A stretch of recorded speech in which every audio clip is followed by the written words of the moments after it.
Star Moon Kingdom, White River City. Although White River City was not the kingdom's capital, its popularity overshadowed Star Moon City as the main headquarters of the kingdom's #1 guild and home to the Candlelight trading firm, which continued to introduce one new product after another. At this point, White River City had become the kingdom's capital in the hearts of Star Moon Kingdom's players. Since White River City was the only city in the kingdom to be promoted, its fame had reached new heights. Tons of players from foreign cities and countries visited the city every day, and it had become almost as prosperous as an ordinary empire's imperial capital.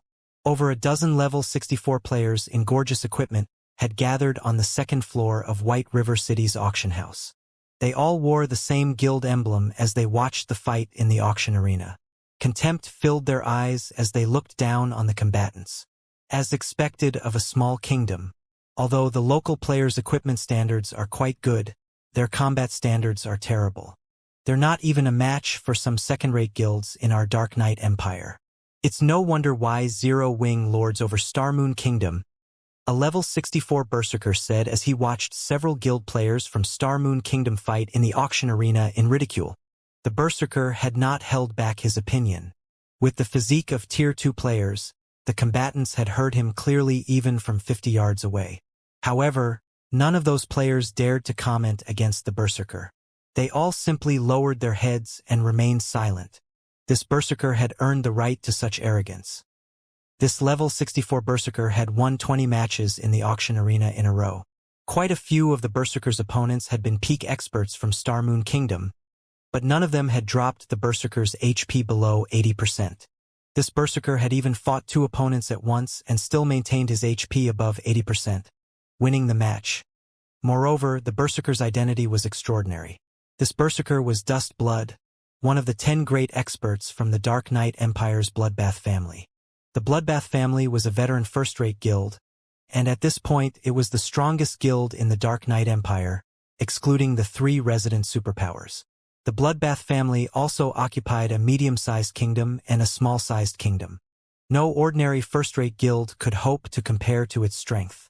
Although these guilds are very weak, Zero Wing's title as Star Moon Kingdom's overlord proves that it has some ability. Furthermore, Zero Wing has 4 experts that rank on the God's Domain experts list. Black Flame, in particular, has killed many superpowers peak experts thus far. A young man in dark gray robes said, Zero Wing's name had already become commonplace in the Dark Knight Empire. After all, the guild had successfully helped the 100 Flowers Palace stop Starlink's invasion in Moon Creek Town. The incident had surprised the Empire's various guilds, all of which had immediately investigated Zero Wing. However, the more they looked into Zero Wing, the more the guilds surprised them. These guilds hadn't been surprised by Zero Wing's rapid development in God's Domain, but by the number of frightening powers Zero Wing had provoked.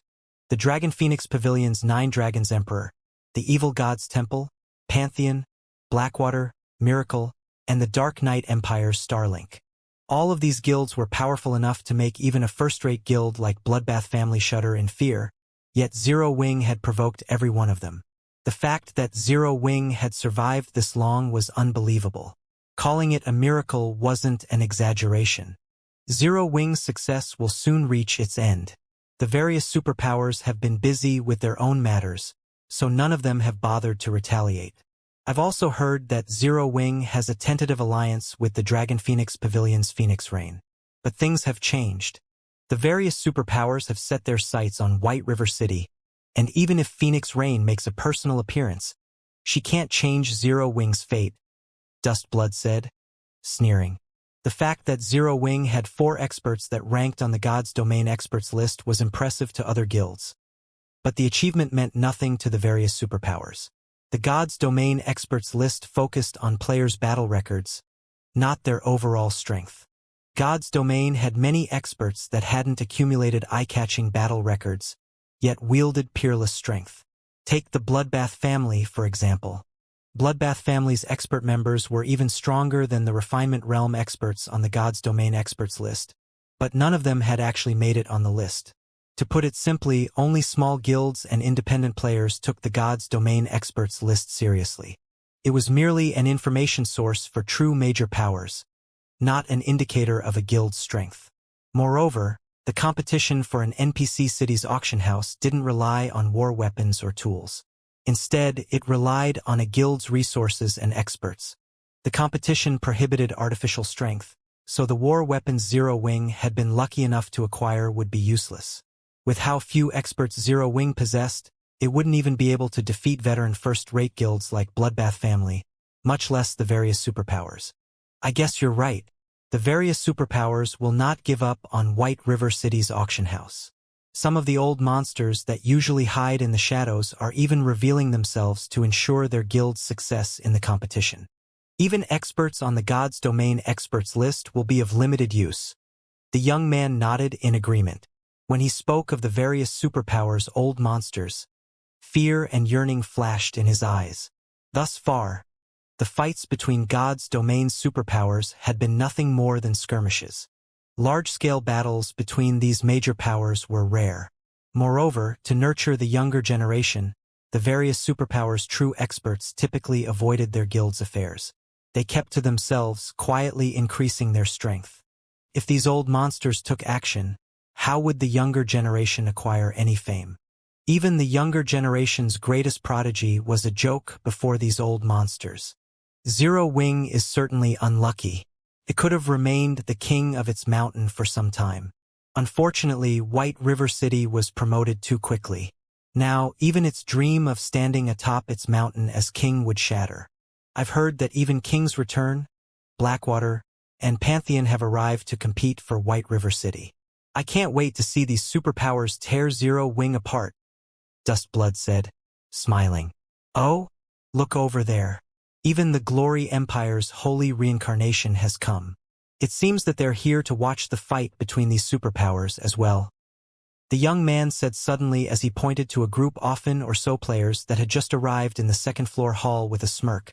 Holy Reincarnation was also a veteran first-rate guild, strong enough to rival the Bloodbath Family. It was also the second strongest guild, after King's Return, in the Glory Empire.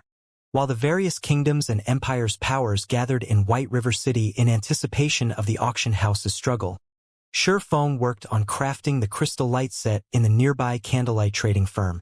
Although up to 10 players could learn the crystal light set's production method from the ancient forging book, it was an 8-piece dark gold set equipment.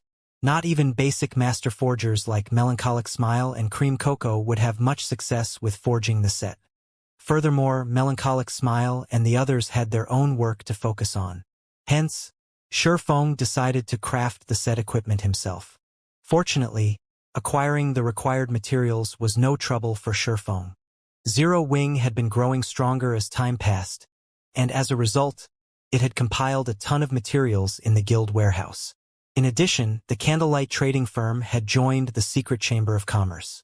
So, obtaining the necessary materials to forge the crystal light set equipment was quite easy for the guild. In fact, Feng had gathered more than a dozen sets of materials in less than an hour. He then refined the materials with the soul fire. Using the Philosopher's Hand's ability, Feng continued to shape one set piece after another. Before he put the finishing touches on the 8-piece set, Feng retrieved 40 grains of temporal sand. Temporal sand was incredibly valuable, with each grain selling for more than 20 gold on the market. Not only could it increase one's production success rate, but it could also strengthen the crafted item. Feng allocated 5 grains of temporal sand for each set piece, the maximum amount dark gold equipment could handle. If he hadn't had the Bracelet of Time, he wouldn't have dared to use the temporal sand so extravagantly. The crystal light set equipment then radiated a dazzling glow, illuminating the entire room. As the light faded, it revealed 8 pieces of equipment, glowing with a sparkling light and radiating an ancient, violent aura. Did it succeed? Feng could not help but grow a little excited as he gazed at the 8-piece set equipment on the table before him. Although he had more than 10 sets of materials on hand, the crystal light set was top-tier dark gold set equipment, its production difficulty only second to epic equipment. Although he had already become an intermediate master forger and with the help of the Philosopher's Hand, performed as an advanced master forger, successfully forging the crystal light set was incredibly difficult theoretical success rate. After all, had nothing to do with the actual forging process. In the game's early stages, the main god system had simplified the various production processes to their base limits to allow players to familiarize themselves with God's domain subclasses. However, as players reached higher levels and adapted, the main god system would gradually withdraw its assistance, and the various production processes would become more complex and detailed. Meanwhile, successfully forging a dark gold set equipment was a massive threshold for lifestyle players. During God's domain's ancient times, weapons and equipment had only fallen into two categories, ordinary and extraordinary. More categories had only been added after the ancient gods had fallen. Ordinary equipment split into bronze, mysterious iron, secret silver, fine gold, and dark gold ranks. Extraordinary equipment had been broken down into epic and legendary. Dark gold weapons and equipment were considered the peak of ordinary equipment, hence they were extremely difficult to obtain and produce. Without a larger power support, an ordinary expert player would be limited to dark gold weapons and equipment at best. Meanwhile, dark gold set equipment was at the very apex of ordinary equipment, the best available without any flaws. No matter how high one raised their theoretical production success rate, a single mistake would result in failure. There was no room for error when crafting dark gold set equipment. One could argue that crafting dark gold set equipment was even more difficult than producing epic items, since the latter allowed for some mistakes. Only, the theoretical production success rate was much lower compared to dark gold set equipment. As Sherfong began to inspect the crystal light set before him, the sound of a system notification reached his ears. System, crystal light set has been successfully forged. Forging proficiency increased by 200 points. Obtained 10 million EXP. As expected of an 8-piece, dark gold set equipment. Provided so much proficiency. Sherfong was elated when he saw the system notification.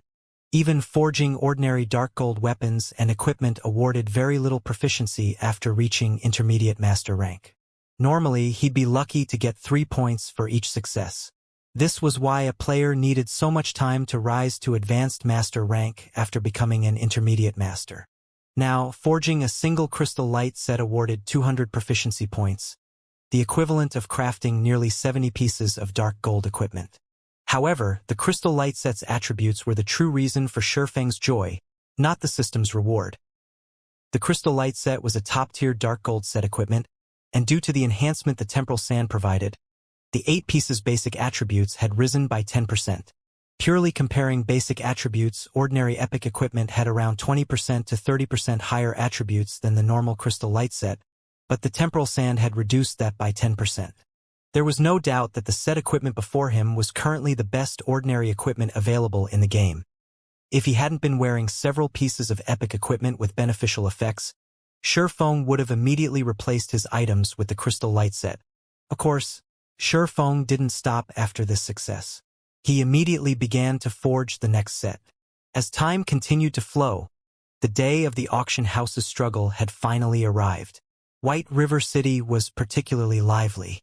Today, the various powers would battle to determine their future territories. As a result, countless players from Star Moon Kingdom and its neighbors had gathered in White River City. At this point, the city's player population exceeded 50 million.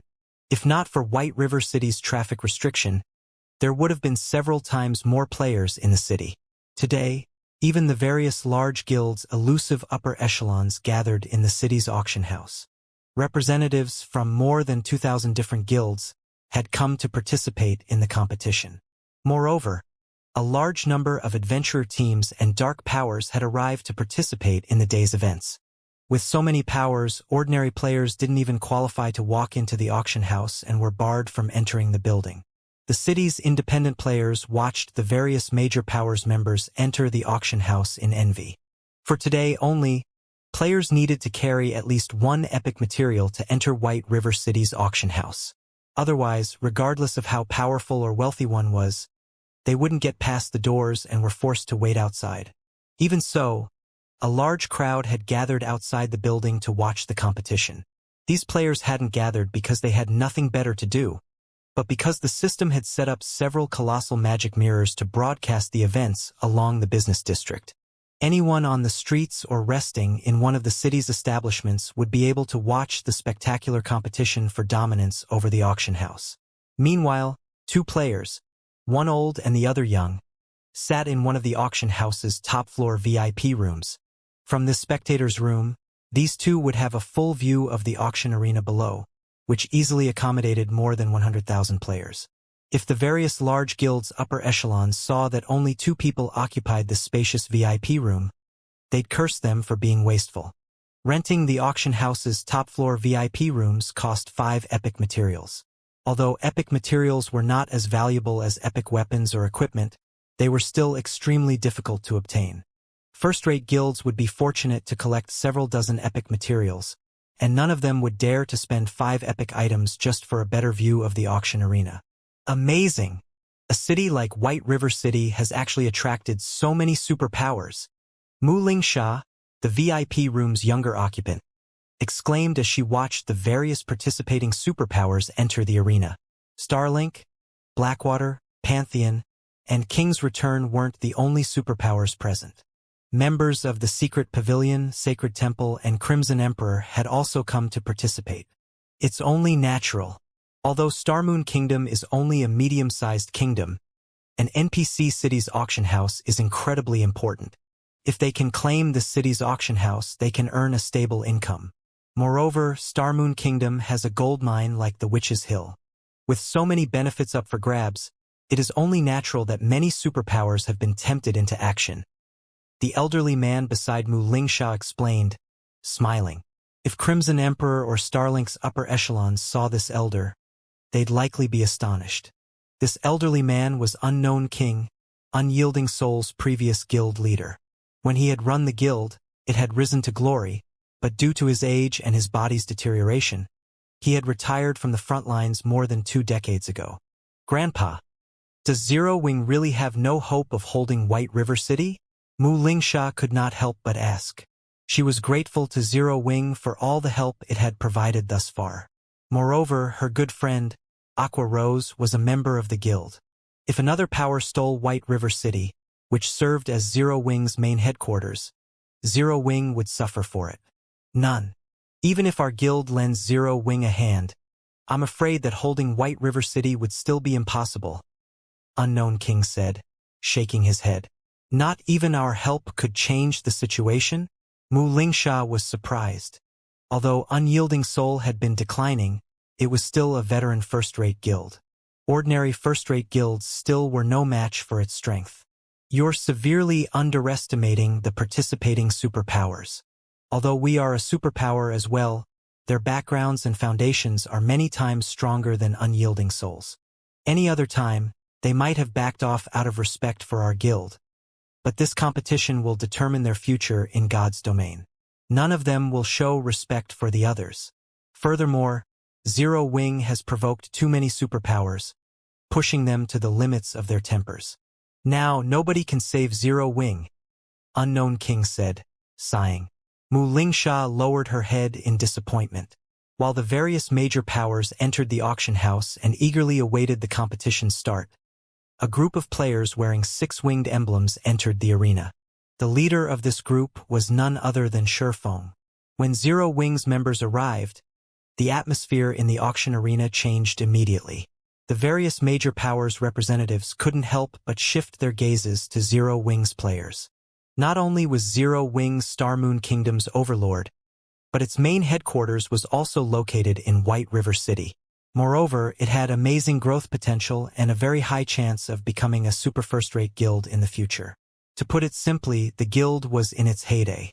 If Zero Wing secured the management rights to White River City's auction house, not only would it solidify its position as the kingdom's overlord, but it would also have a stable source of income, further increasing its chances of becoming a superpower. However, rather than envying Zero Wing's players, the various major powers members only watched them with pity or delight. They actually dared to show up. Dust Blood, who stood outside of the arena, sneered when he saw Zero Wing's members. Do they really think that they can secure this auction house just because their headquarters is located here? Zero Wing had only dispatched a little over 100 players to the auction arena. It was a significant number compared to the various large guilds, who had only sent around 30 players each. In fact, the size of its group was only second to the various participating superpowers. However, most of the large guilds attending the competition were only there to spectate. They didn't actually plan to compete, so they hadn't needed to send a lot of members. The fact that Zero Wing had sent so many players proved its intentions. The guild would be participating in the competition. Although Zero Wing was Star Moon Kingdom's overlord, the Bloodbath family simply considered the guild a mere mountain king. It wasn't an issue if Zero Wing strutted around its kingdom normally. However, even the Bloodbath family had only sent around 40 players to such a grand event to gain experience. Yet Zero Wing had dispatched more than 100 players to try to win this competition. Zero Wing simply overestimated itself. Maybe Zero Wing is putting up a final fight for its survival, the gray-robed young man said, sighing. After all was said and done, White River City was Zero Wing's main headquarters. If another power claimed the city's auction house, Zero Wing would lose the foundation it had spent so much time to build. The loss would be unimaginably dire for the guild. The competition for dominance in God's domain grew more intense as time passed. If a guild failed to keep up with the changing times, the gap between it and others would only grow. Losing one's main headquarters during these rapidly changing times would be fatal, especially for a new guild like Zero Wing. Its members had yet to acquire a sense of belonging and cohesiveness with how recently the guild had been established, and it wouldn't be surprising to see Zero Wing disband shortly after losing White River City. Unfortunately, everything weaker than the various superpowers was nothing more than an ant. This was the case true for a top-ranked first-rate guild like the Bloodbath family. At one time, the Bloodbath family had been recognized as a pseudo-super first-rate guild, but it was still no match for Starlink, Unyielding Soul, and Crimson Emperor in the Dark Knight Empire. The Bloodbath family was also wise enough not to harbor thoughts of antagonizing these three superpowers. In the virtual gaming world, unless one was on the brink of becoming a superpower, they couldn't truly understand what a superpower was. To the various guilds and players in God's domain, superpowers were, at most, guilds with greater financial strength and more experts than their weaker companions.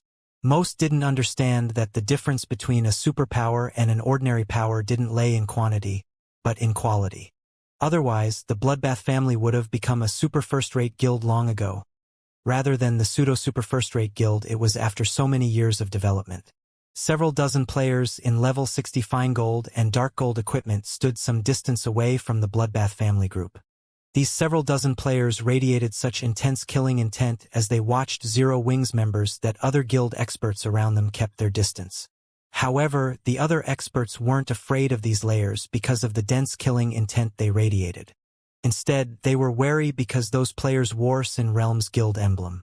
Sin Realm was the Purple Thorns Kingdom's absolute overlord.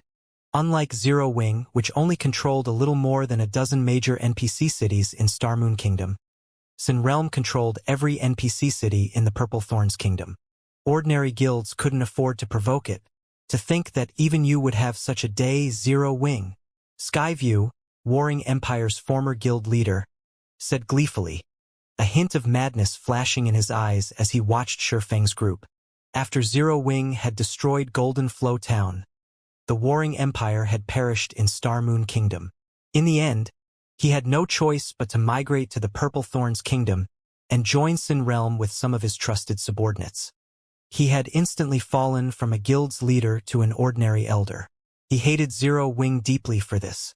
Unfortunately, he hadn't had any opportunities for revenge against the guild since Zero Wing was so powerful, especially with its war weapons. Even the various superpowers likely had headaches when dealing with Zero Wing's arsenal, much less a former guild leader. Fortunately, the heavens would not forsake the faithful. After such a long wait, he finally had the chance to watch the moment Zero Wing fell from its throne. Zero Wing has gotten too full of itself after acquiring its powerful war weapons and blatantly proving superpowers left and right. The guild is too young. Now that the situation in God's domain has changed, Zero Wing can only blame itself for its downfall. Lone Beacon, who sat beside Skyview, calmly commented, "One should never casually provoke a superpower. Take Sin Realm, for example.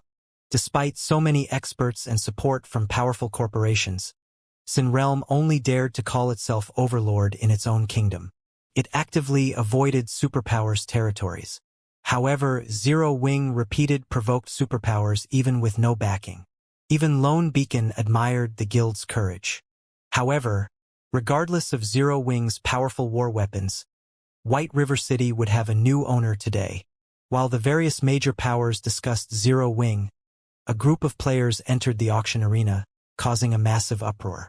What? Even Nature Hall's members have come. Everyone was surprised to see Nature Hall's members in the arena. Nature Hall was one of the fastest-growing superpowers in God's domain. Not only did it control the Storm Empire, but it also had close relations with several powerful top adventurer teams in the game. Although these top adventurer teams weren't as large as superpowers, they had extraordinarily strong experts. It was rumored that some of these experts could even rival super first-rate guilds and super guilds' peak experts, with some even rivaling superpowers' old monsters. Hence, even the various superpowers avoided provoking Nature Hall right now. The Storm Empire is so far away from Star Moon Kingdom. Logically, there's no reason for Nature Hall to contest for White River City. Could it be here because of the issue with Twilight Echo? That's most likely the case. Otherwise, Nature Hall wouldn't have sent Deep Thunder, its first vice-guild leader. Furthermore, no one knows what Zero Wing did to convince Nature Hall to give up on Twilight Echo. And because of this, Nature Hall has been humiliated in the Storm Empire. Zero Wing is definitely dead now. It had already provoked Blackwater and Starlink, and now even Nature Hall has shown up. After today, Zero Wing will have no place in White River City. As everyone discussed Nature Hall's presence, they agreed that Zero Wing was truly doomed. Even other superpowers would suffer if they had to face three rising superpowers like Blackwater, Starlink, and Nature Hall, not to mention Zero Wing. Meanwhile, when Mu Lingsha saw Nature Hall's members from her top-floor VIP room, her expression turned grim. It's over. It's really over. Blackwater, Starlink, and Nature Hall. Every one of these guilds was stronger than Unyielding Soul. Not even her guild would casually provoke any of these three superpowers.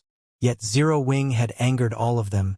All of Zero Wing's enemies smiled joyfully, especially Skyview and Shadowlight Axe, the former guild leaders of Warring Empire and Knight's Judgment. Meanwhile, after arriving, Deep Thunder and his team headed toward Zero Wing's members.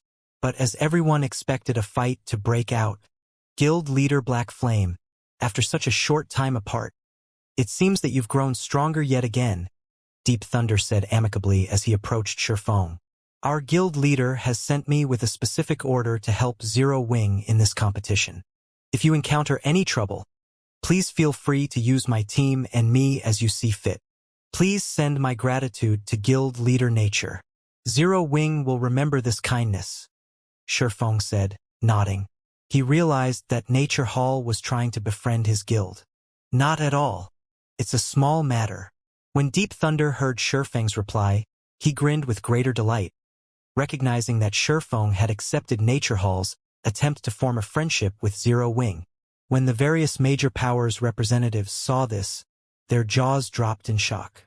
What's going on? Isn't Nature Hall here to cause trouble for Zero Wing? Deep Thunder's behavior stupefied the various major powers. They could not understand what Nature Hall was trying to pull.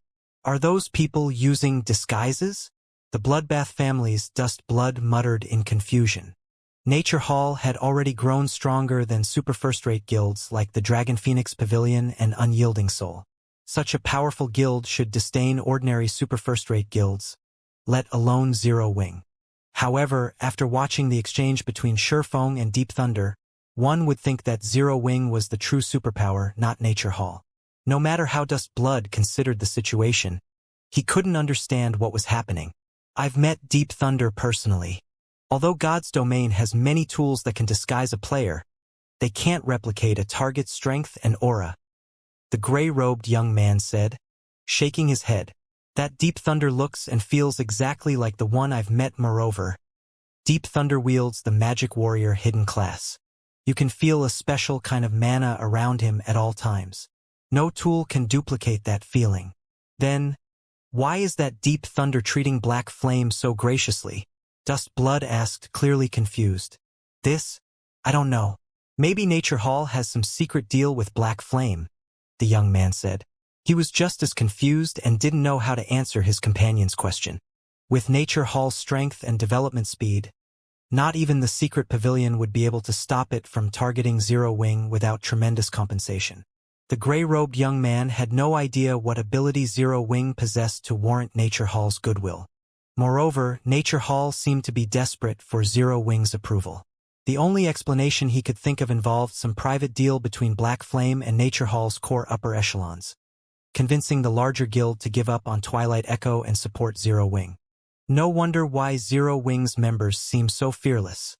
It turns out they actually have Nature Hall's support, Dustblood said, sneering. However, a trace of envy and admiration could be seen in his gaze. Although the Bloodbath family was a top-ranked first-rate guild and only a short distance from becoming an actual superpower, it could not afford to provoke some of the small guilds in its territory. Most of those small guilds were backed by superpowers. Even if Zero Wing lost White River City today, it could slowly recuperate its strength. It still wasn't an existence that ordinary powers could afford to provoke. As for Black Flame's private deal with Nature Hall, this was likely the case. After all, Black Flame possessed extraordinary individual strength. It wasn't surprising to find someone so powerful connected to certain influential individuals. In fact, the more Dustblood thought about it, the more it seemed plausible. It certainly explained why Zero Wing dared to provoke Blackwater and Starlink openly. Dustblood wasn't the only one with such thoughts. The various major powers' upper echelons had reached the same conclusion. One should not underestimate Nature Hall just because its territory was smaller than Blackwater and Starlink's. Nature Hall's Storm Empire was an or country, far more valuable than the Steel Empire or Dark Knight Empire. Nature Hall had no reason to fear Blackwater or Starlink. Meanwhile, in another corner, Sin Realm's members were silent. The killing intent they radiated had also lessened. None of them had thought that Zero Wing had any backers, but in truth, it seemed that a Titan stood behind the smaller guild.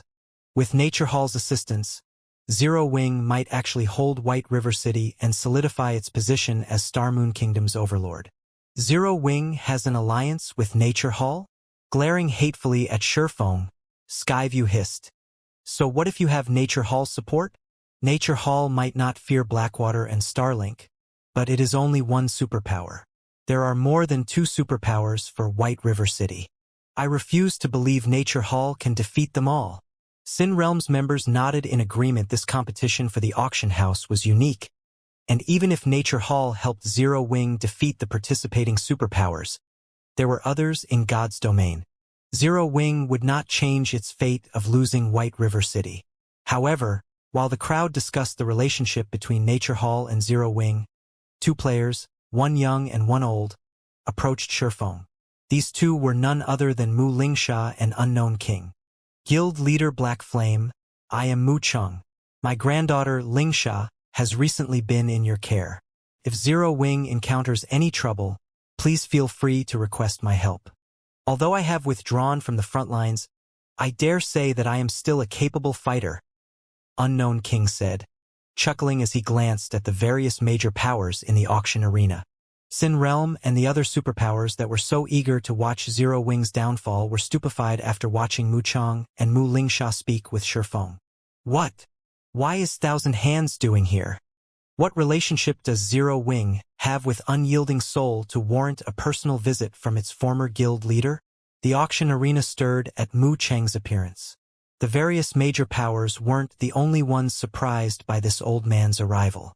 Many independent players were just as shocked to see Mu Chang. Mu Chang was one of the older generation's experts. He had been a big shot in the virtual gaming world when Unyielding Soul had been at its peak, and when he had still been active, everyone had known his nickname, Thousand Hands. He had been known as one of the top 3 assassins in the virtual gaming world.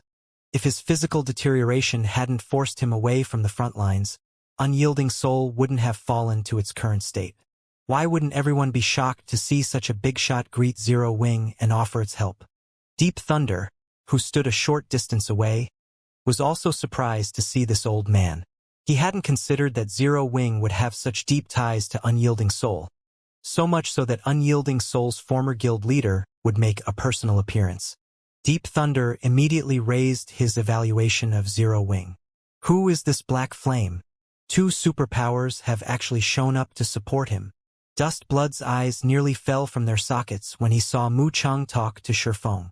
Although Mu Chang had retired and was no longer at his peak strength, he could display a significant portion of his abilities with the latest virtual reality technology in God's domain. He definitely shouldn't be underestimated. If Mu Chang really lent Zero Wing a helping hand, the outcome of this competition would be uncertain. Damn it! Why? This has to be a trick. Skyview was utterly flabbergasted. First, Nature Hall had offered its support, and now so did Unyielding Soul. He simply couldn't keep up. Unlike the players in the auction arena, the spectating crowd outside grew excited with the sudden development. No one had believed that Zero Wing had any backers, and despite its hopes of becoming a super first-rate guild, its chances were actually quite slim. However, they now realized that they had been mistaken. Not only did Zero Wing have 2 backers, but both were also true superpowers. Factoring in Zero Wing's development speed, the likelihood of it becoming a super first-rate guild was extremely high. Nature Hall and Unyielding Soul? Galaxy Past, who sat in one of the spectator rooms on the 2nd floor, couldn't help his bitter smile as he watched Deep Thunder and Mu Chang. He had thought that Star Alliance had significantly shortened the gap between it and Zero Wing. He hadn't expected that Zero Wing had hidden so much power. He had watched Zero Wing grow from nothing, and he had assumed that he had seen everything the guild had to offer. Unfortunately, it seemed that he still underestimated Zero Wing's strength.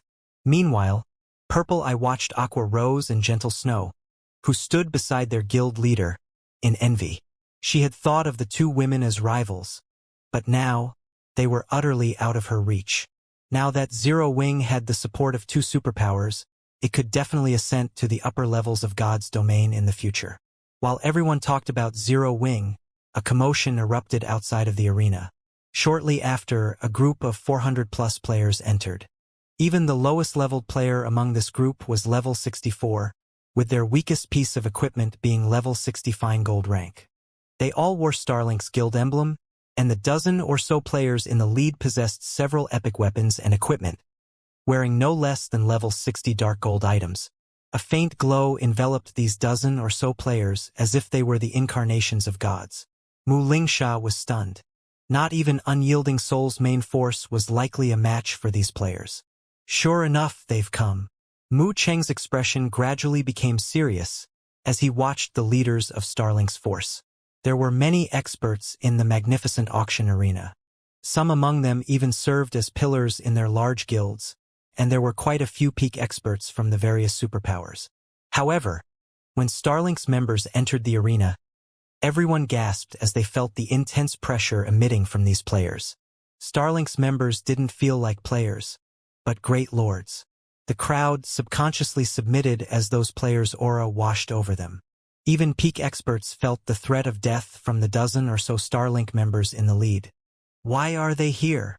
Deep Thunder's expression similarly changed when he saw Starlink's members, surprise and fear flashing in his eyes. Grandpa, who are those people? Why do even superpowers peak experts seem afraid of them? Mu Lingsha could not help but ask as she watched the various spectating superpowers peak experts in confusion. While it was true that Starlink's members were strong, the watching peak experts were as well. Even if there were a difference between superpower strength, there should be no reason for the spectating peak experts to fear Starlink's experts, but every one of their faces twisted with anxiety. Her grandfather, Mu Chang, was a true domain realm expert, and his nickname of Thousand Hands was no trivial matter. Although he had grown weaker with age, he could still easily handle peak experts. However, when her grandfather saw the dozen or so players leading Starlink's team, he seemed to share the spectating experts' trepidation. She found this situation truly baffling. Zero Wing really has no chance in the struggle for White River City now.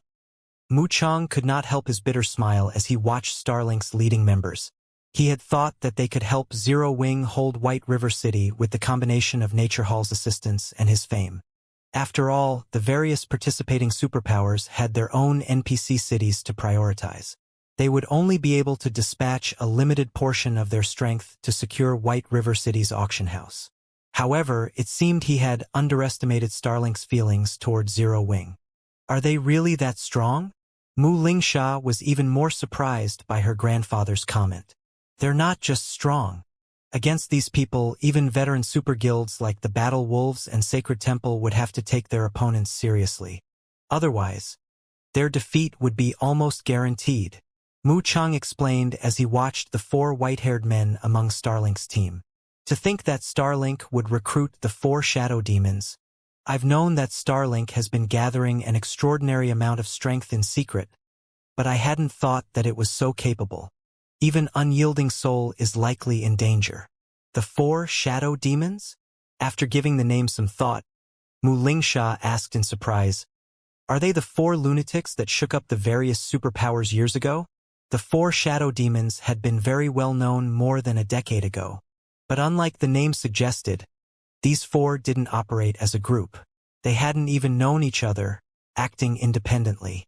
These 4 people had earned the nickname for shadow demons because of how much trouble they had caused the various superpowers, killing countless experts and peak experts.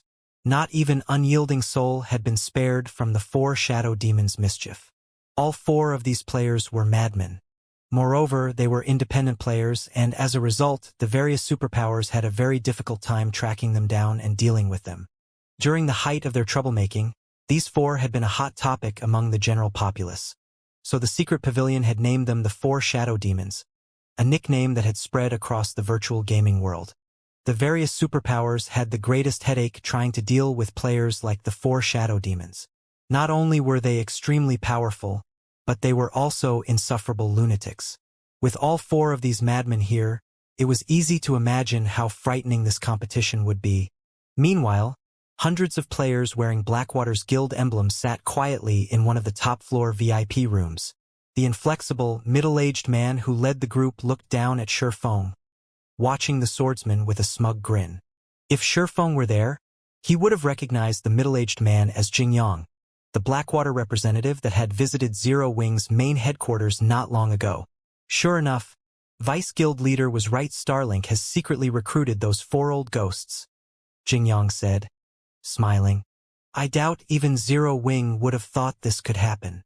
Then, should we take action now? Snowscar asked as he glanced at Shifeng. No, it is too soon. Let's wait until the competition officially begins before we teach Zero Wing the meaning of despair. Even if we say nothing, Zero Wing will beg us to take their combat puppets, Jingyang said, laughing. The arena's atmosphere had drastically changed when the 4 shadow demons had appeared. Everyone had been optimistic about Zero Wing's success in the competition. The guild had support from 2 superpowers. Potential was limitless. However, such thoughts had been abandoned. It seems Zero Wing has reached the end of the line. Melody, you better give up now. Zero Wing can no longer back 9th Heaven. Only Setting Sun can ensure 9th Heaven's glory in Forest City. Now, a young, handsome male half-elf said. Zero Wing might have been able to deal with the Death God Workshop, but now that it's on the brink of destruction, how could it possibly afford to help your guild? Don't think that Starlink only has the 4 shadow demons. The dozen or so experts around them aren't ordinary either. Take that blue-armored swordsman, for example. He has earned the nickname Illusion Swordsman, and his combat standards are on par with Miracle Dragons. There's also that tall shield warrior.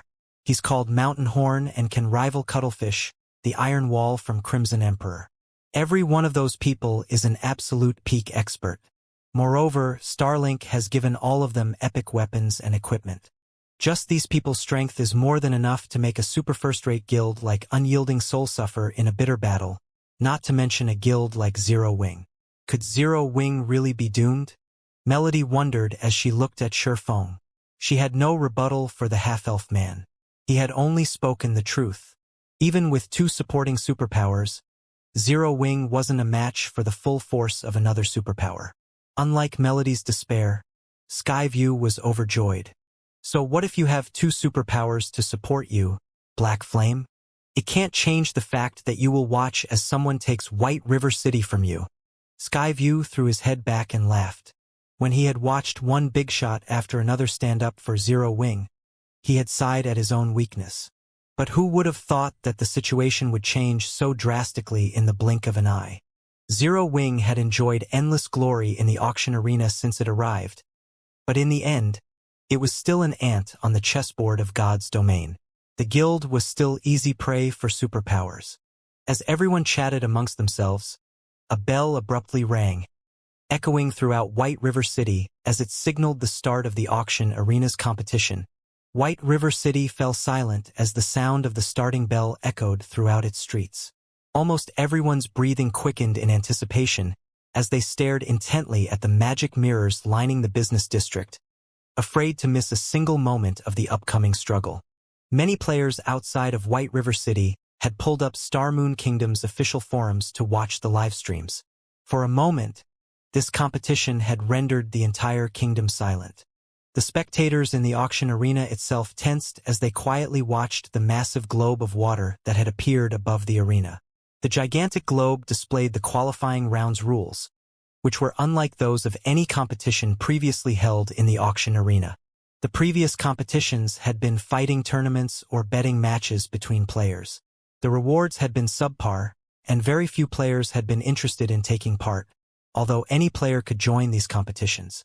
However, since this competition involved the management rights to White River City's auction house, the system had set up a qualifying round before the official matches. Only those who passed the qualifiers could join the official struggle. If one failed to meet the requirements, all of the resources in the world couldn't help them. It's just a qualifying round. Yet the participation fee is so high? The spectating players gasped when they saw the participation cost of one epic material. Epic materials were still incredibly rare among the various large guilds. An ordinary large guild would be fortunate to accumulate around 30 epic materials.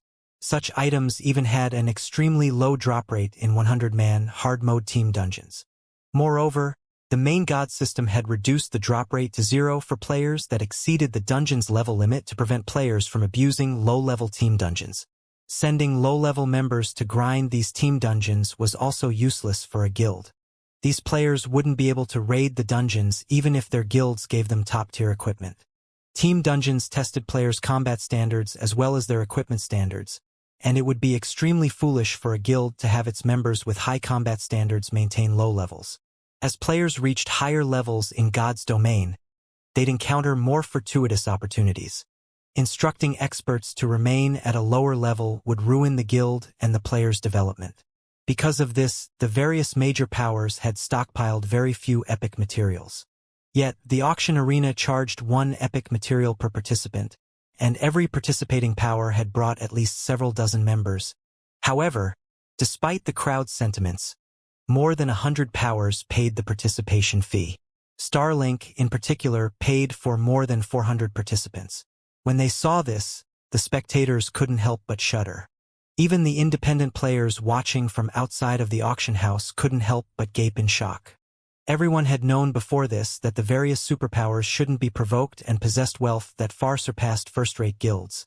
But they were still blown away when they saw how many members the various superpowers had dispatched for this competition. Moreover, this was only for one city. Many of these superpowers were contesting for multiple cities. Superpowers could truly kill people with wealth alone. So, this is a superpower?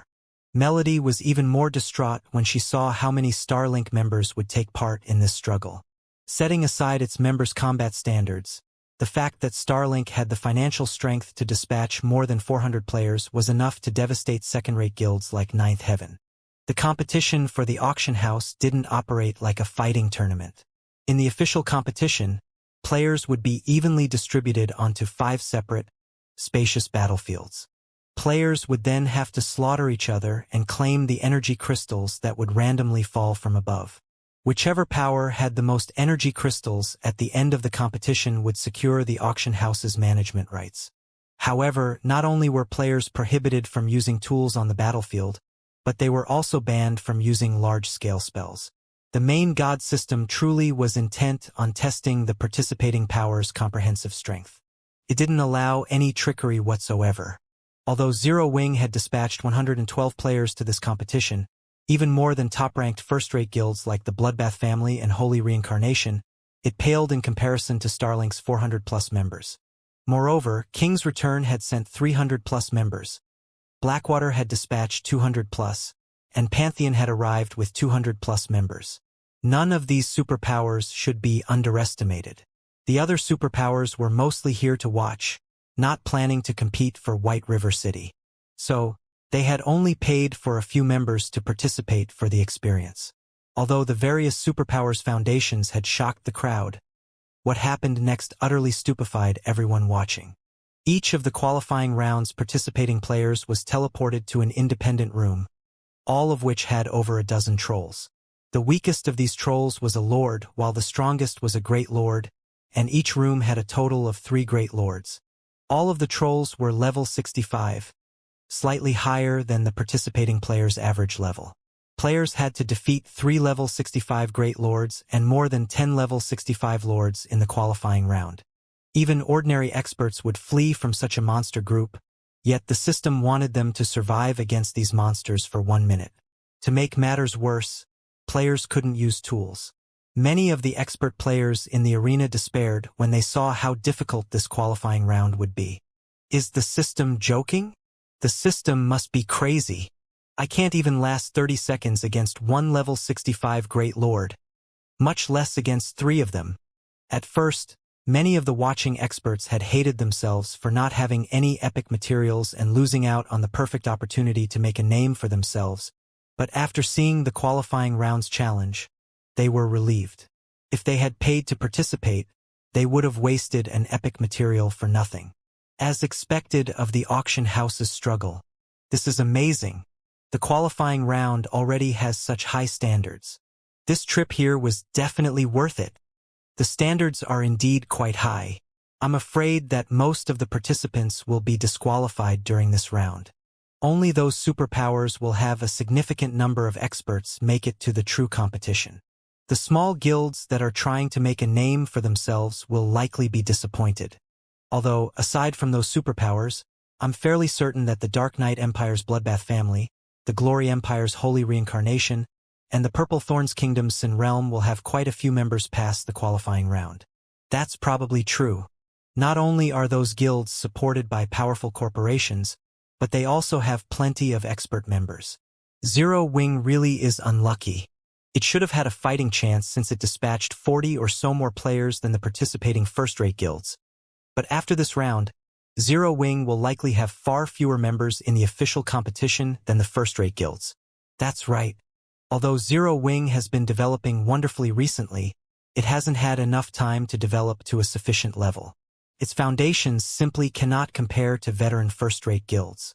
If Zero Wing had accepted some major company or corporation's investments, it would have likely been a match for guilds like the Bloodbath family and Sin Realm. Everyone talked about the competition's qualifying round. They all had guesses about how many players from the participating guilds would make it to the competition after this round. However, nobody questioned the various superpowers' performances, comparing the first-rate guilds' abilities instead. 1 minute passed quickly, and excited, everyone shifted their attention to the massive water globe hovering over the auction arena. They couldn't wait to see how the participating powers would perform. Thousand Light family, 9 people passed. Blast Adventure team, 5 people passed. Bloodbath family, 32 people passed. Star Alliance, 17 people passed. Sin Realm, 26 people passed.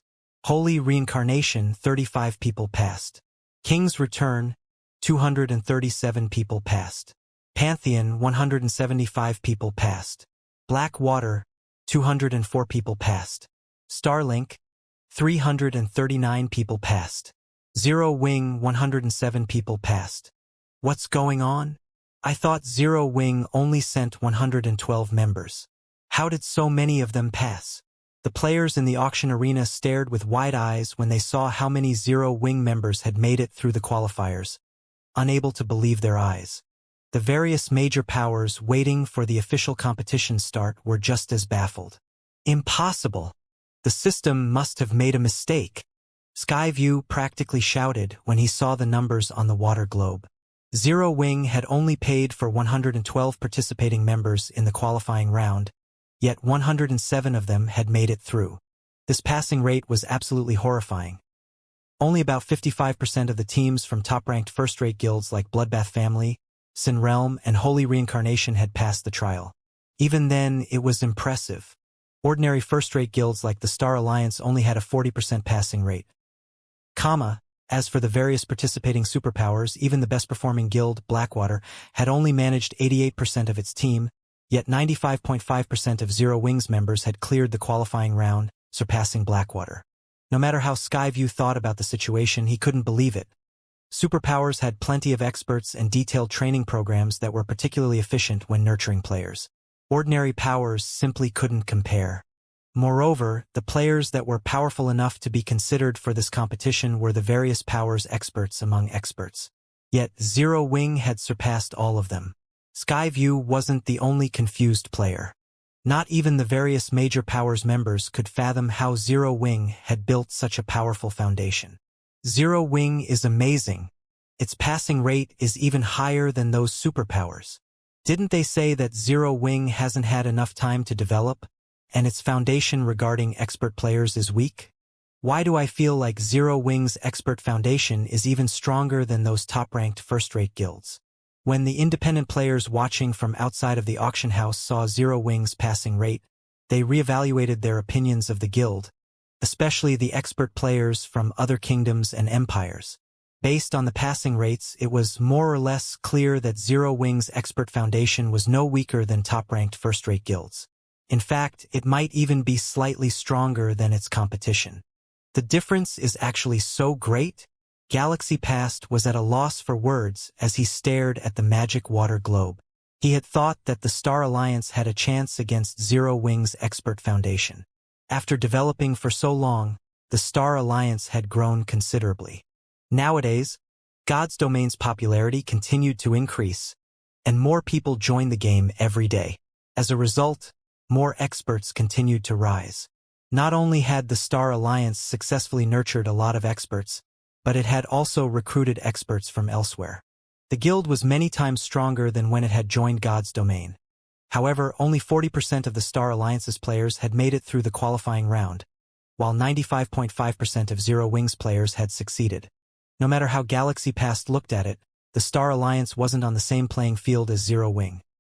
Meanwhile, when Melody, who watched from a private spectator room, saw the passing rates, the darkness in her eyes vanished. She couldn't help her growing excitement, as if she had just seen a ray of hope illuminate a dark sky. However, despite Melody's elation, the half-elf man beside her remained unperturbed. "I'm assuming that you think Zero Wing now has some hope of holding White River City, right?" the half-elf man said as he glanced at Sherfong, who stood in the auction arena. "Unfortunately, that is still impossible. Zero Wing's passing rate is amazing, but no matter how many players made it through the last round, Zero Wing still only has 107 members participating in the official competition. Compared to the 4 participating superpowers, that is nothing. Even Pantheon, the superpower with the fewest members in the competition, has 68 more players than Zero Wing. At the end of the day, this competition is a test of a guild's comprehensive strength. Zero Wing might be able to deal with top-ranking first-rate guilds like the Bloodbath Family and Holy Reincarnation, but it doesn't have the power to contend with superpowers. But, although Melody wanted to argue, she knew his words were true when she saw how calmly the various superpowers members had reacted to Zero Wing's results. Even the various top-ranked first-rate guilds, whose members had been surprised to see Zero Wing's success a moment ago, regained their composure as they realized that the strength Zero Wing had displayed did nothing to change its circumstances. Meanwhile, an old man in black armor with a slightly hunched back stood at the lead of King's Returns team in the auction arena. After taking a look at the water globe, this old man smiled and turned to Mu Chang, who stood a short distance away. "Brother Mu, long time no see. I hadn't expected to see you in action again." "I certainly didn't expect to find you here," the hunchbacked man said, smiling. "You're here as well. So what's so strange about my presence?" Mu Chang asked the old man. Although his tone was disdainful, vigilance filled his gaze as he addressed the hunchbacked old man. He was vigilant because this man was one of King's Return's old monsters. He had risen to fame more than 3 decades ago, earning the nickname Blind Man. While his nickname sounded demeaning, the older generation's expert players knew it was by no means an insult. In fact, it was the highest form of praise. This old man was truly blind in the real world, but since virtual reality games connected to the brain directly, they allowed people with disabilities to function as if they had none in the game world. Naturally, those with sight disabilities could see normally in the game world. However, not only did Blind Man recover his sight in virtual reality games, but his sight was also far sharper than the ordinary person's. By relying on his superior sight, he had carved a place for himself in the virtual gaming world. The secret pavilion had even called him the all-seeing sword saint. Even when Mu Chang had been at his peak, he had only been able to win 4 out of 10 fights with Blind Man. I've heard that you have a close relationship with Zero Wing. Is that true? Unfortunately, our King's Return has a little enmity with one of that guild's little fellows. How about this? If you don't help Zero Wing, we won't target the guild, Blind Man asked, chuckling. Blind Man's suggestion rendered Mu Chang speechless. It seemed that Zero Wing wasn't satisfied with provoking superpowers like Starlink and Blackwater, but it had provoked King's Return as well. However, when Mu Chang saw that more than 200 people standing behind Blind Man and compared them to the dozen or so subordinates behind himself, he could not help but nod helplessly, replying, "Fine, it's a deal." Mu Chang then turned to look at the distant Shifeng and muttered to himself, "This is the most I can do to help you." When the various major powers members overheard the old men's conversation, they couldn't help but send Zero Wing sneers and looks of pity. Zero Wing is always so arrogant, provoking so many superpowers. Now, these superpowers want retribution. Ha ha ha. So what if more than 100 players from Zero Wing made it through the qualifiers? In the end, its efforts mean nothing. Now that Zero Wing had lost one of its capable supporters, its chances of holding White River City had fallen even further. Time passed quickly. After another 2 minutes, the qualifying players were distributed across 5 different battlefields. Each battlefield was the size of a small leveling map, easily accommodating tens of thousands of players. The rules for this competition were quite simple. The competition had a 3-hour time limit, and throughout its duration, energy crystals would randomly fall into the battlefield. The power that secured the most energy crystals after 3 hours would be crowned as the victor. When the bell rang throughout the 5 battlefields, the official competition began as every player in Star Moon Kingdom watched. Everyone listen up. Prioritize Zero Wing's members above all others. When the competition began, the various major powers issued commands to target Zero Wing to curry favor with the various superpowers. I found some of Zero Wing's members here. Good. Get rid of them first. We'll fight for the energy crystals later.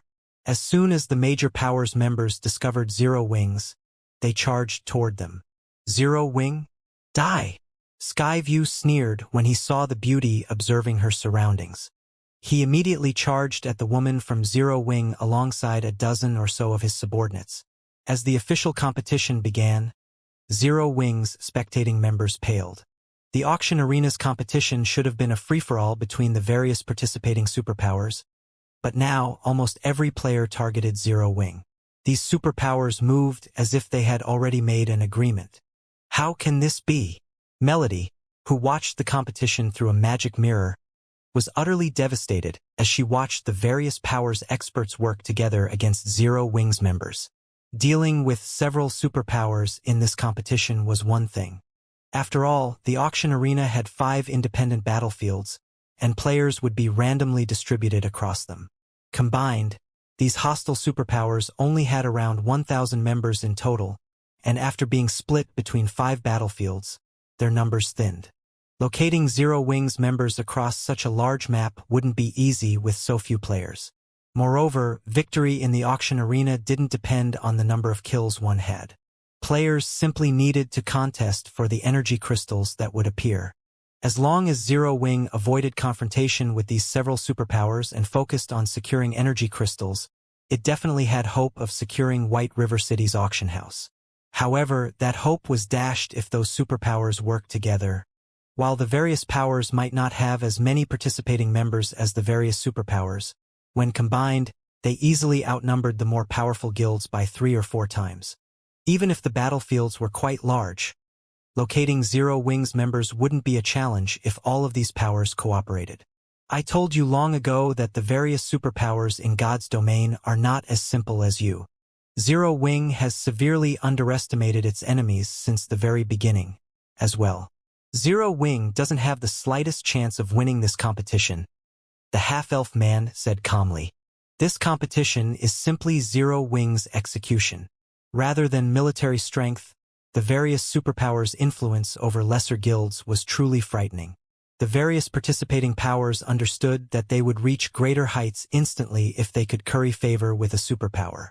This was also why the various powers had become jealous when they had learned that 2 superpowers backed Zero Wing. Normally, trying to gain a superpower's support wasn't easy, but Zero Wing had presented the perfect opportunity to do just that. While the half-elf man expressed his opinion, Skyview and the dozen or so experts from other powers on battlefield number 4 closed in on the beautiful woman wearing a 6-winged emblem. The magic mirrors along the city's business district displayed the scene clearly. Huh? Isn't that Beauty Graceful Moon, the former Firecloud Fox Adventurer Team's vice commander? An expert from the Black Dragon Empire asked, recognizing the woman on the magic mirror immediately. She's Graceful Moon? I had heard that she used to be quite strong, only slightly off from becoming one of the top 100 summoners in the Black Dragon Empire. Many first-rate guilds had tried to recruit her. I had never thought that she would join Zero Wing. But she's not very lucky. A group of enemies spotted her right off the bat. She'll likely be the first person to disqualify from the competition, a level 63 male ranger said, sighing as he gazed at Graceful Moon's beauty. She's not just unlucky. She's extremely unlucky. Setting aside Skyview, one of Sin Realm's newly minted 10 great experts, the man and woman beside him are exceptional experts, a level 64 Guardian Knight commented. That glamorous woman is elegant insanity, one of Holy Reincarnation's rising geniuses. I've heard that she's the second-ranked assassin in her guild. If not for her lack of achievements, she would have ranked on the God's Domain experts list long ago. As for that stalwart, silver-armored man, he's Howling Earth, one of the Bloodbath family's top 4 berserkers. He also has the hidden class, Blood Rage Warrior. The lower his HP gets, the greater his combat power becomes. He previously defeated 2 experts from the God's Domain experts list.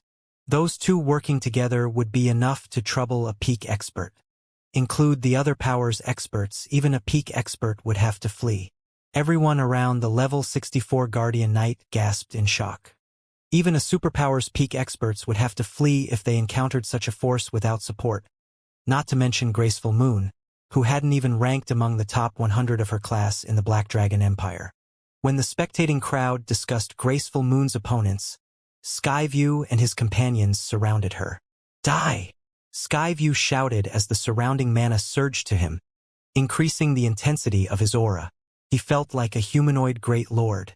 He then launched the Tier 2 curse, Violent Flame Spears at Graceful Moon, sending 28 fiery spears toward the woman from multiple directions. Howling Earth also shouted, and his muscles bulged as he leaped up with his giant warhammer raised. He swung his weapon down toward Graceful Moon like a mountain descending on the female summoner. In contrast, Elegant Insanity vanished, waiting patiently for an opportunity to land a fatal blow. The 3 experts cooperated as if they had fought together for many years. Their attack's timing was perfect, leaving Graceful Moon no room to dodge. As the warhammer and flame spears flew toward the level 65 summoner, Graceful Moon, who had stood motionless, finally made her move. She raised Fallen Language, her epic staff, and summoned a level 70, Great Lord-ranked steel-armed ape. At the same time, 3 level 70 Lord-ranked Rock Guardians appeared around her. The Rock Guardians were elemental creatures, so their innate magic resistance was quite high. The 3 Rock Guardians served as an impenetrable wall, stopping every incoming flame spear. The stead-armed ape stood 3 meters tall and was covered in golden magic circuits, which had been tattooed across its body. With arms thicker than its legs, the steel-armed ape swung at the descending warhammer. Boom! With the sound of an explosion, Howling Earth was thrown back. When he landed, he discovered that both of his arms had numbed. The steel-armed ape's strength definitely surpassed that of ordinary great lords. However, while Howling Earth had flown through the air, a black figure had appeared beside Graceful Moon. This figure was none other than Elegant Insanity. The snow-white dagger in her right hand silently slid toward Graceful Moon's throat like a cunning snake.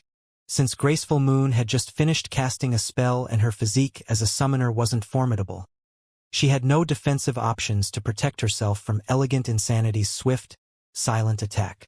Just as everyone expected to see the assassin's attack land, a gigantic, stone palm appeared above Elegant Insanity's head, descending on the female assassin like a falling mountain. She had no choice but to abandon her attack and evade.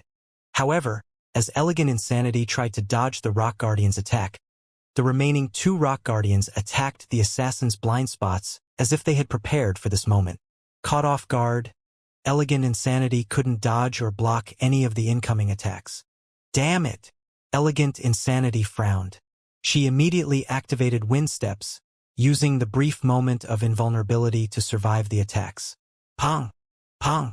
With 2 muffled sounds, Elegant Insanity was thrown like a cannonball, only stopping after she crashed into a large tree. Although she didn't take any damage, a trace of fear flashed in her eyes when she looked at Graceful Moon. Against a coordinated attack from 3 powerful experts like herself, Skyview, and Howling Earth, even a peak expert would have to use a life-saving skill or face impending death. However, these 3 were actually at a disadvantage against Graceful Moon. The spectating players outside of the arena gaped in shock as they watched the events unfold. The Black Dragon Empire's experts, who were familiar with the female summoner, were particularly stunned.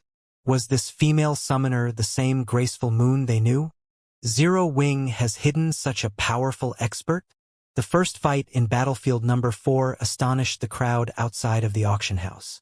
Seeing as how Graceful Moon smoothly stopped the incoming attacks from 3 experts, all of which ranked among the top in their top-ranked, first-rate guilds, it was clear that her combat standards could definitely rival those of Superpower's peak experts.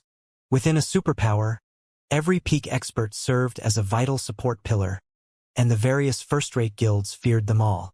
A peak expert could single-handedly wipe out a 100-man team of ordinary experts.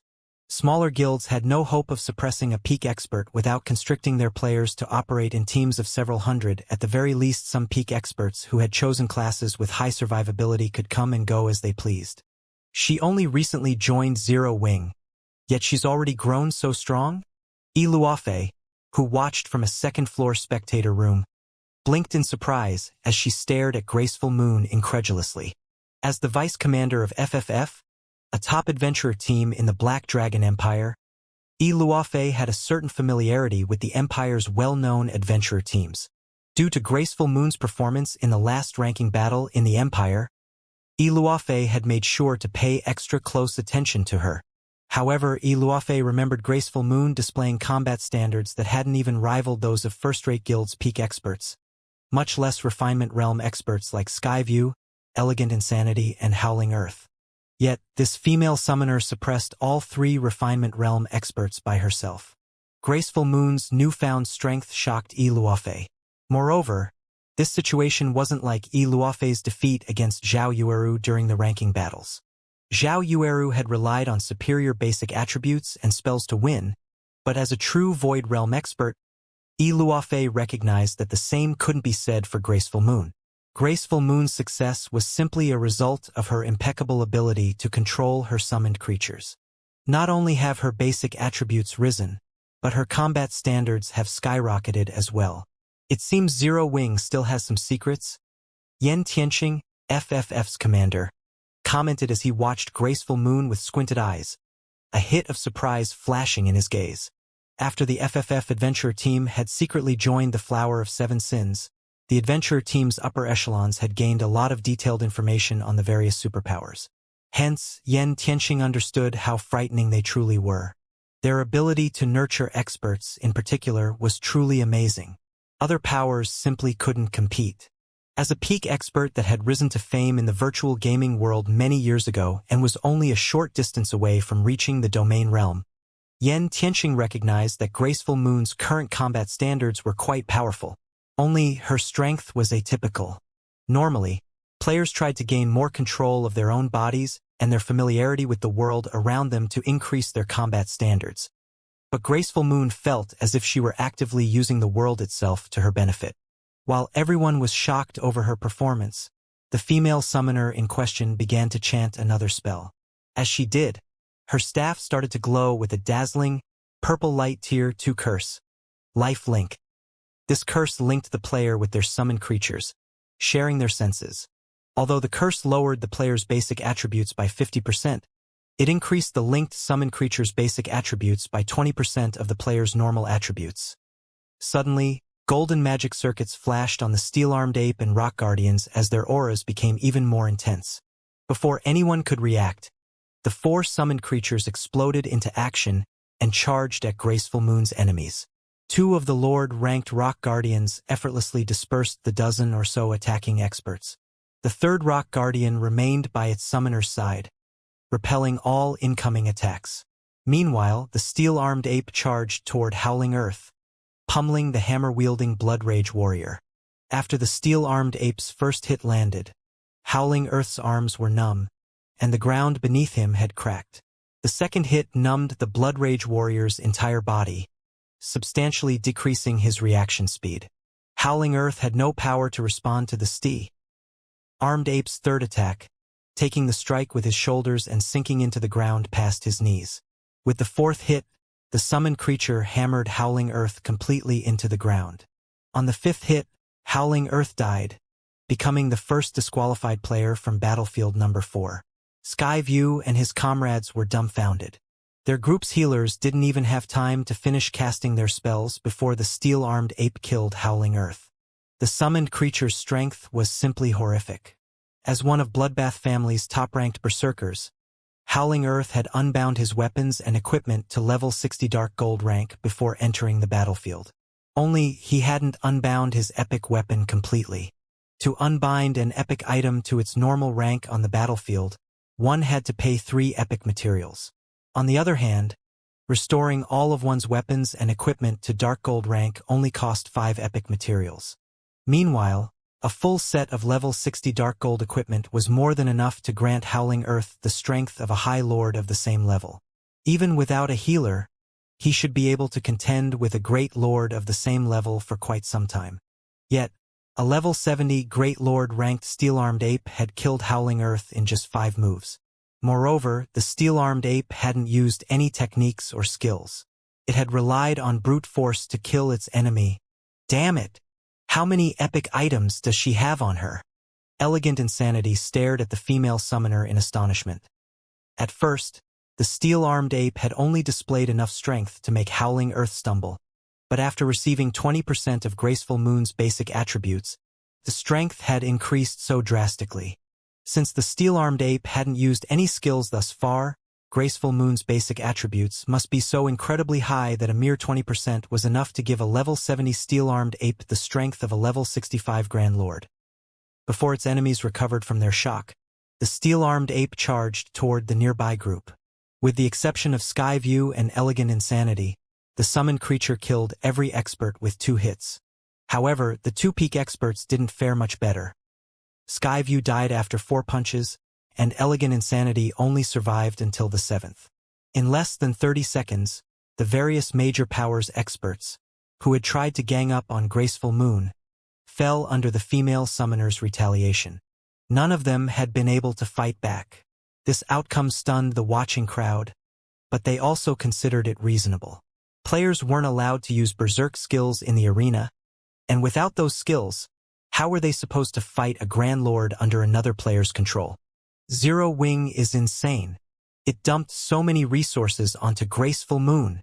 In my opinion, I think Zero Wing's decision was a wise one. At the very least, with a Grand Lord on its side, no ordinary power can eliminate Zero Wing. The crowd fell into a heated debate over Graceful Moon's strength. They had never expected Zero Wing to pull such a move. With this Zero Wing should acquire plenty of energy crystals in battlefield number 4. Zero Wing certainly has a lot of clever tricks, the half-elf man beside Melody said, sneering at Graceful Moon through a magic mirror. However, while pouring its resources into a few select experts will allow them to perform well, what could a small number of players hope to accomplish on such large battlefields?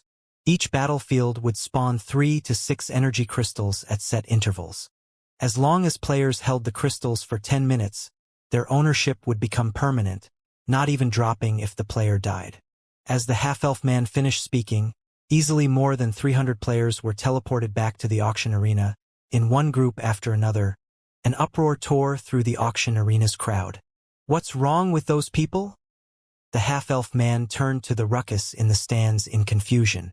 While most of the participating powers worked together against Zero Wing's members, there were bound to be exceptions.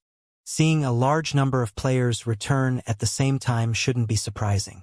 But when the half-elf man raised his eyes to the magic mirrors displaying the fights in other battlefields, his expression froze. Impossible! The several dozen magic mirrors in the center of the auction arena all displayed battles involving Zero Wing's members. Some of these Zero Wing players fought 2 or 3 opponents at the same time, while others faced more than 10. Every one of Zero Wing's members displayed combat standards that could rival Refinement Realm experts. Moreover, they all showed off their extraordinarily high basic attributes. The expert players that had returned from the battlefields were Zero Wing's victims.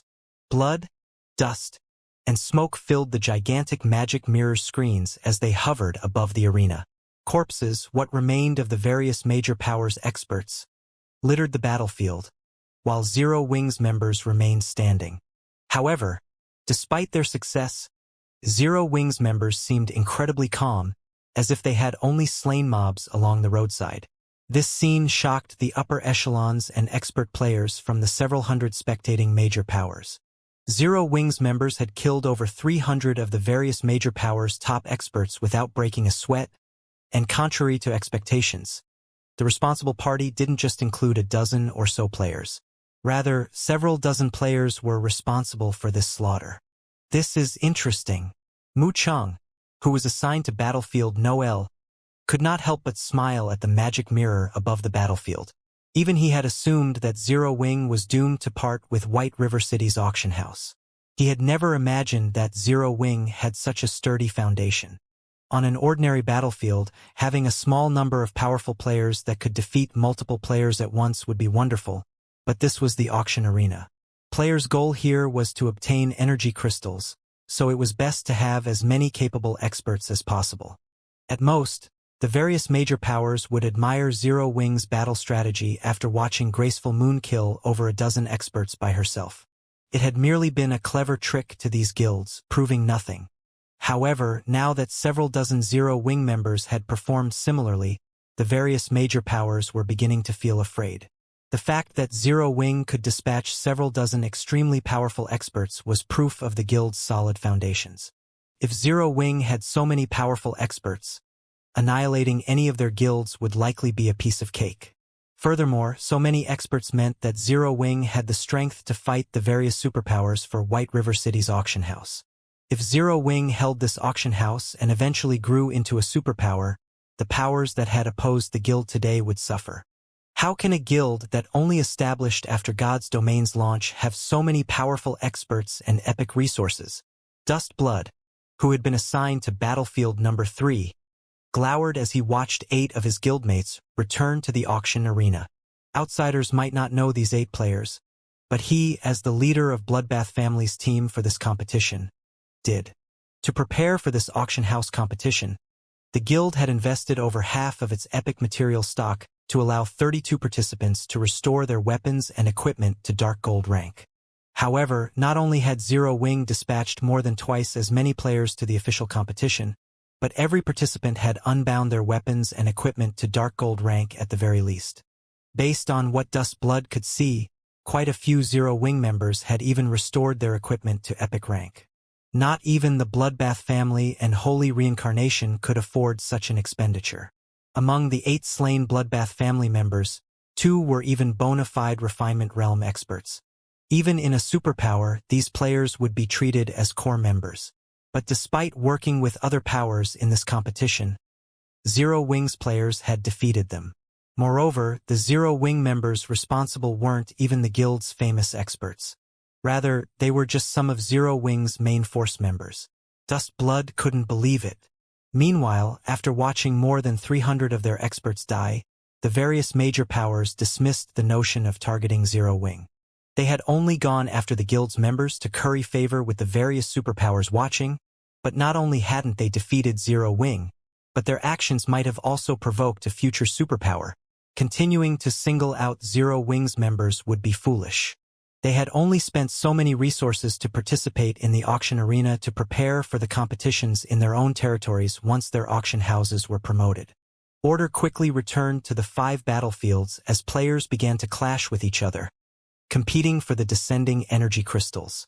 Unless an energy crystal was at stake, the various major powers experts avoided Zero Wings members as much as possible. For a time, Zero Wings members moved across their battlefields with ease. The spectating crowd fell silent as they recognized this turn of events. Meanwhile, the Zero Wing members watching the competition grew excited. They all wished they were on those battlefields as well. The various major powers that had visited Starmoon Kingdom had treated Zero Wing like dirt in the past. None of them had seen anything special about the kingdom's ruling guild. However, these foreign powers now bowed their heads, doing the best they could to avoid Zero Wing's attention. Wonderful. Without the other powers' interference, Zero Wing can safely compete for the energy crystals, Melody exclaimed as she watched Zero Wing's members traverse the 5 battlefields unhindered.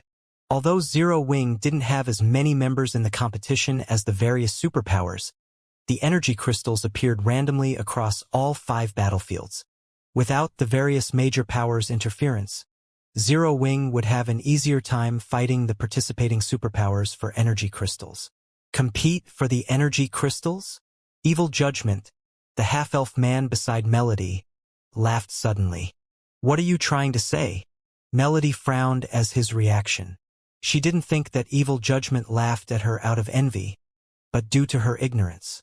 With how important an auction house is to a guild, do you think the various superpowers will let anyone lesser compete? Evil Judgment asked as he gestured to the energy crystals falling into the 5 battlefields. The answer is a definite no.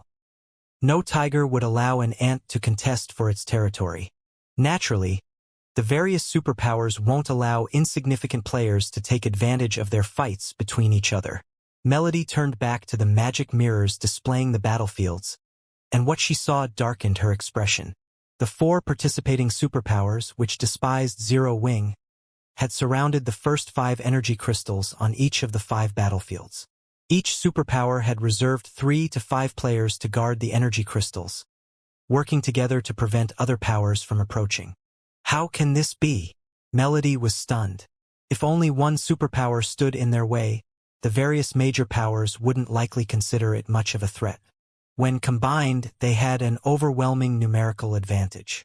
If they worked together, a lone superpower couldn't stop them. However, 4 superpowers were working together. Although each had only dispatched a small number of players to protect the energy crystals, these experts were extraordinarily powerful. Even working together, the various major powers had little hope of breaking past that blockade. The various major powers only outnumbered the 4 superpowers by 3 or 4 times. Such a small advantage wasn't enough to defeat the 4 cooperating superpowers. Moreover, if they annoyed these superpowers, they might set aside their competition and focus on the interfering players. If the 4 superpowers got serious, they could end these major powers. Knowing that such an outcome was possible, the various major powers wouldn't dare attack the superpowers. However, if the major powers did not act, Zero Wing wouldn't have any opportunities to take advantage of. I want to see just how you intend to hold White River City now, Zero Wing. Skyview roared with laughter when he saw the 4 superpowers cooperate. With them working together, one of these superpowers was guaranteed to win this auction arena competition. The other powers could only watch from the sidelines or declare themselves these superpowers' enemy. But who would dare attracted for superpowers' wrath? Yet, when everyone thought that no one would dare attack these 4 superpowers' blockade, several figures on battlefield number 1 dashed past the various major powers players and straight toward one of the energy crystals. So fast. Who are those people? Have they lost their minds? I thought I saw them wearing a 6-winged emblem. A 6-winged emblem? Isn't that Zero Wings emblem? The crowd, the various major powers experts, had formed some distance away from the energy crystal shuddered when they realized that the 5 new arrivals were from Zero Wing. The players watching from outside of the arena gaped in shock. Unlike the experts on the battlefield, they had a clear view of Zero Wing's 5 members rapidly approaching the fallen energy crystal. Isn't that Black Flame? That can't be, can it? 4 superpowers are working together to guard that crystal. How could Black Flame dare to attack them? Has Black Flame lost his mind? He's charging in with only 4 companions. That's not enough to face a single superpower, much less 4. Does Black Flame really treat superpowers experts like ordinary experts from other guilds? Maybe this is his final stand. White River City is Zero Wing's main headquarters, and without it, at least half of Zero Wing's operations will be crippled. Zero Wing's behavior baffled everyone watching. No one had ever thought that Zero would make such a bold move.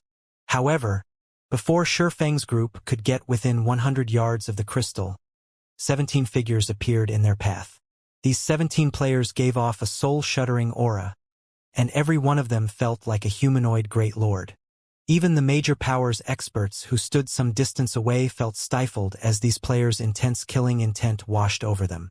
These 17 players wore a mix of level 60 and level 65 dark gold equipment. Some among them even bore level 60 dark gold set equipment and weapons. Moreover, they had fully restored these items' ranks. Am I dreaming?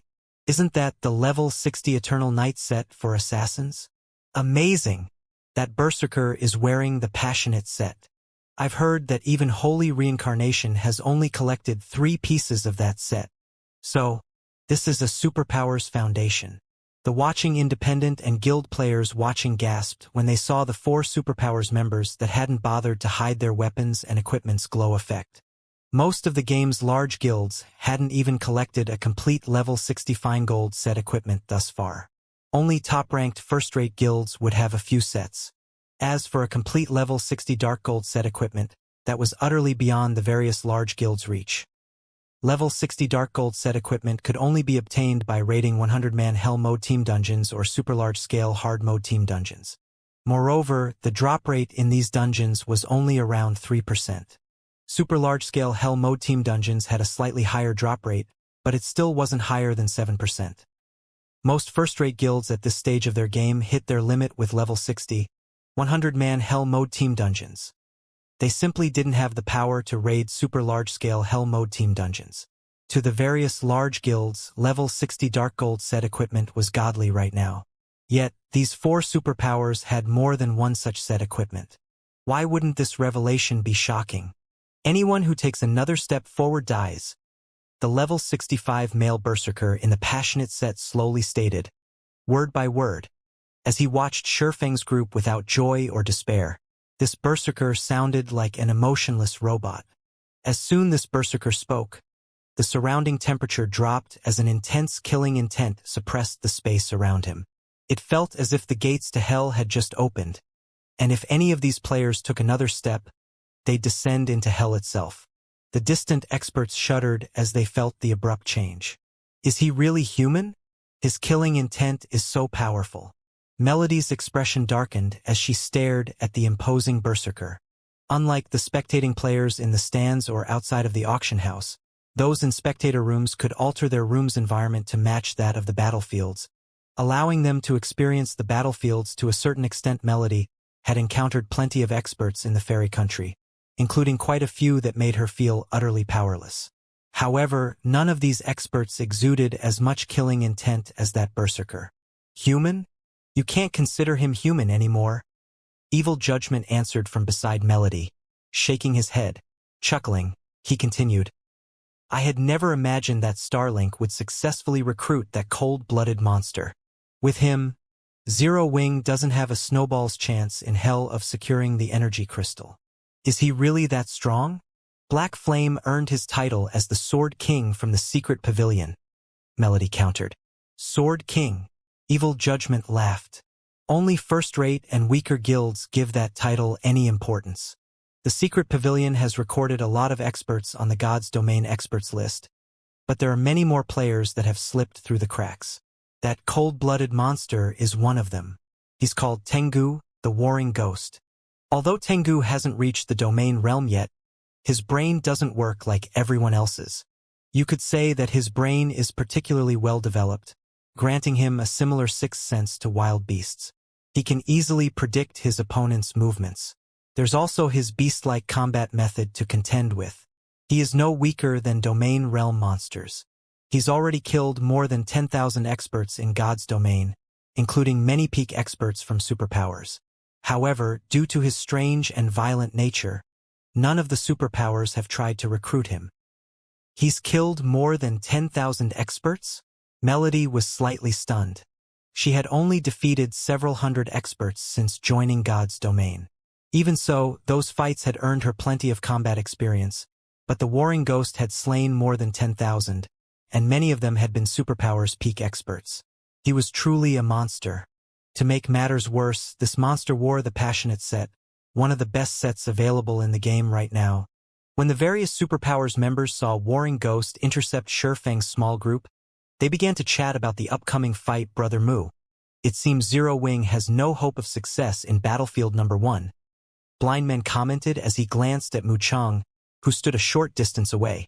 He had heard much about the Warring Ghost, Tengu. If that man continued to grow stronger, he would undoubtedly reach the 4 Shadow Demons level. Although Black Flame was quite strong as well, the Swordsman's strength should, at most, rival Tengu's. However, there were 4 other Zero Wing members present, while Tengu had a total of 17 allies. Zero Wing had no chance of reaching the energy crystal, much less claiming it. Starlink has truly invested a lot of its resources in this competition. Mu Chang shook his head and sighed when he saw these players. Even Mu Chang would struggle in a fight with Tengu. The weakest piece Tengu wore was level 65 Dark Gold rank, and he carried 2 pieces of epic equipment and an epic weapon. The Berserker's equipment was likely some of the very best God's domain had to offer right now. Zero Wing's Black Flame? A beautiful woman in dark purple robes and wearing King's Return's guild emblem muttered as she observed Shurfeng. Smiling, she continued, "Although it is impressive that you've ranked so highly on the God's Domain experts list, this isn't a realm Zero Wing can reach. It'd be best if you left. Even if Nature Hall or Unyielding Soul step in to help you, Tengu will act without hesitation." The major powers experts watching from nearby nodded in agreement with this woman's warning. Although Zero Wing had surprised everyone with its strength, proving that it was even more powerful than a top-ranked first-rate guild, it couldn't compare to a superpower. If Zero Wing hadn't had Nature Hall and Unyielding Soul support, the 4 allied superpowers would have likely attacked by now. You Zero Wing players should know what's good for you. Do you think you could have survived this long if we had moved against you early in this competition? A level 65 ranger from Starlink said, sneering at Shurfeng. What if I refuse? Shurfeng asked with a calm smile. He then took a step forward. As Shurfeng stepped forward and his calm voice reached the players around him, the experts watching from a distance and the spectating crowd stared with dropped jaws. Even Starlink's sneering ranger froze in shock as Shurfeng incredulously approached. Is Black Flame tired of living? The 4 superpowers have only avoided Zero Wing thus far out of respect for Nature Hall and Unyielding Soul. Why would he dare take the initiative to attack them? Has he just given up? None of the major powers experts or upper echelons could understand why Shurfeng was being so stubborn. The auction arena had just begun, so there would be plenty of opportunities to secure energy crystals later. Even if the 4 superpowers wanted to monopolize the crystals, they didn't have the manpower to cover every corner of the 5 battlefields. Furthermore, Zero Wing's strength was only second to the 4 superpowers in this auction arena. It definitely had a chance of claiming the energy crystals that the 4 superpowers couldn't secure. Zero Wing didn't actually need to fight these superpowers. While the crowd chatted about the situation among themselves, the purple-clad woman's expression darkened. Black Flame. Do you really think that we are too afraid to attack just because you have Nature Hall and unyielding soul support? The woman from King's Return demanded frostily. With her wrath, the surrounding space froze. Her aura was no less intense than Tengu's. The ambient mana rampaged in tandem with the woman's anger. The players within this violent mana storm began to lose their temper as well. The various major powers experts gasped as they felt the sudden change. Even Melody, who experienced the altered environment from her spectator room, paled. How is she so powerful? A simple mood change has affected the surrounding mana so drastically. Melody watched the purple-clad beauty with a grim expression. As a half-elf, she had a very high affinity with elemental mana. Even so, she couldn't easily trigger mana without casting a spell. Yet this purple-clad woman could. While this feat might not seem impressive, Melody recognized how frightening it truly was and what it represented as a magical class expert. When casting a spell, a player uses incantations and runes to trigger the ambient mana and gather it to a single point. Only then could a caster use the gathered mana to form the necessary magic arrays. If one could command the mana around them without incantations or runes, they could cast a spell in a fraction of the normally required time. In God's domain, magical class players' glaring weaknesses were their casting times and mana capacity. If a magical class player could reduce their casting time, they could substantially increase their combat power, especially against other players. This was especially true when it came to combat against players. This is only natural. She is, after all, King's Return's favored prodigy, Wilting Netherworld. She has also earned the nickname Lightning Witch. Purely comparing battle records, she's even more impressive than the Warring Ghost if not for King's Return hadn't come to an agreement with the Secret Pavilion. Wilting Netherworld would have long since ranked among the top 50 players on the God's Domain experts list. Evil Judgment said as he watched the purple-clad woman in fascination. Now that Black Flame has angered Wilting Netherworld, she and Tengu are more than enough to disqualify every Zero Wing member on Battlefield number 1. Very few people knew of Wilting Netherworld's battle records.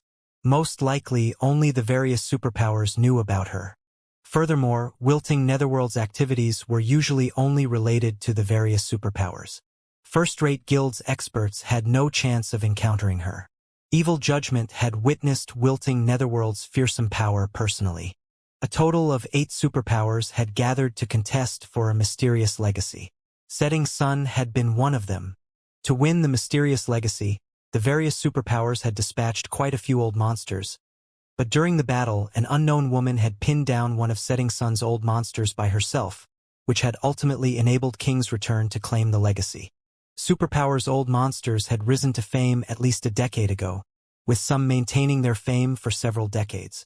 They were all experts with rich combat experience, and their combat standards far exceeded human limits.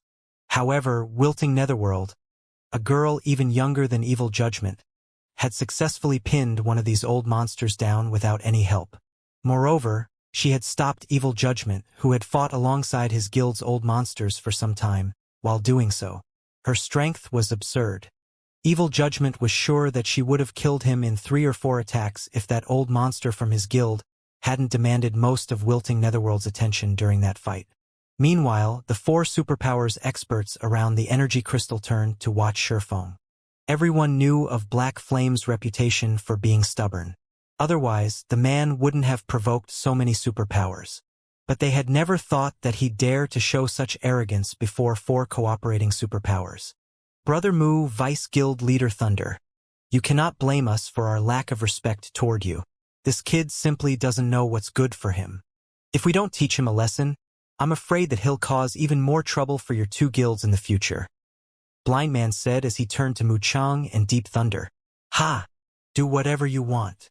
Mu Chang watched Sherfong with disappointment, thinking the boy was too stubborn and beyond salvation. Only he and Deep Thunder were in this location, but against the combined might of 4 superpowers, they wouldn't accomplish anything even if they had their guild's main force members. None of the 4 superpowers were any weaker than Unyielding Soul or Nature Hall. Hence, neither he nor Deep Thunder had the strength to break these 4 superpowers' rules. Wait! Deep Thunder shouted suddenly. This is Zero Wing's home turf. Isn't it a little much to shove the guild out of this contest? Furthermore, Zero Wing is one of Nature Hall's firm allies. Nature Hall can't just sit by and watch you bully Zero Wing. Deep Thunder's abrupt attitude change stunned the various superpowers members. They couldn't fathom what trick he was trying to pull. Since when were Zero Wing and Nature Hall firm allies? To add to their confusion, Deep Thunder seemed intent on fighting alongside Zero Wing. The situation even confused Mu Chung. He hadn't expected Deep Thunder to be so committed to helping Zero Wing. Vice Guild Leader Thunder is so affectionate. Unfortunately, Zero Wing has already enraged Starlink's members. I'm afraid that it's too late to stop them, an old man from Starlink wearing silvery gray leather armor said as he glanced at Tengu, who had already begun to move. With a smile, he continued, "Moreover, rules are rules. If we superpowers don't show off our power, no one will fear or respect us."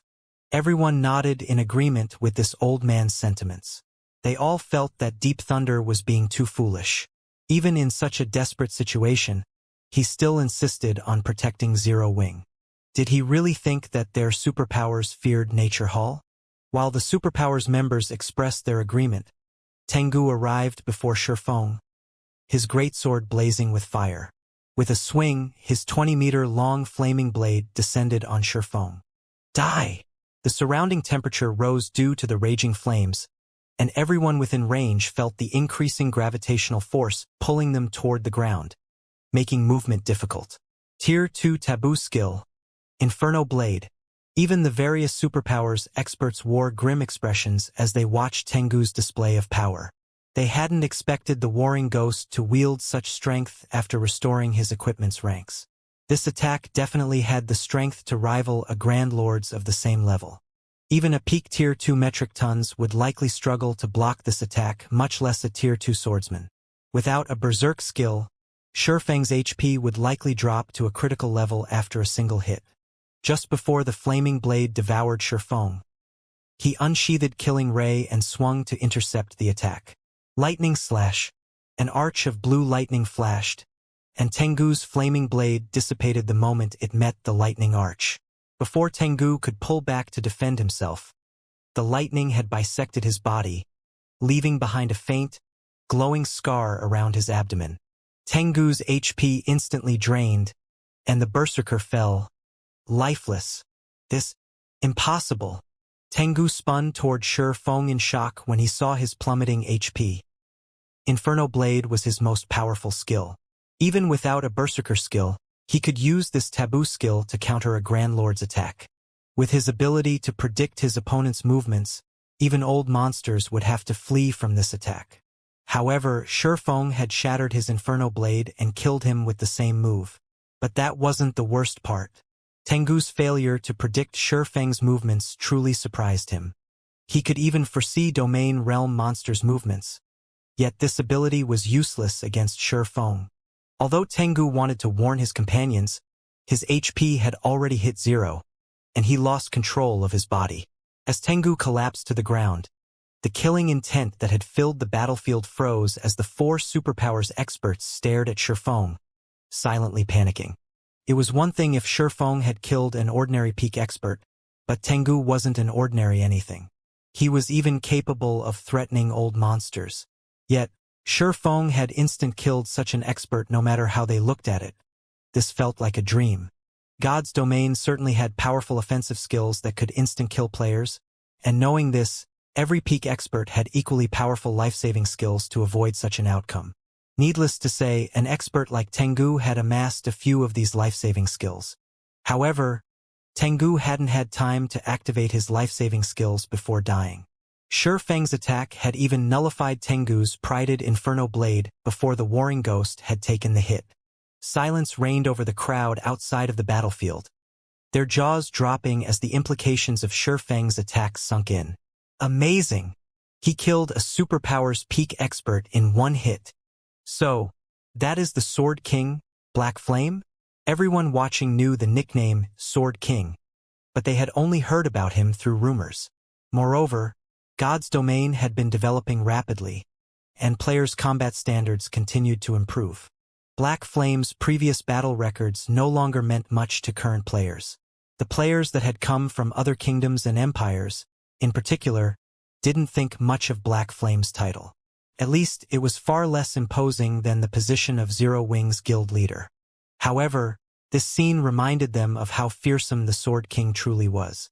The Sword King had certainly grown stronger since receiving the title, not weaker. While the spectators discussed the fight, Shi Feng sheathed Killing Ray. He then glanced at wilting Netherworld and her companions, asking, "Do you still want to stop me?" Shi Feng's voice sounded calm and gentle, yet wilting Netherworld and the other experts felt an immense pressure weigh them down. These experts unconsciously moved out FO the way. Seeing that his opponents had lost the will to fight, Shi Feng and his teammates continued toward the energy crystal. Wilting Netherworld and her comrades didn't attempt any sneak attacks, merely watching, frustrated, from the sidelines. They merely looked on with frustration from the sidelines. Wilting Netherworld felt particularly bitter. Although she considered stopping Shi Feng, the moment she harbored the thought, she felt an indifferent gaze directed toward her, informing her that he was prepared for such an attack. When she met Shi Feng's cold gaze, she felt as if the man were telling her, "You can try it, but you'll only fall next to Tengu." With this realization, wilting Netherworld abandoned any thoughts of resisting. Her strength was, at best, a match for Tengu's. Even though Shi Feng had already used his Surekill skill, killing her wouldn't be difficult for someone with even higher attributes than Tengu and Domain Realm combat standards. Is this why he was so confident? When wilting Netherworld thought back to Shi Feng's relaxed attitude, she understood that he hadn't acted that way due to Nature Hall and unyielding soul support. He simply had the strength to back up his confidence. What? They got through, just like that. As the various major powers experts watched wilting Netherworld and her comrades let Shi Feng's party pass, they were flabbergasted. By killing just one player, Shi Feng had silenced the 4 superpowers peak experts, convincing them that it would be wise to let him pass. This was even more shocking than watching someone kill a great lord with one attack. When Melody saw this from her spectator room, however, she was incomparably excited. She had never dreamed that Shi Feng would be so powerful. Not only had he killed a monster like Tengu, but wilting Netherworld and her party were also afraid enough that they stepped aside. How? How is this possible? Evil Judgment, on the other hand, was stupefied, confusion and madness flashing in his eyes. Wilting Netherworld, a goddess in his eyes, had retreated from Shi Feng. She hadn't even budged during the fight with his guild's old monster. Yet a single sentence from Shi Feng had been enough to force her aside. Evil Judgment even wondered if the world was playing some cruel joke on him. Back on the battlefield, the 4 superpowers members that were waiting for the descending energy crystal to reach the ground tensed at this unexpected result. How surprising! Even Black Flame has reached this standard. It's no wonder why he dared to participate, Blind Man said as he began to watch Shi Feng more seriously. Glancing at Mu Chang and Deep Thunder, he realized why their guilds wanted to befriend Zero Wing. Based on the information King's Return had collected, Shi Feng's combat standards were only at the Void Realm, yet he could display combat power that rivaled Domain Realm experts. He mainly relied on his powerful basic attributes and skills to face Domain Realm experts. However, things had changed. Although Shi Feng had only executed one attack, his control assured Blind Man that Shi Feng had reached the Domain Realm. Every Domain Realm expert warranted the various superpowers' attention, let alone a Domain Realm expert with the support of a large guild. As time passed, this Domain Realm expert would only become more powerful.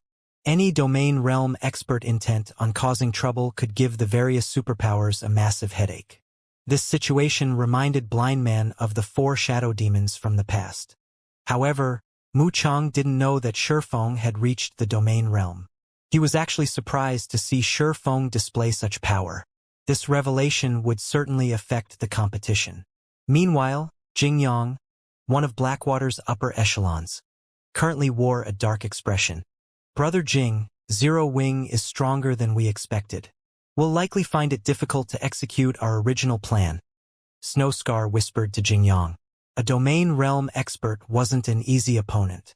At the very least, it meant that Zero Wing qualified to compete for the energy crystals in Battlefield Number 1. It's true that Black Flame is stronger than we suspected, but slaying Tengu will cause Zero Wing some trouble, Jingyang said as he watched Starlink's members approach Shifeng. Smiling, he continued, "It seems Starlink can no longer sit still." Of the 5 battlefields in this competition, Battlefield Number 1 was a gathering of monsters. 2 of Starlink's most powerful combatants had been assigned to the battlefield, Wind Demon and Sword Demon of the 4 Shadow Demons. As Jingyang finished his comment, both Wind Demon and Shadow Demon had reached Shifeng. The 2 elderly men smiled at their opponent as if they were just 2 friendly old men from the neighborhood instead of the combat veterans they truly were. These old men's auras were nothing like Tengu's. Their auras felt like the vast ocean, and everyone felt like small boats waiting to be devoured by the waves as these auras washed over them. Even wilting Netherworld was afraid as she looked at these 2 men. Not only did Wind Demon and Sword Demon carry 4 pieces of epic equipment, but they also wielded epic weapons. The rest of their equipment was level 65 Dark Gold rank. Not even wilting Netherworld's equipment was as impressive as theirs. "Little brother, you're quite skilled. You're already so strong despite your age. Your future is boundless. Our guild leader wants to annihilate Zero Wing, but after discussing the situation with Old Wind here, we've decided that if Zero Wing agrees to become one of Starlink's subordinate guilds, we'll talk the guild leader into giving you White River City." The white-haired old man with a slightly bent back addressed Shifeng. Smiling, he asked, "May I know what you think of this proposal?" Everyone was dumbfounded when they heard the old man's words, especially the various major powers' upper echelons. They all stared at Shifeng in envy. No one had considered that not only would Starlink willingly abandon its vengeance against Zero Wing, but it would also offer to protect the guild. If the smaller guild accepted the offer, Zero Wing's development in God's domain would skyrocket. "There's nothing to think about. Scram." Shifeng's response was cold as he eyed Wind Demon and Sword Demon. Sword Demon's expression sunk when he heard Shifeng's reply, his smile vanishing as he gave Zero Wing's Swordsman a chilling look, even space around them frozen due to the bone-piercing killing intent Sword Demon. Wilting Netherworld, who stood nearby, couldn't help but shudder as she felt the change. The experts from the various major powers just stared at Shifeng, gaping in shock. Has Black Flame really lost his mind? Doomed. Zero Wing is doomed for sure. The various major powers didn't know what to say to Shifeng's overbearing behavior. Starlink already suppressed 2 super first-rate guilds in the Dark Knight Empire. It had endless strength and wasn't a force that super first-rate guilds like Unyielding Soul or Nature Hall could compare to. Only top-ranked super first-rate guilds had any hope of standing against it. If Starlink gave the word, countless powers would do what they could to curry its favor and celebrate becoming Starlink's subordinate guild. As one of Starlink's subordinate guilds, not only would the guild receive financial support from the superpower, but it would also receive support in in-game resources. Most importantly, the guild could develop without worrying about enemies. It would have nothing to fear even when clashing with other superpowers. If Zero Wing submitted to Starlink, it could reach an entirely new level of development very quickly. Zero Wing wouldn't be limited to lording over Starmoon Kingdom. It could easily become the overlord in the several neighboring kingdoms as well. Yet Shifeng had actually rejected such an opportunity, and he had done so without hesitation. Even the various superpowers players were stunned by his answer. "Young people nowadays really are ignorant of their limitations," Blind Man said as he shook his head and chuckled. He then turned to Deep Thunder and said, "Vice Guild Leader Thunder, although you have a good relationship with Zero Wing, I'd advise you not to interfere. If you attract the 4 Shadow Demons' ire, you'll likely have a hard time explaining yourself to Guild Leader Nature. Not even he would dare to show such arrogance before Sword Demon and Wind Demon. First of all, they had Starlink's support. Secondly, both experts were incredibly powerful, far stronger than the younger generation's domain realm experts. Ignoring Starlink, provoking these 2 was not wise. "Thank you for your concern, but King's Return doesn't need to worry about that," Deep Thunder replied. Calmly, he continued, "I've said this already, but Nature Hall and Zero Wing are firm allies. If someone wants to move against Zero Wing, Nature Hall won't sit back and watch. Blind Man gave the younger expert an odd look, but he didn't comment further. The various superpowers members standing nearby were stunned by Deep Thunder's reply. Even now, Nature Hall insisted on shielding Zero Wing. The guild's choices were completely out of the norm. Deep Thunder's response even surprised Mu Chang, and he took a moment to consider Shifeng more carefully. He had never thought that Zero Wing was capable of inspiring Nature Hall to go to such great lengths, even willing to provoke Starlink on its behalf. However, despite the strange looks he received from the various superpowers members, Deep Thunder smiled contentedly.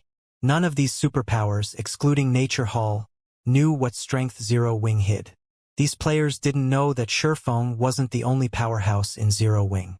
The guild also had Fire Dance, who had the combat power to rival Domain Realm experts. But that wasn't the end of it. Zero Wing also had Cola and the several other peak experts Shifeng had brought with him during his visit to Nature Hall's reception room. According to Nature Hall's initial estimations, Zero Wing should have at least 10 peak experts. Even though Starlink had dispatched a considerable amount of strength to White River City's auction house, its chances of winning this competition weren't overwhelmingly high. Rather, it only had a 50-50 chance. Zero Wing had invested every resource it had in White River City, and every participating Zero Wing player had likely fully restored all of their weapons and equipment, allowing them to fight in peak condition.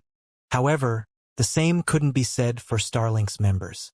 Only a fraction of Starlink's force had unbound all of their equipment. Even though Starlink had the numerical advantage, Zero Wing's overall combat power was on par with the superpowers. Rather than side with the 4 superpowers and standing to gain insignificant benefits, gambling on Zero Wing and potentially winning the lottery was a wiser move for Nature Hall. Old Sword. It seems this brat doesn't appreciate your goodwill. Wind Demon could not help but chuckle at Sword Demon.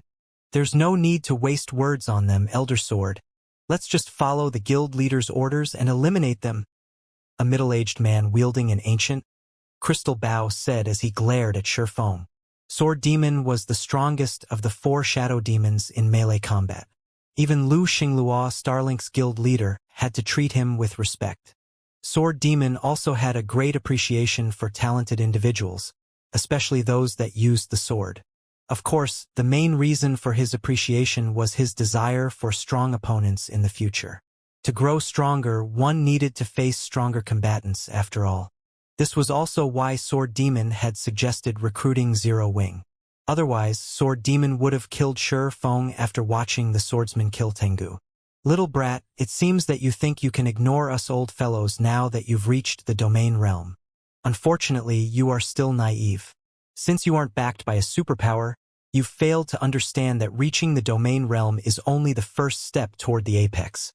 Sword Demon said as he heaved a deep sigh. His gaze then sharpened as he said, I will teach you that even among Domain Realm experts, there can be a massive difference in strength. Sword Demon's aura abruptly shifted, releasing a tremendous amount of pressure to bear down on Shifeng. Although Sword Demon's aura targeted Shifeng, wilting Netherworld couldn't help but tremble, struggling to breathe, even though she stood some distance behind Shifeng. How is he so strong? Fire Dance, Alluring Summer, Flying Shadow, and Shadow Sword prepared for battle from behind Shifeng. They had never expected this player's aura to be so strong. Before anyone could react, Sword Demon's Crimson Greatsword transformed into a rotating sword light. He then vanished, reappearing before Shifeng in an instant. Like nimble snakes, 12 crimson sword lights spread out and converged on Shifeng, altering their attack trajectories and becoming nearly impossible to predict. Moreover, the attacks were so fast that the naked eye couldn't keep up. Tier 2 skill, 12 heavenly rotations. Sure enough, he's reached this level after so long. Blind Man's expression tensed when he saw the 12 sword lights. Wilting Netherworld, on the other hand, was utterly dumbfounded. Despite her keen perception, she couldn't follow the 12 sword lights' speed and transformations. It looked as if 12 different people commanded the sword lights, like each attack had a will of its own. The 12 sword lights didn't even interfere with each other's trajectories. Although each attack only carried a Great Lord's strength of the same level, She doubted that she'd be able to dodge or block this assault. An ordinary skill like 12 heavenly rotations had gained a life of its own in Sword Demon's hands. His combat standards were unlike anything she had seen from the domain realm experts she had fought before. Alone? I'm afraid you're not qualified. With a snort, Shifeng unsheathed Killing Ray and Twilight Blade, greeting the 12 sword lights in battle. Swords Transmigration. As the 12 crimson sword lights were about to bite into Shifeng, Killing Ray and Twilight Blade cut 6 of them down. The counterattack forcibly altered these sword lights' trajectories, and rather than threatening Shifeng's life, they became shields that protected him as they clashed with the remaining 6 sword lights. Dang, dang, dang. As the 12 sword lights collided, they disintegrated into particles of light. Meanwhile, Shifeng remained unharmed. He blocked all of those attacks. Wilting Netherworld stared at the fading light particles with wide eyes. Sword Demon's use of this skill had reached the peak of God's domain. She was sure that even King's Return's old monsters would be forced to use a life-saving skill or powerful offensive skill to nullify the attack. Yet Shifeng had done so with a few, simple slashes. Moreover, Shifeng had neutralized the attack so effortlessly. Wilting Netherworld couldn't believe her eyes. Similarly, the various major powers watching experts gaped at the scene. Amazing! This is simply amazing! So, this is an apex expert's strength? Shock and excitement overwhelmed everyone after witnessing the brief clash between Shifeng and Sword Demon. Although they all knew that the various superpowers' old monsters were extraordinarily powerful, they had never seen one in action before. At most, they had watched a few of those old monsters' battle videos. However, they now watched one of these old monsters fight an equally strong opponent. Moreover, they only stood 200 yards away from the fight. For Tier 2 players, watching from this distance was like watching a fight from 50 yards away for Tier 1 players. Black Flame really can't be underestimated. No wonder why he dismissed Sword Demon's offer so quickly.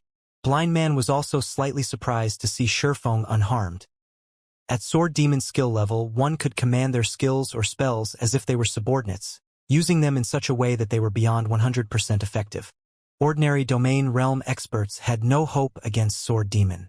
After all, experts that had just reached the domain realm could only use their skills and spells at 100% efficiency. There was a qualitative difference between the two. While everyone discussed Sword Demon and Shifeng's initial exchange, Shifeng moved, appearing before Sword Demon instantly. Killing Ray and Twilight Blade then transformed into countless sword lights as they assaulted the older man. Sword's Orbit.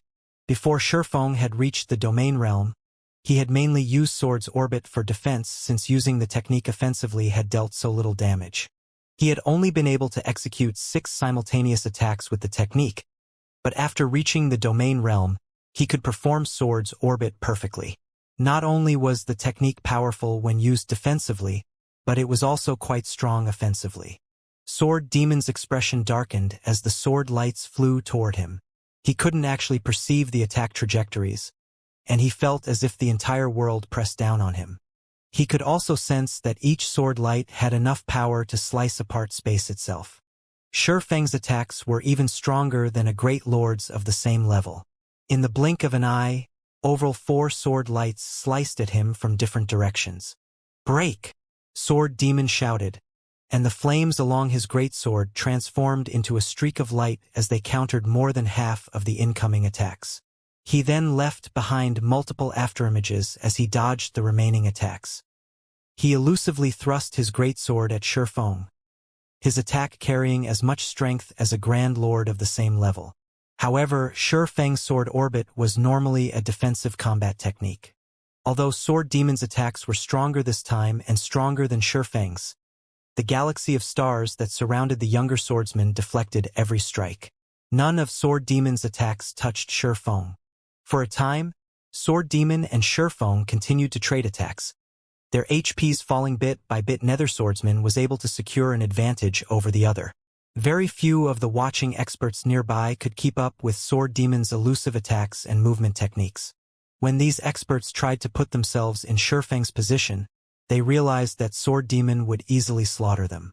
As for Shifeng's combat technique, he was so fast that they couldn't register his movements. They had only realized that he had swung his sword after the fact. When they imagined being on the receiving end of his attacks, they recognized that they wouldn't block a single swing and would be slaughtered helplessly. Amazing! Melody could not believe her eyes as she watched the exchange between Shifeng and Sword Demon, excitement welling within her heart. Even the various superpowers feared Sword Demon, and he currently carried 6 epic weapons and equipment pieces. His equipment standards undoubtedly ranked among the very top in God's domain right now. Yet, Shifeng fought Sword Demon to a standstill. So, this is his true strength? Mu Cheng, who watched the battle from the battlefield, was just as shocked as Shifeng held this play out from the side. Blind Man said calmly. Damned blind man. Mu Cheng inwardly cursed. Watching from the sidelines and staying its hand was the best option for King's return.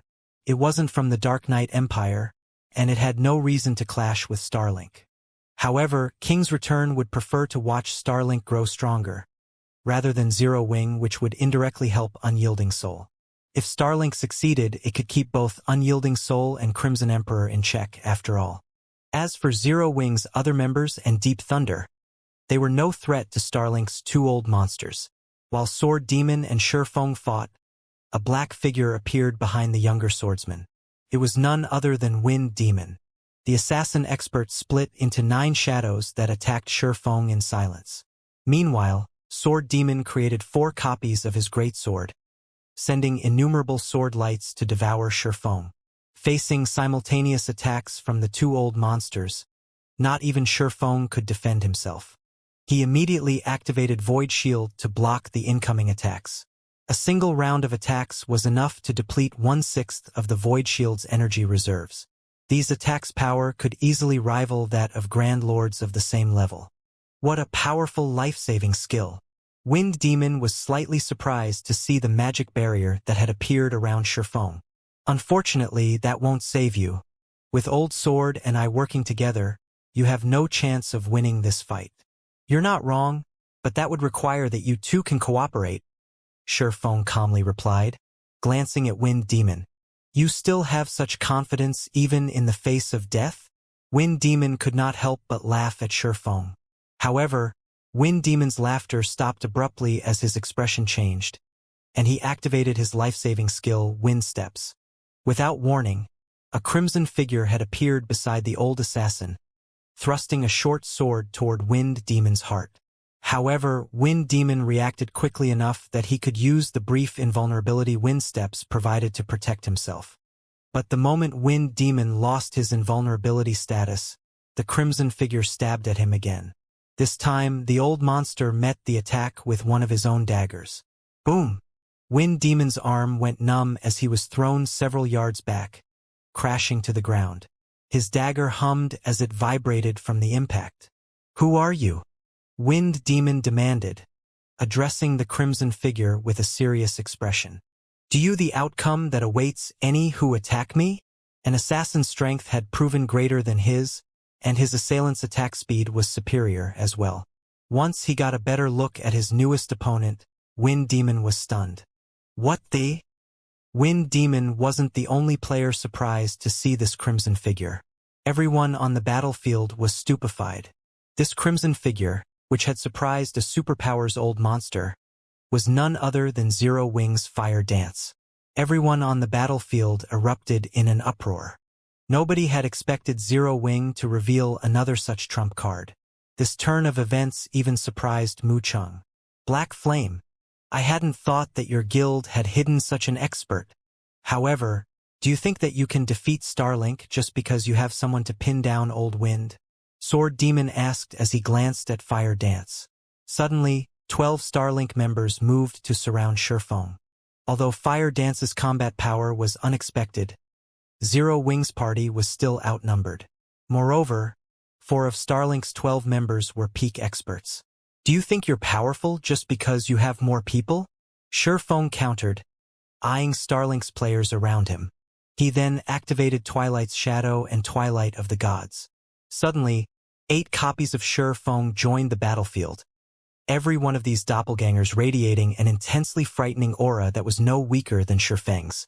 All right, let the second round begin. The confident Starlink's members had displayed vanished as Shurfeng's 8 doppelgangers joined the fray. At the same time, fear surfaced in their eyes as Starlink's members looked at Shurfeng's doppelgangers. The nearby spectators' eyes nearly fell from their sockets when they saw this. Crap! Is this real? Cheating! He is definitely cheating! Many experts watching from a distance couldn't help but shout in indignation. The Zero Wing members watching from outside of the battlefield, however, began to cheer.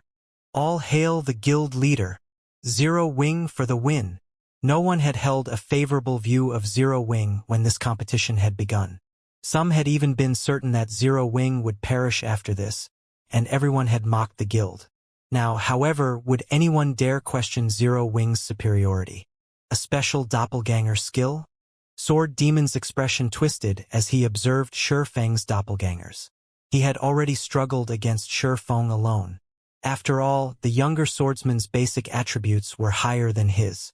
If not for the significant strength and speed boost his special weapon provided, Shurfeng would have already defeated him. Yet now he had to face 9 identical copies of this troublesome swordsman. He might not have been worried if these copes had been ordinary doppelgangers.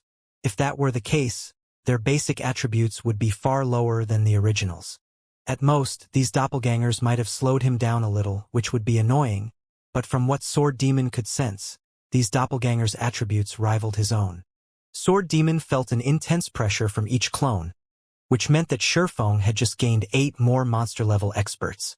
Of course, this was the best-case scenario for Shurfeng. If Sword Demon actually continued this fight, it would be a different story. After all, everyone's attention span was limited. Even if Shurfeng were a domain realm expert, he couldn't perfectly control all 8 doppelgangers and fight.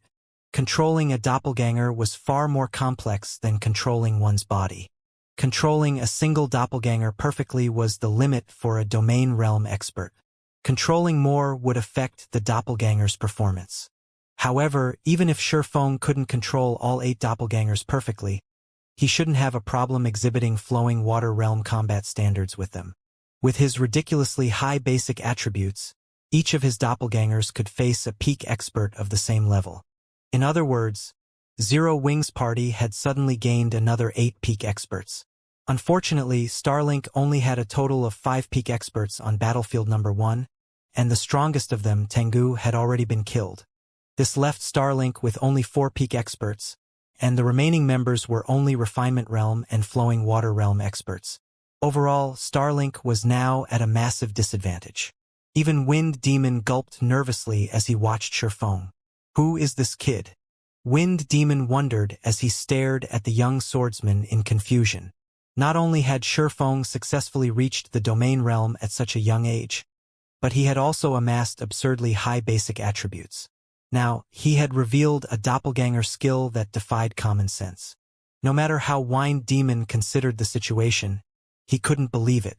No individual player could easily obtain Shurfeng's weapons, equipment, or skills. Acquiring any of these required an astronomical amount of resources and manpower. The 4 shadow demons had only even secured their current weapons, equipment, and skills thanks to Starlink's help. However, Shurfeng had collected such items by relying on a guild that only controlled one kingdom. Amazing! With this, Starlink is finished in battlefield number 1. Mu Cheng balled his fists in delight as he glanced at Blind Man. He had been worried for Zero Wing, and if not for Blind Man's interference, he would have jumped into this battle to help the guild. However, Blind Man's efforts had gone to waste with this new development. Just as Shurfeng was about to attack Starlink's members, a low voice reached his ears. Guild leader Black Flame, don't be so quick to act. Blackwater's Jingyang called out. OUVE already proven Zero Wing's strength.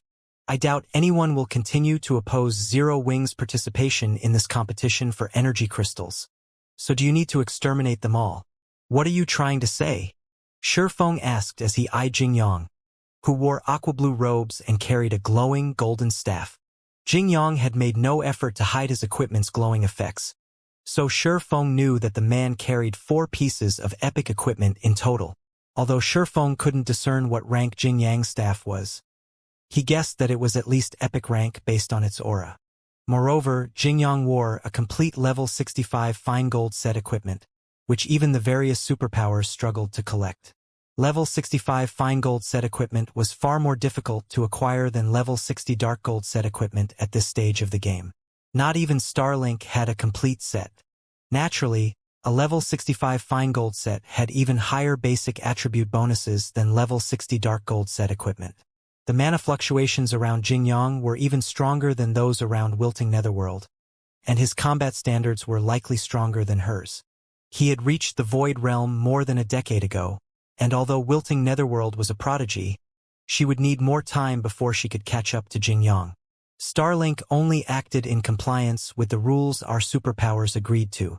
If Guild Leader Black Flame is earnest in moving against Starlink, the rest of us won't just sit back and watch. I hope you can understand this, Jingyang said, smiling. Jingyang's words left everyone stunned. They had never expected this battle to take such a drastic turn. Blackwater is too shameless. It didn't step forward when Starlink was about to annihilate Zero Wing. But now that Zero Wing has the upper hand, it wants to interfere. Since when have Blackwater and Starlink had such a good relationship? Zero Wing is in trouble now. Such a powerful doppelganger skill definitely has a very long cooldown. If Zero Wing misses this opportunity to take out Starlink, it isn't likely that the guild will find another chance. Zero Wing is so unlucky.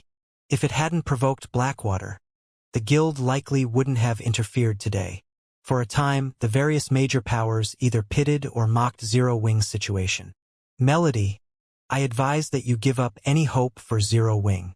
Zero Wing might have the strength to resist a superpower, but it has provoked too many. Zero Wing can't survive in God's domain for long. This situation is the best proof. Just before Zero Wing emerges victorious in this fight, Blackwater steps in. Zero Wing has no chance of winning White River City's auction house, Evil Judgment said, chuckling when he saw Melody's enraged expression. Blackwater was no weaker than Starlink, and although it hadn't sent as many experts to this competition, it had nearly as many experts fighting for the auction house as Starlink. Including Jingyang, Blackwater had 4 peak experts and 7 refinement realm and flowing water realm experts on battlefield number 1. In addition, the guild had the domain realm expert Southtime, the man standing behind Jingyang. Although Southtime had only recently reached the domain realm, he was still a monster-level expert. His participation would be more than enough to turn the tides of the battle between Starlink and Zero Wing. If Zero Wing missed this opportunity to eliminate Starlink's members, it wouldn't encounter another. Regardless of what Shifeng decided, Zero Wing was guaranteed to lose White River City. Understand? Shifeng could not help but laugh. You think you qualify to stop me? Suddenly, Shifeng vanished. Before anyone could react, he reappeared before Jingyang, his killing ray releasing a brilliant blue glow. Tier 2 taboo skill, Instant Strike.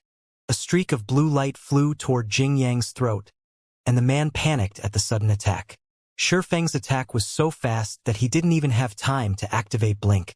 Just before the blue light bit into the man, his golden staff released a golden light, instantly creating a barrier of light around Jingyang.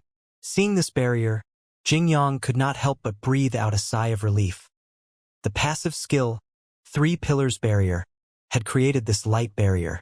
The ability triggered automatically when its wielder faced a lethal attack.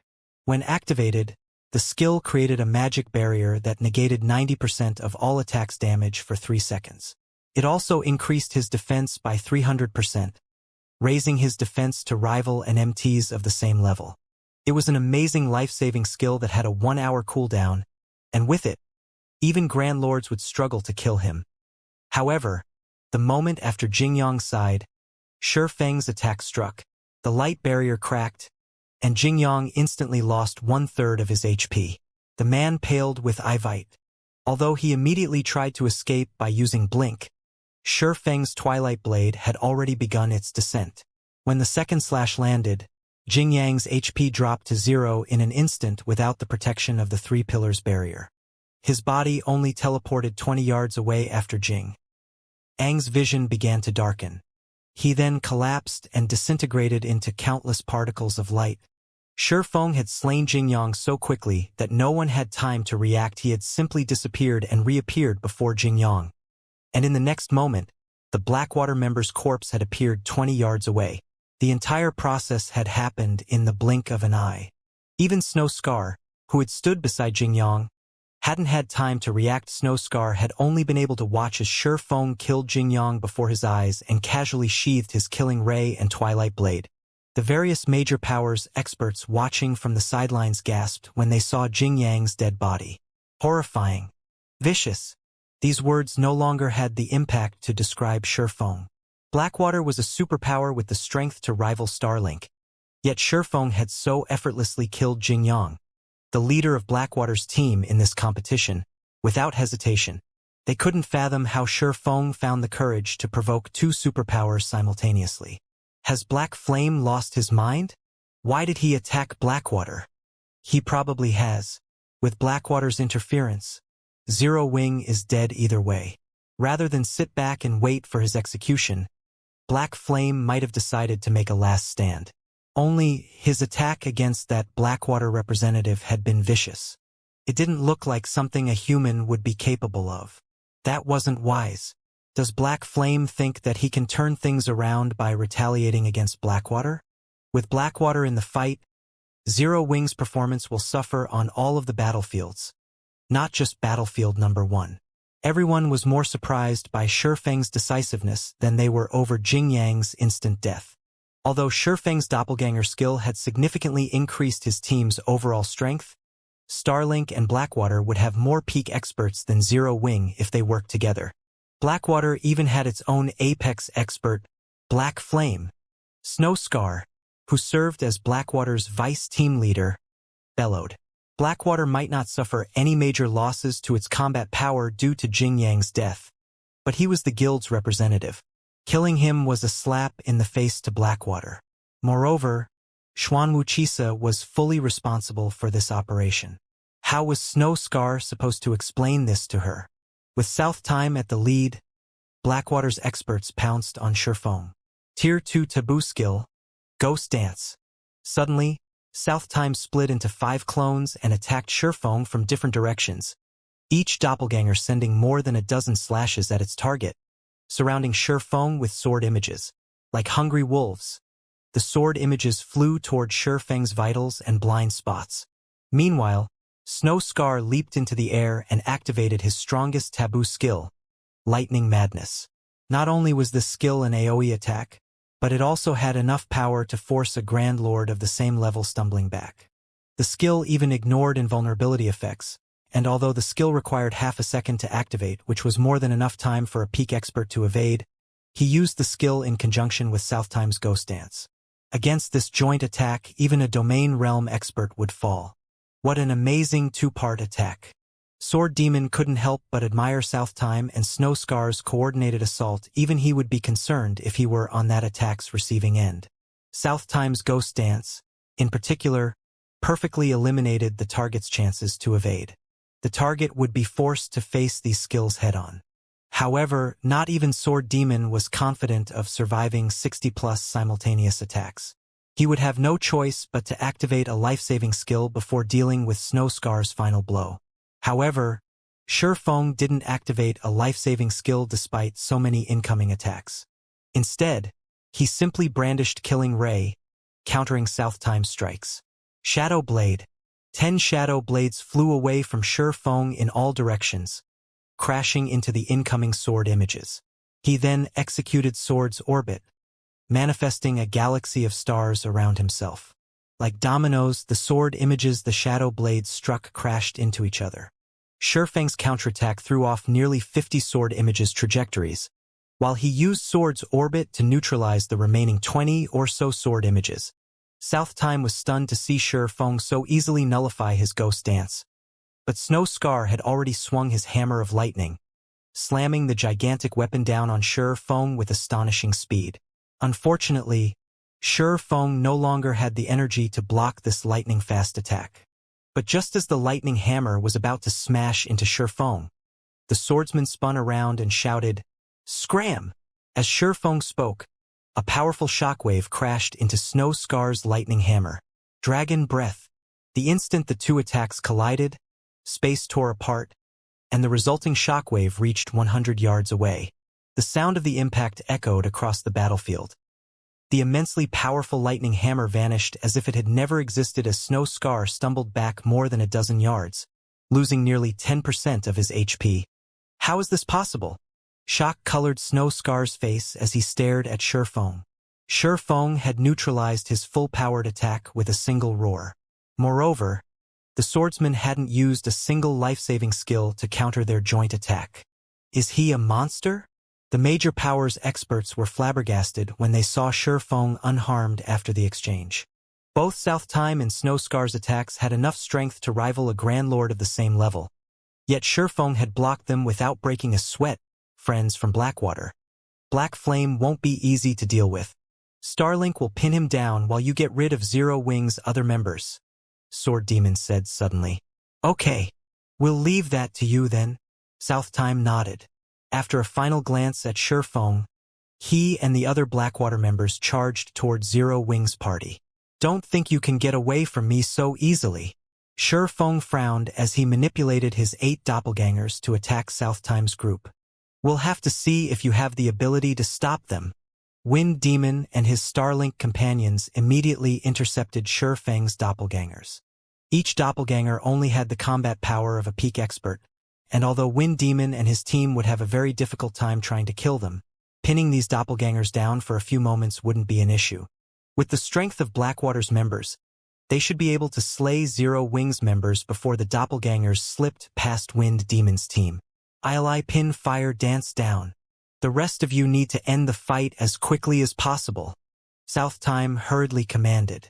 Understood. Blackwater's dozen or so members immediately split into 3 groups.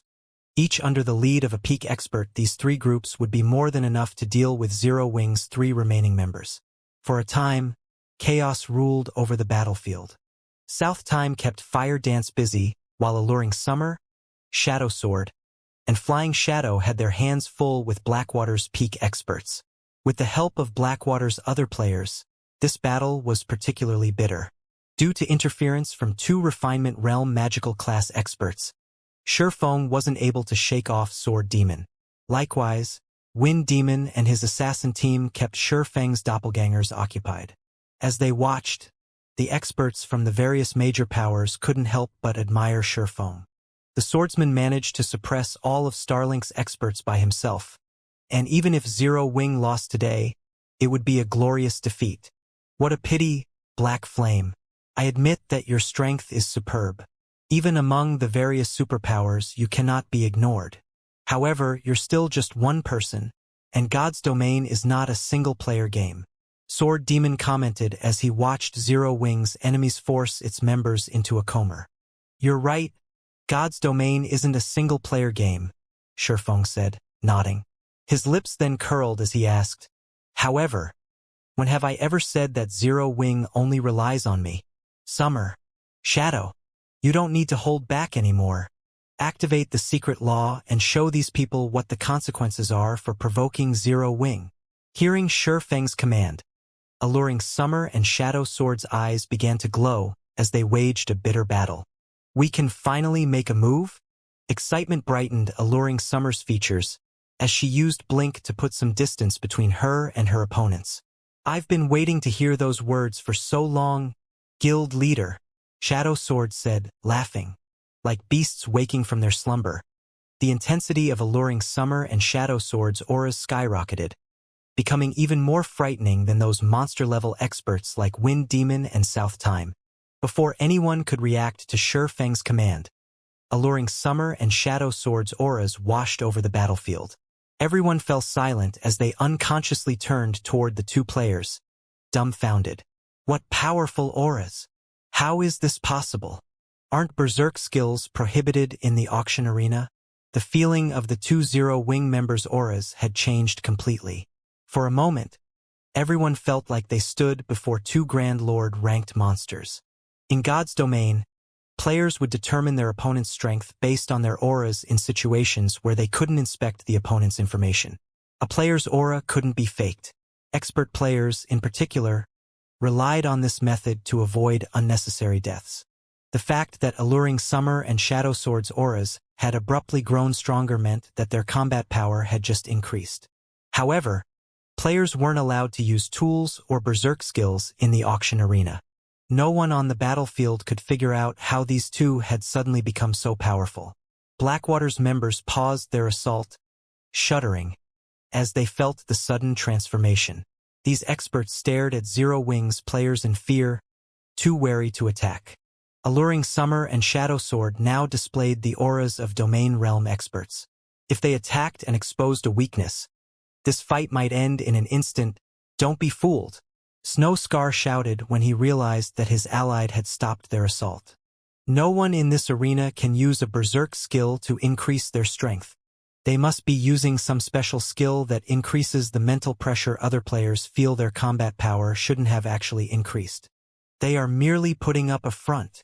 Although weapons and equipment that increased the mental pressure one's enemies experienced were excruciatingly rare in God's domain, they existed nevertheless. Damn, that really spooked me. I almost thought that Zero Wing had 2 more monsters. Black Flame nearly fooled me too.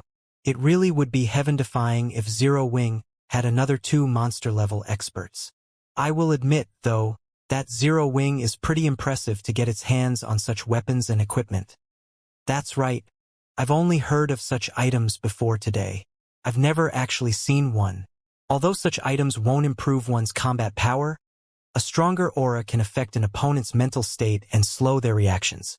Such items would be incredibly useful in PvP.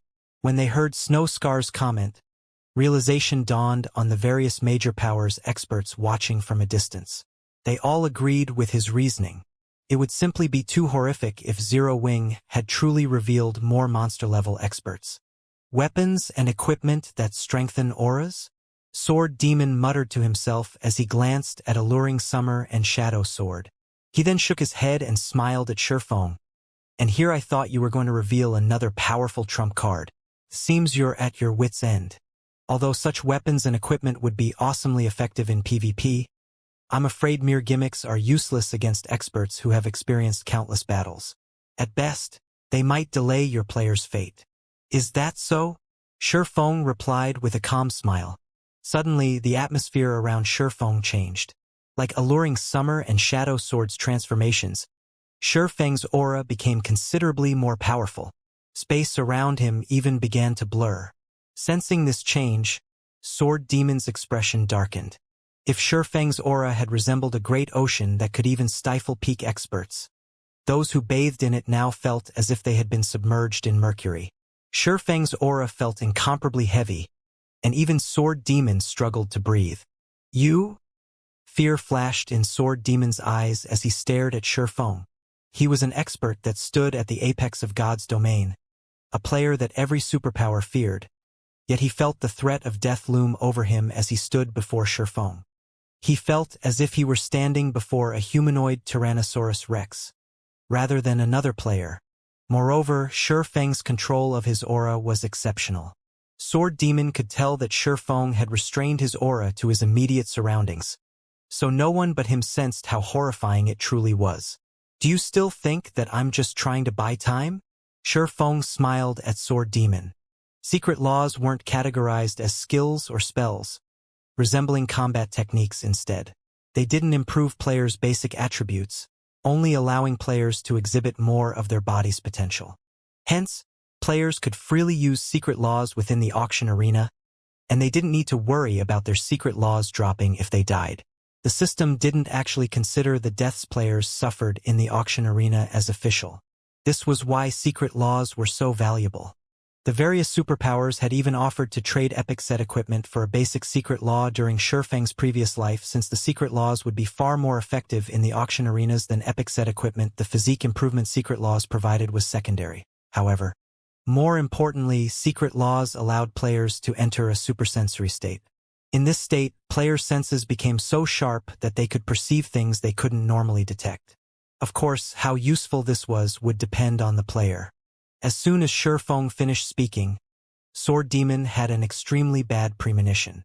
Sword Demon felt that the younger swordsman's smile looked like the expression one would use when mocking an ignorant fool. Moreover, Shifeng looked down at him as if he were watching an ant. Sword Demon had seen that expression on many powerhouses before. "Quick! Everyone retreat!" Sword Demon instinctively shouted. He hadn't been able to determine whether or not the change to alluring Summer and Shadow Sword's auras was truly related to a combat power increase. But after experiencing Shifeng's enhanced aura, he was absolutely certain that this transformation wasn't due to a weapon or equipment effect. Rather, it was a byproduct of their combat power increasing. Retreat! Why are we retreating? The players from Starlink and Blackwater were confused when they heard the command. Victory was already within reach. As long as they kept fighting for another minute or so, they'd win, yet Sword Demon wanted them to flee.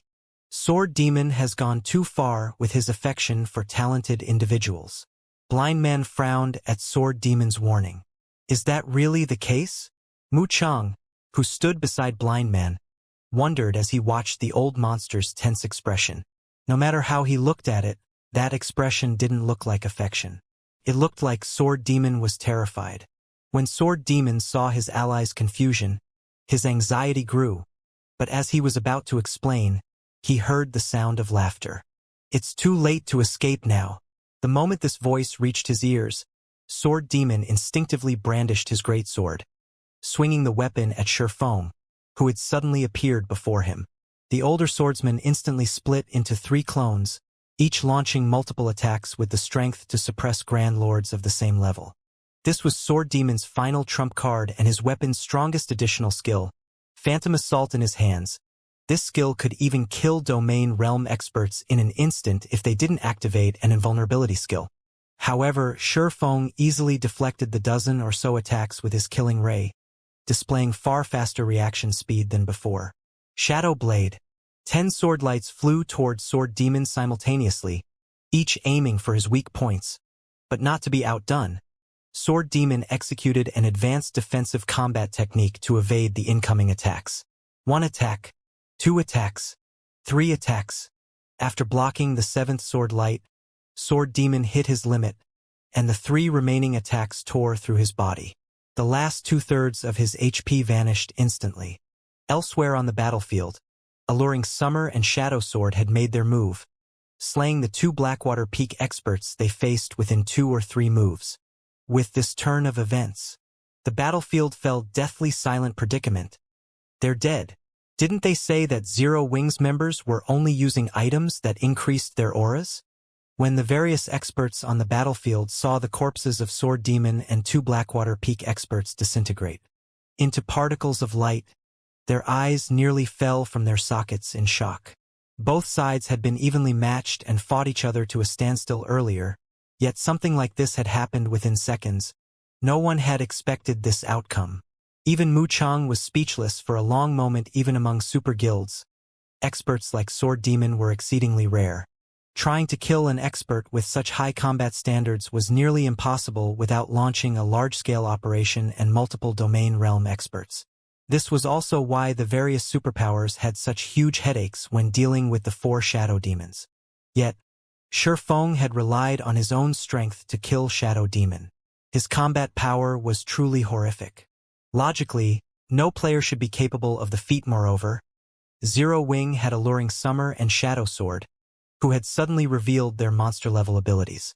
The fact that a guild like Zero Wing had 2 monster-level experts surprising enough, yet 2 more had appeared from the guild. With this strength, Zero Wing could rival ordinary superpowers.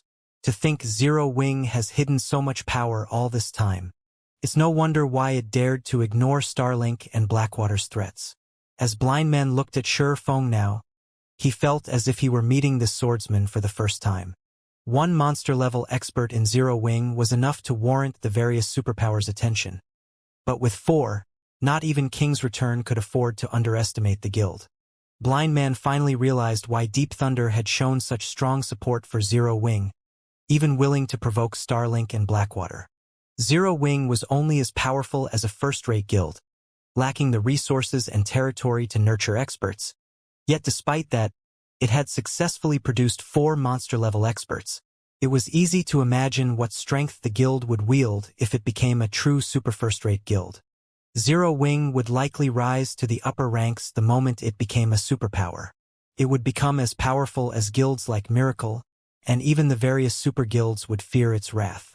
Miracle currently occupied 2 empires, and both were on different continents, the East and West continents. In other words, Miracle fought on 2 front lines. Not even King's Return had such power. In contrast, Deep Thunder watched Zero Wing's outstanding performance with elation. We really made the right bet this time. Deep Thunder's eyes glowed as he watched alluring Summer and Shadow Sword fight in the distance. He had thought Zero Wing only had 2 monster-level experts. Neither he nor Nature Hall as a whole had expected to find 4 of them in the guild. As far as ordinary major powers were concerned, monster-level experts simply had inhuman combat power. Even if these powers got lucky and produced one of their own, they'd only treat that expert like a weapon against their enemies. However, that would be an ignorant use of such a powerful player. In reality, not only did monster-level experts pose a great threat to the various superpowers, but they also played a crucial role in obtaining powerful items. Based on the various superpowers research, one needed strength as well as luck to secure certain powerful tools. As guilds procured more powerful items, they'd grow stronger overall. One could say that monster-level experts were responsible for finding 70% of the powerful items the various superpowers had collected. Since Nature Hall had only recently become a superpower, it had far fewer monster-level experts in its midst than other super first-rate guilds. The fact had troubled the guild for some time now. Yet, as luck would have it, many of God's domain's super high-ranked quests required more than one person to complete. They needed the strength of a team. But how rare were monster-level experts? Even in veteran superpowers, one could count the number of monster-level experts present on one hand. If Nature Hall wanted to complete super high-ranked quests, it would need to work with other superpowers, but if it chose that option, it would gain far less. However, it would be a different story if Nature Hall worked with Zero Wing. Zero Wing was still only a first-rate guild. To develop further, it would need an astronomical amount of resources, not powerful items. As it so happened, Nature Hall had plenty of resources. Nature Hall would benefit more by partnering with Zero Wing than it would if it worked with other superpowers. Both guilds would be able to complement each other's deficiencies. This was why Nature Manifestation had sent Deep Thunder to befriend Zero Wing. While everyone was shocked over the strength Zero Wing's members had displayed, Surefong, Alluring Summer, and Shadow Sword busied themselves by slaughtering Starlink and Blackwater's lure experts. Although deep-sea meditation was only a basic secret law, maintaining it placed an immense burden on players. Players couldn't even keep it active as long as a berserk skill.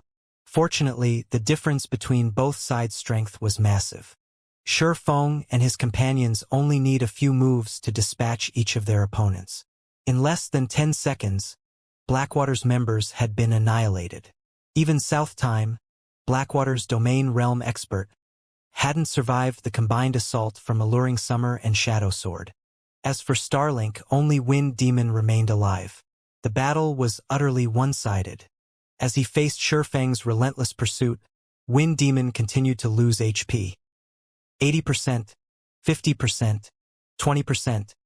However, despite his rapidly depleting HP, Wind Demon didn't panic.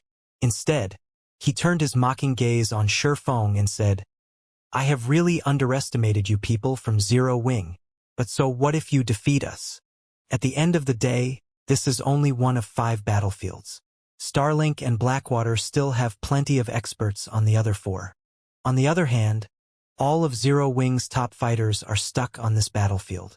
Zero Wing had certainly proven stronger than they had expected, but the results of one battlefield wouldn't decide this competition's victor. Although Zero Wing had indeed defeated their 2 guilds here, with its peak combatants isolated to battlefield number 1, it would suffer on the other 4 battlefields.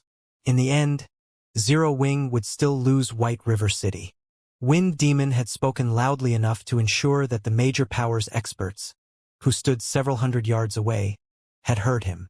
Those experts couldn't help but watch Surefong with pitying looks. "In the end, Zero Wing will lose," one of the spectating experts mumbled. Although Zero Wing had won the battle, it had lost the competition. Black Flame, you asked for this.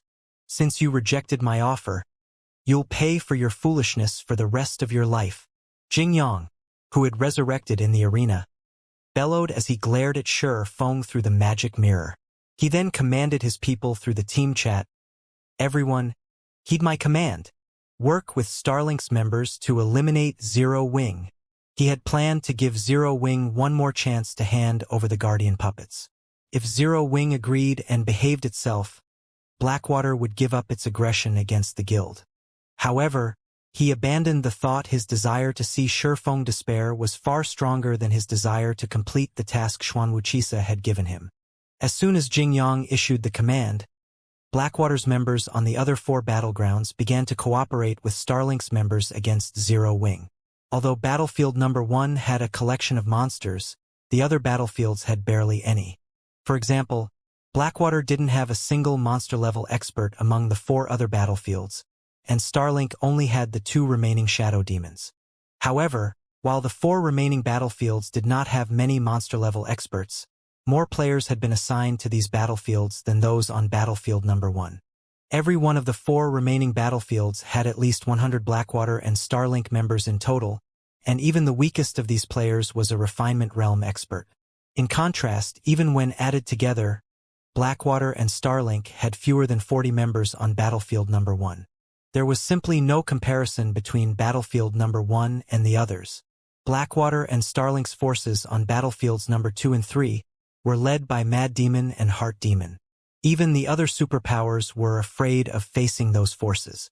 Zero Wing is in trouble now, E. Luofei from the FFF Adventurer Ream commented, as she watched Blackwater and Starlink's joint forces. Although Zero Wing had emerged victorious on Battlefield No. 1, despite the monsters there, it was at an overwhelming disadvantage on the other battlefields, especially Battlefields Number 2 and 3. A 100-man team of Refinement Realm experts, led by a Domain Realm expert, could even hunt down lone Domain Realm experts. On the other hand, Zero Wing only had around 20 players on each of these battlefields, and they didn't have any monster-level experts to lead them. They stood no chance against Blackwater and Starlink's forces. The auction house competition was about securing energy crystals, and as time passed, more crystals would descend onto the battlefields. At that time, the advantage of having more players would become obvious, and Zero Wing would suffer an even greater disadvantage. Black Flame's decision was really unwise. If he hadn't provoked Blackwater into cooperating with Starlink, Zero Wing might have had a chance of victory. At the very least, Zero Wing could have taken advantage of the chaos as the various superpowers would eventually fight over the energy crystals.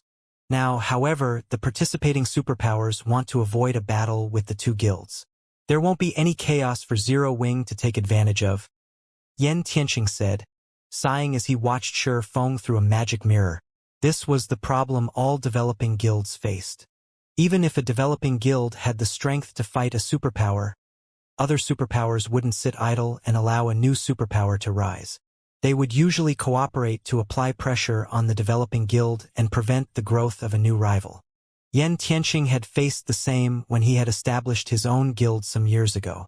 In the end, he had been forced to abandon the guild and establish an adventurer team instead. Now it was Zero Wing's turn. The situation somewhat saddened the various major powers as well. They had thought that they'd get to witness a guild with no background become a new superpower, but it seemed that opportunity was gone. First- and second-rate guilds dreamed of becoming superpowers, titans in the virtual gaming world, but the road to becoming a superpower was an arduous one. Without a powerful background and the support of major corporations, reaching such heights was nearly impossible.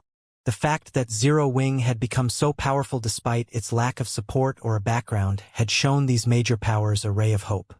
Now, however, that hope was about to be extinguished. Despite such a powerful monster like Shi Feng in its midst, Zero Wing would suffer in the end.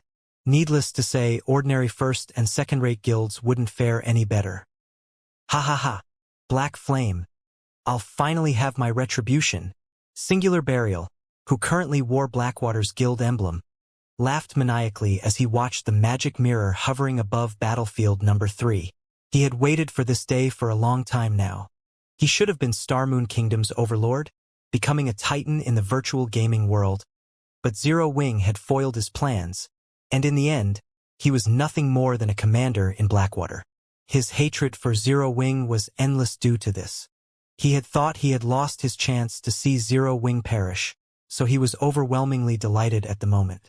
Without White River City's auction house, Zero Wing would lose the city. Without the headquarters it had painstakingly developed, Zero Wing's development would suffer. In this era of fierce competition, even a small setback could destroy a guild's positions, not to mention something as major as losing one's main headquarters. While Singular Burial celebrated Zero Wing's downfall, Blackwater's team in Battlefield No. 3 had met up with Starlink's team near a descended energy crystal. Starlink's Heart Demon then took command of the joint team. The other superpowers, who had been waiting for the energy crystal to drop, promptly moved aside. The nearby major powers experts gasped when they saw this. So, this is Blackwater and Starlink's joint force? Dust Blood from Bloodbath family felt his scalp tingle when he saw the gathered expert players below the descending crystal. The team consisted of more than 120 Starlink and Blackwater members, and every one of these players felt incredibly dangerous to Dust Blood. There were also 6 specific players that Dust Blood couldn't even bring himself to look at. Each of these 6 wore at least 2 or 3 epic weapons or equipment pieces.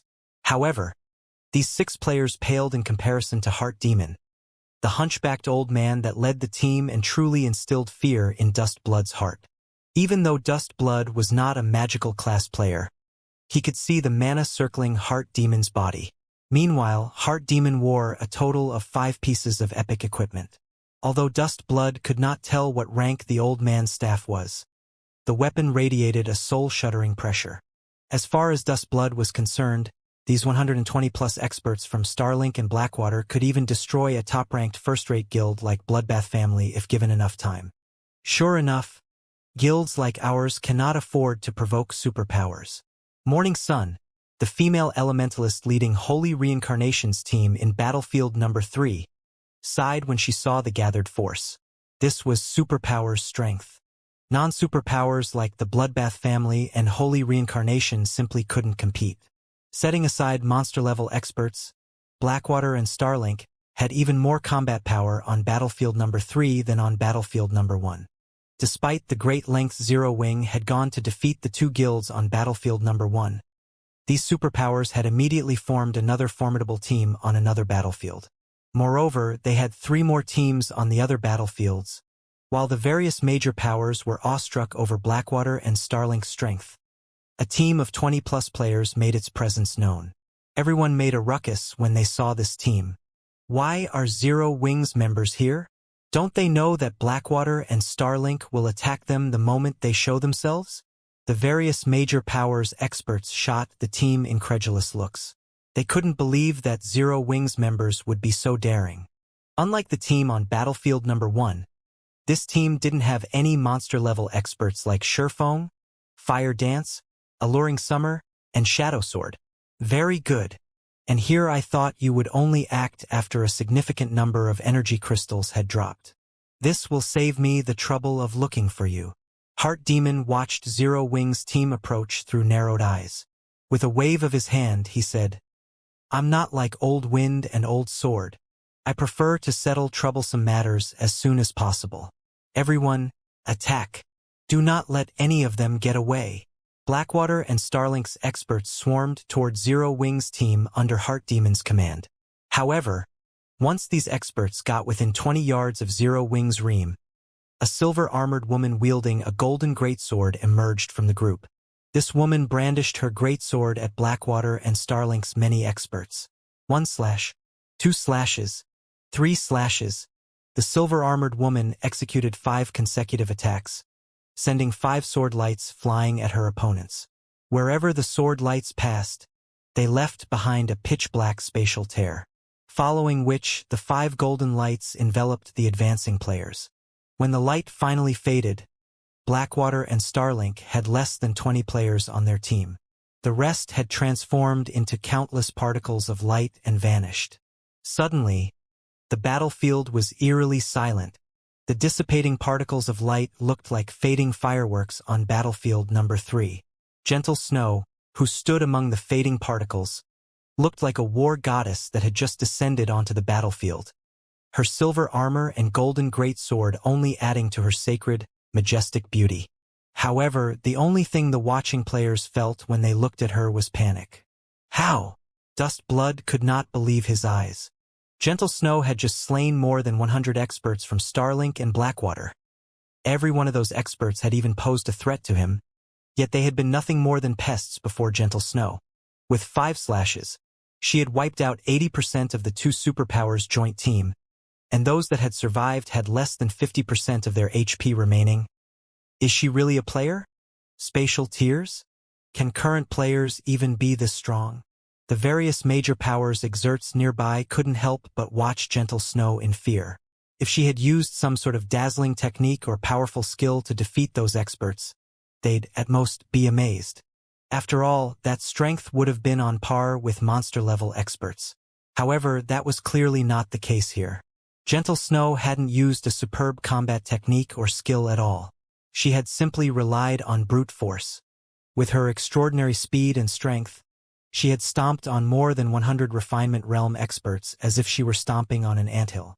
This was 10 times more shocking than if she had defeated her opponents with a combat technique or skill. The system prohibited players from using tools or berserk skills in the auction arena. Yet, Gentle Snow had displayed strength that defied common sense. Only Tier 4 attacks and above could cause spatial tears. Even God's Domain's current monster-level experts could, at most, exhibit the strength of upper-rank Tier 3. Although the difference between Tier 4 and upper-rank Tier 3 didn't seem major, it was actually massive. It was like the difference between a Grand Lord and a mythic-ranked monster. Even Sherfong was astonished. He had to admit that fragmented legendary items were truly amazing.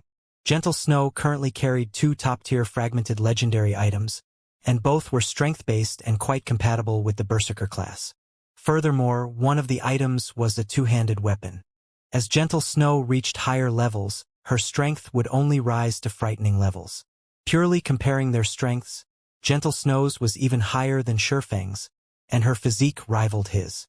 When Gentle Snow had been questing, she had miraculously discovered a bloodline called the Great Earth Bloodline.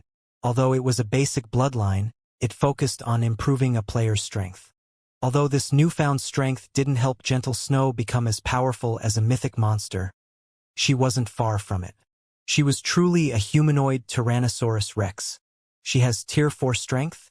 After watching Gentle Snow's display, Heart Demon couldn't help but tense with fear. He'd rather fight old experts like Sword Demon than face a player with Tier 4 strength. With such an overwhelming advantage, Gentle Snow could easily outmaneuver any of his offensive or defensive moves. Fighting this female berserker head-on would be suicidal.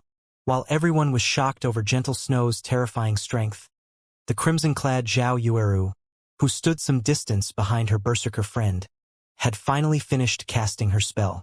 "Go!" Zhao Yueru shouted as she waved her staff. Tier 2 Curse, Scorching Thorns. Suddenly, hundreds of burning flowers appeared above Starlink and Blackwater's remaining experts. Under Zhao Yueru's control, these fire flowers shed thorns that rained down on her targets. Every one of these fire thorns had the strength to rival a Grand Lord of the same level. Moreover, her attacks were precise and numerous, making them impossible to dodge. Boom! Boom! Boom! A series of explosions shook the battlefield, followed by towering pillars of fire that rose into the air, one after another.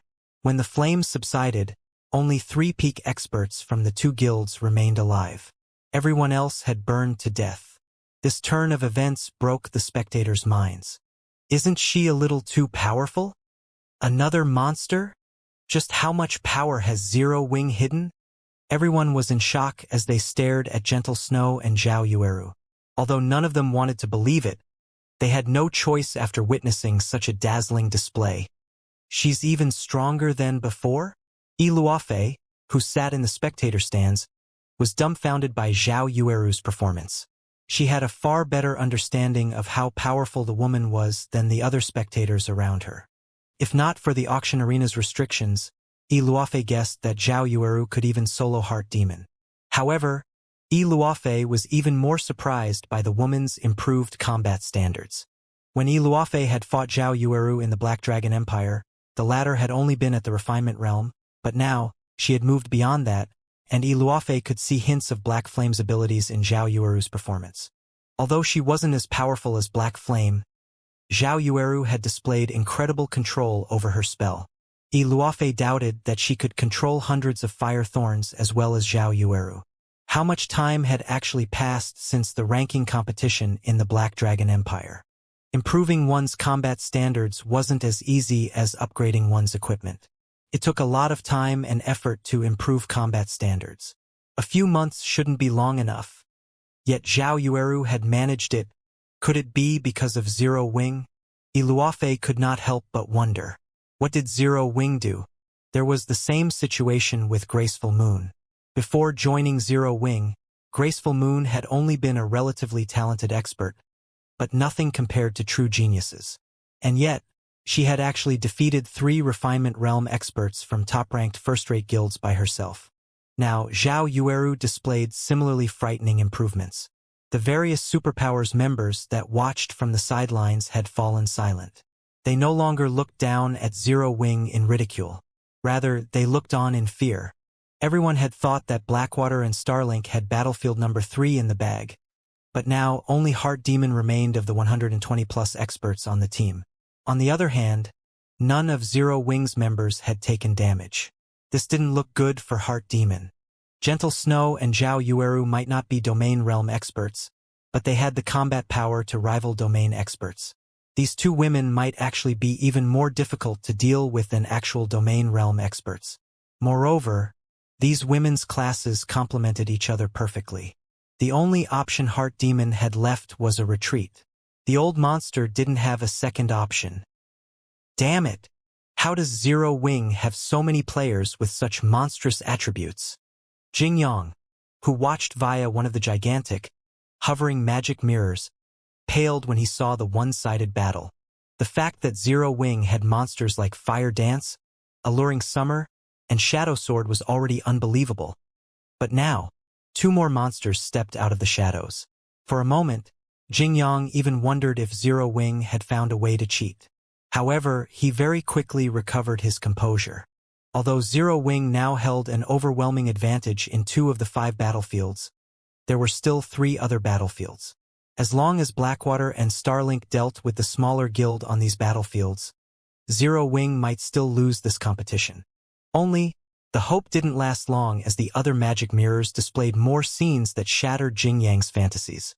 In Battlefield number 2, Zero Wing's Violet Cloud fought Mad Demon to a standstill. Moreover, Cola and Blackie trampled over Starlink and Blackwater's experts alongside her. In the end, Zero Wings secured an overwhelming victory in this battlefield. As well. In Battlefield number 4, Aqua Rose and Turtledove worked together, displaying absurdly high combat power and holding their advantage over Blackwater and Starlink's experts. Wearing the Crystal Light set, Silent Blade, Remnant Cloud, and 7 Light easily overwhelmed the 2 superpowers peak experts in Battlefield number 5 with their superior basic attributes. For a time, an uproar shook the auction arena. Nobody had dreamed that Zero Wing was actually so powerful.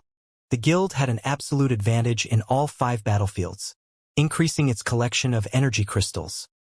The first 3 battlefields were practically Zero Wing's home turf. The guild claimed over 70% of the energy crystals in these maps. The watching crowd only snapped out of its daze after the competition's ending bell had rung. In the end, Zero Wing secured first place in the auction arena with an overwhelming number of energy crystals. The system then repeated the results throughout Star Moon Kingdom 5 times. Not only had Zero Wing won White River City's auction house, but it had become one of the few guilds that owned one throughout God's domain. Once the competition reached its official end, the surviving participants were teleported out of their respective battlefields. Zero Wing's participants were transported to the auction arena's podium. When Zero Wing's 107 participants appeared on the gorgeous platform hovering in the center of the auction arena, they instantly became the center of everyone's attention. The magic mirrors across the city displayed this scene, so almost everyone in White River City had their eyes on Zero Wing's representatives. We won!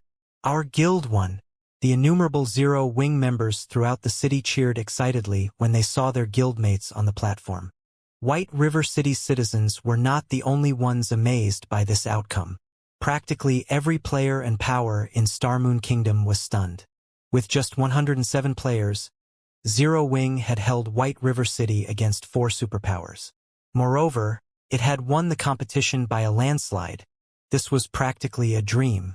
When the system had announced the auction arena's activation, even players who had just joined God's domain knew that the auction arenas would become a playground for the various superpowers. Lesser powers had no place in the competitions.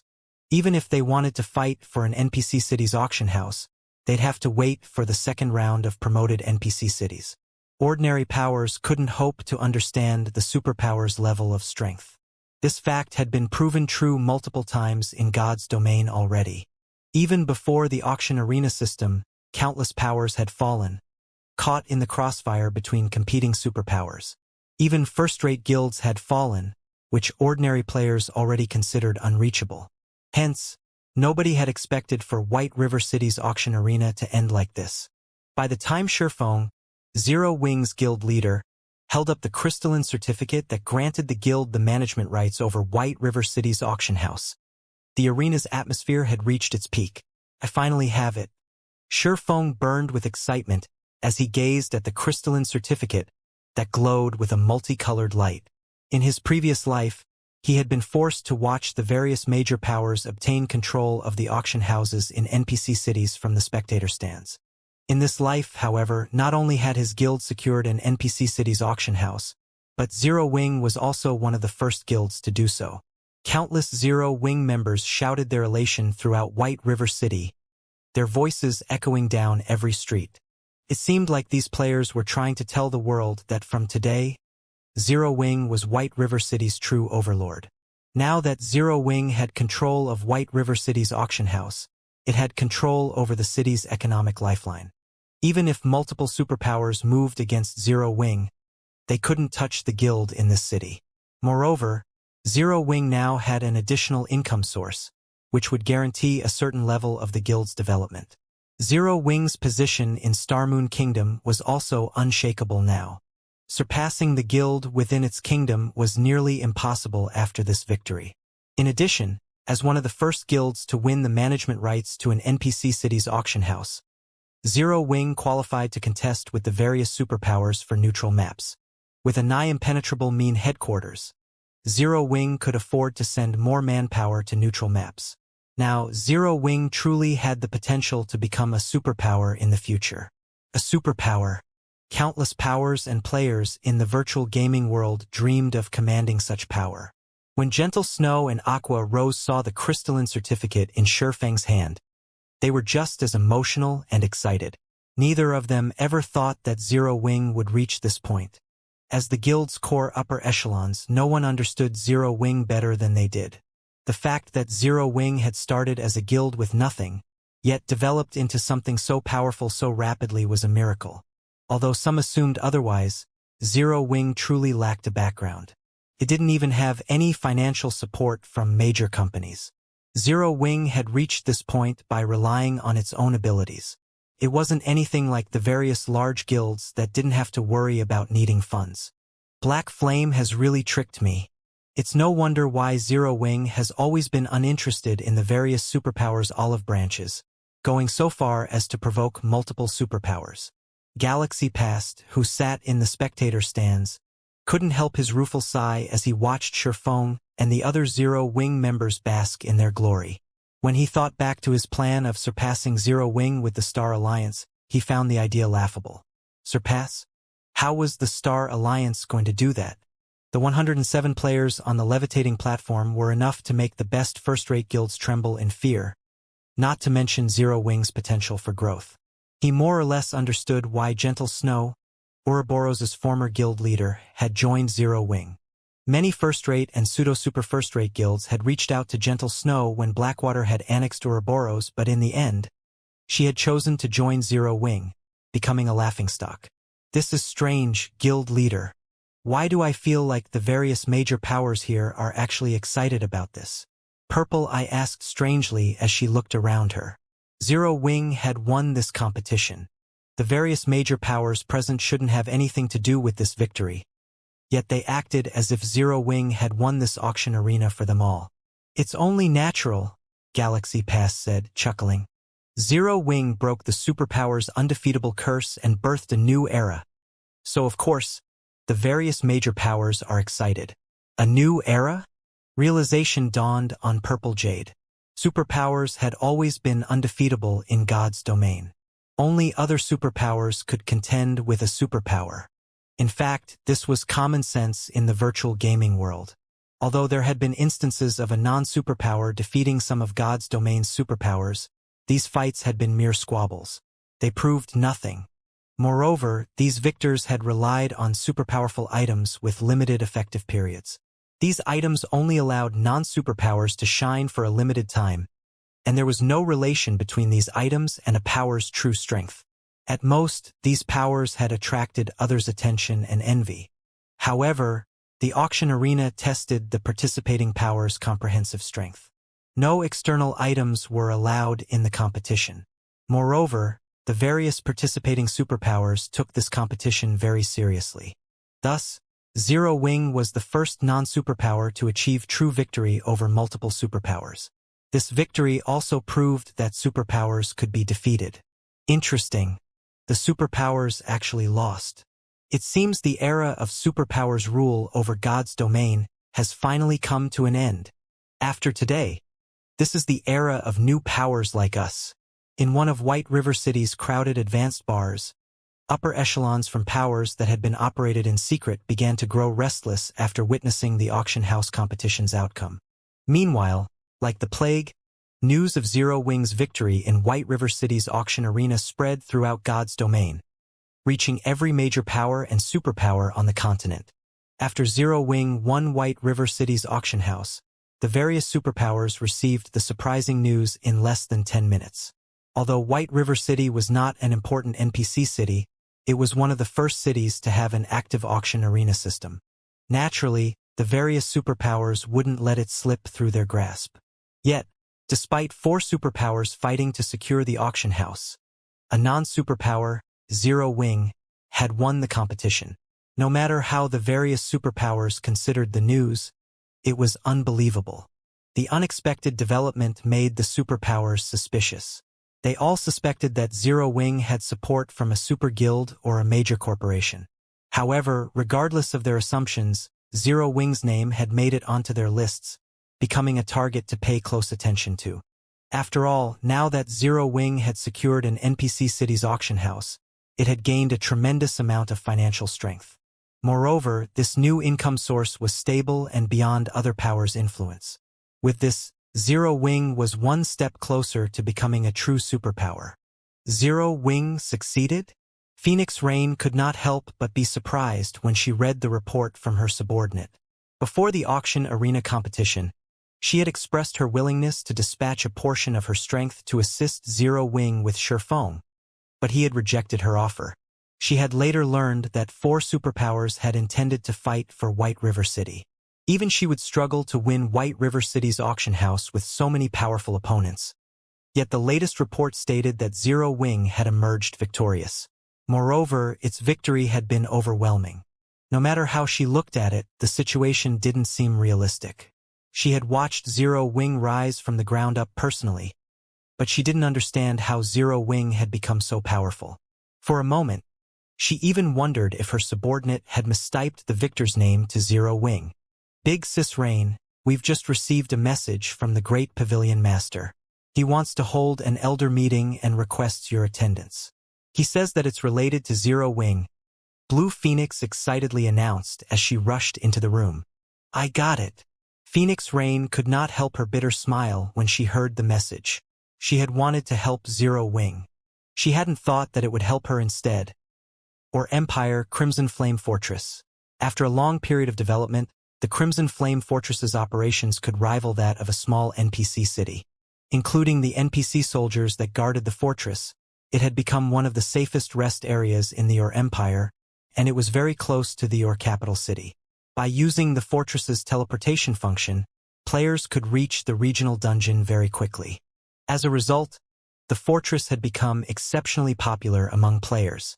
However, tension dominated Blackwater's residence in the Crimson Flame Fortress.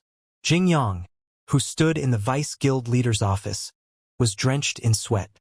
Zero Wing sure has a lot of experts. Xuanwu Chisa wore a faint smile as she finished reading Jing Yang's report. Neither joy nor sadness filled Xuanwu Chisa's voice, yet those who heard it would feel an extraordinarily frightening pressure. Even South Time, who stood behind Jing Yang, felt his legs wobble for a moment. Vice Guild leader, Zero Wing's strength has truly exceeded our expectations. Do we still intend to put pressure on the guild after this? A blue-clad, elderly man, who radiated a much stronger aura than South Time's, asked. Zero Wing had enough apex experts to rival an ordinary superpower. Superpowers would have a very difficult time harassing the guild with their own apex experts. Zero Wing now had the strength to surround and defeat apex experts. On the off chance that its experts killed Blackwaters, the consequences would be severe. Apex experts were incredibly important assets to a superpower, and a single death could be dire for a superpower's development. Moreover, with the strength Shifeng had displayed thus far, Zero Wing wouldn't likely need to launch a large-scale offensive to deal with hostile apex experts. Shifeng alone would be more than enough to get the job done. The only option Blackwater had left involved mobilizing all of its apex combatants to wage a war of attrition against Zero Wing. However, doing so would not benefit either side. Blackwater's development would stagnate, and it would fall behind other superpowers.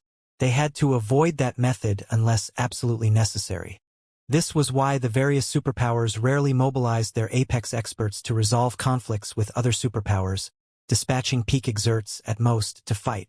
Apex experts played a crucial role in acquiring powerful items, and superpowers couldn't afford any hindrances to their development. Normally, superpowers also had the option of an economic war, but now that Zero Wing had White River City's auction house, its financial prowess was likely unshakable. Of course, we are continuing, Xuanwu Chisa said as she eyed the blue-clad elder beside her. This is merely the start of Zero Wing's tragedy. Starlink has 1 auction houses in 3 NPC cities, including Dark Knight cities. This has substantially increased the guild's overall strength. With the Starline Corporation's support, Starlink will only grow stronger. Although it failed to take White River City from Zero Wing, it won't let the smaller guild off the hook so easily. Understood. I'll make the necessary arrangements. The blue-clad elder bowed and left the room. After the blue-clad elder, Jing Yang, and the others left, Xuanwu Chisa restarted the battle video of the competition for White River City's auction arena. At one point, she began to smile. Black flame, huh? Xuanwu Chisa's eyes narrowed as she focused on the moment Shifeng had killed Sword Demon. Laughing, she said, How interesting. The fact that you have grown your guild from nothing is truly amazing. It seems you have quite a few secrets, but turning a guild into a titan in God's domain isn't such an easy task. Show me how much you can grow. Meanwhile, joy dominated White River City streets. Zero Wing's members celebrated throughout the city like it was New Year's Eve. Now that Zero Wing had control of the city's auction house, its position as Starmoon Kingdom's overlord was stable. Any power that picked a fight with the guild in Starmoon Kingdom would simply be asking for an early death. Although Zero Wing had only secured the management rights to White River City's auction house, White River City had the highest player population of any city in the kingdom. Merchant and lifestyle players frequently gathered here, and various products flowed through the city every day. Any power that wanted to develop in Starmoon Kingdom couldn't avoid visiting White River City's auction house. It was easy to imagine the consequences if a power were barred from the city's auction house. Because of this, Starmoon Kingdom's various powers forbade their members from provoking Zero Wing under any circumstances once Zero Wing had secured White River City's auction house. Any player that ignored the order would be instantly banished from the organization, and no power in Starmoon Kingdom would accept the banished player. Even the kingdom's dark players were a little intimidated by Zero Wing. Before this turn of events, They had been able to move about the kingdom without fear, but as time passed, the merchandise in White River City began to have greater influence on their daily lives in God's domain. Furthermore, if they wanted to fetch a good price for the items they sold, White River City's auction house was the best place to go. If they made it onto Zero Wing's blacklist, their relationship with the auction house would be severed. At the same time, Zero Wing's new position and influence in the kingdom attracted an unprecedented number of players who wanted to join the guild. In the past, Zero Wing's position as Starmoon Kingdom's overlord hadn't been infallible, but now it was truly unshakable. Taking into account the guild's incredible performance in the auction arena, players who wanted to leech off of others' success, and those who wanted to improve their own strength swarmed to join Zero Wing. In less than an hour after the auction arena's conclusion, Zero Wing had received more than 200,000 applications. Many among them were experts that could reach the Trial Tower's 5th floor, and some were even half-step refinement realm experts. It astonished Gentle Snow and Aqua Rose. First-rate guilds offered high prices and instant promotions to core member to recruit half-step refinement realm experts, yet many of these experts approached Zero Wing, wanting to join even if they had to start out as normal members. However, the situation didn't surprise Sherfong. Zero Wing was only a step away from becoming a superpower now, and it was normal to receive membership applications from half-step refinement realm experts. Moreover, the threshold Zero Wing needed to cross to become a superpower wasn't like what other first-rate guilds faced. Other guilds typically lack sufficient peak and apex experts when trying to become a superpower, but Zero Wing only lacked certain developmental aspects. Growing the guild was much easier to accomplish than nurturing peak and apex experts. Of course, Zero Wing didn't actually have any real peak or apex experts. The players the guild had shown off in the auction arena had been forcibly created through powerful weapons, equipment, and skills. However, with the Lost Town and Zero Wing's many combat techniques, the guild wasn't far behind the various superpowers in its ability to nurture experts. Moreover, as the workshop perfected the facilities in Zero Wing's main headquarters, it would only be a matter of time before Zero Wing's methods were even more effective than the various superpowers. While Gentle Snow and Aqua Rose organized the guild's new members, Sherfong made his way to White River City's City Hall. Even after securing the management rights to NPC City's auction houses in the past, the various powers had only treated these auction houses as important income sources. They had failed to recognize the management rights' true value. Someone had only discovered the true value of NPC auction houses after more than a year had passed since the auction arena system had been introduced. When this discovery had gone public, many powers had hated themselves for not investigating NPC auction houses thoroughly. If they had paid more attention, they would have been able to elevate their development to a whole new level. What the various powers had failed to discover was the fact that NPC auction houses could be linked with player-constructed auction houses. The process of doing so was troublesome, but compared to the potential harvest, it wasn't worth mentioning. After waiting in the City Hall for some time, a level 150, Tier 3 senior administrator approached Sherfong. Lord Count, I apologize for the long wait. The magistrate is in his study. Please follow me. The senior administrator respectfully addressed Sherfong. All right, Sherfong nodded. He then followed the senior administrator to the staircase that led to the top floor. Under the senior administrator's lead, Sherfong arrived at a quiet and elegant study. The study was not particularly large. It had only 2 bookshelves, which were filled with dilapidated books. Some of the books didn't even have a cover. At a glance, one could tell that these books were considerably old. Some of them even exuded a faint trace of divine might. In God's domain, every item capable of exuding divine might was extraordinarily valuable as past possessions of gods and having been bathed in the aura of gods for long periods. Among items that exuded divine might, books were especially valuable, since they recorded either a topic that interested gods or knowledge left behind by gods. Some even recorded hints and instructions on how to become a Tier 6 god. Hence, even a useless book that exuded divine might could sell for thousands of gold on the market. Their value easily rivaled an ordinary piece of epic equipment. Meanwhile, more than 50 of such books were sitting on the 2 bookshelves. So, this is the study of White River City's City Hall? Feng was astonished as he gazed at the two bookshelves. From an ordinary player's perspective, there was nothing special about a magistrate meeting a player in his study. After all, the magistrate would not always remain in one location inside the city hall. However, what most people didn't know was that magistrates normally wouldn't ever meet with players in their studies.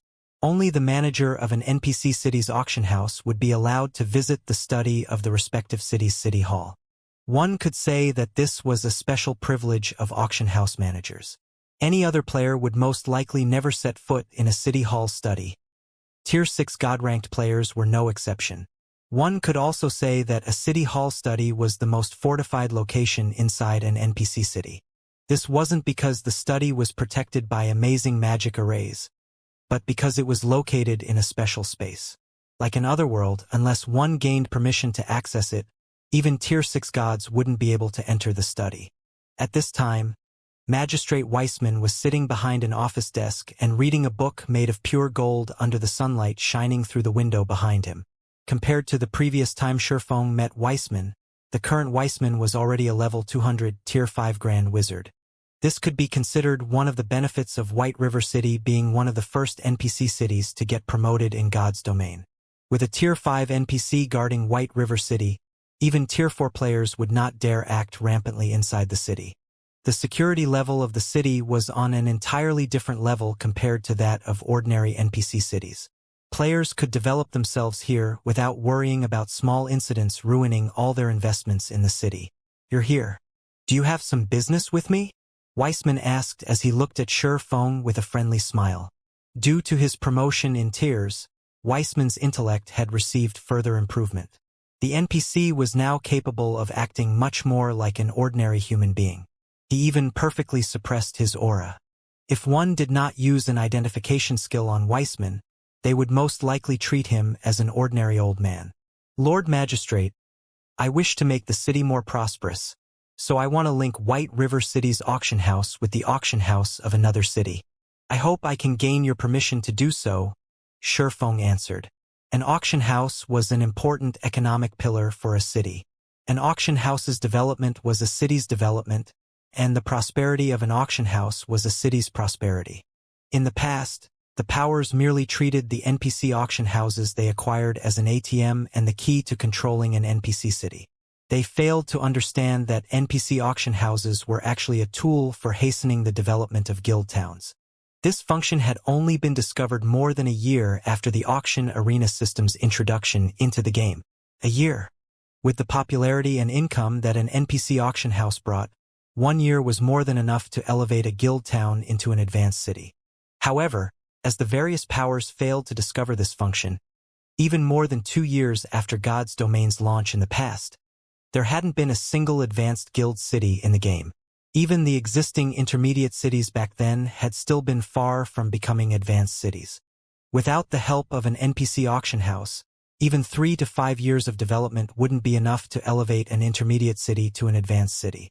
Guild towns and cities were a guild's foundation for development in God's domain. Meanwhile, there was an enormous difference between guild towns and cities of different ranks, especially when an intermediate city was promoted into an advanced city. Although the change was mostly quantitative, the difference was massive. Moreover, some special constructions that assisted players in their development could be constructed only in advanced cities. Hence, when the various powers received news about this function, they had all been filled with regret. Had they known about this function early on, they would have been able to elevate their guild's development speed and the standard of players in their territory to a whole new level. This was particularly true for the standard of players. As players reached higher levels, the maps inside kingdoms and empires would become inadequate for players seeking to improve themselves. This improvement wasn't limited to levels. It referred to clearing the Tier 3 promotion quest as well. Level 100 was a massive turning point for players in God's domain. Not only were level 100 monsters much more difficult to handle than level 99 monsters, but it was also the minimum level at which players could get promoted to Tier 3. Meanwhile, the precondition for promotion to Tier 3 was development in neutral maps. However, as luck would have it, level 100 plus neutral maps were extremely dangerous, so dangerous that even Tier 2 experts would struggle to survive in them. Most importantly, The environment in these neutral maps was extremely severe. Low ambient mana, like in the Witch's Hill, was only the least of the environmental challenges in these level 100+ neutral maps. If players wanted to have an easier time developing in these level 100+ neutral maps, they needed to rely on the support of a guild city. Developing in a level 100+ neutral map was akin to walking through a barren desert with a guild city serving as an oasis. However, proper player development in level 100+ neutral maps depended largely on the rank of the guild city. In level 100+ neutral maps, a basic city was only the baseline for survival for Tier 2 players. That was right, survival.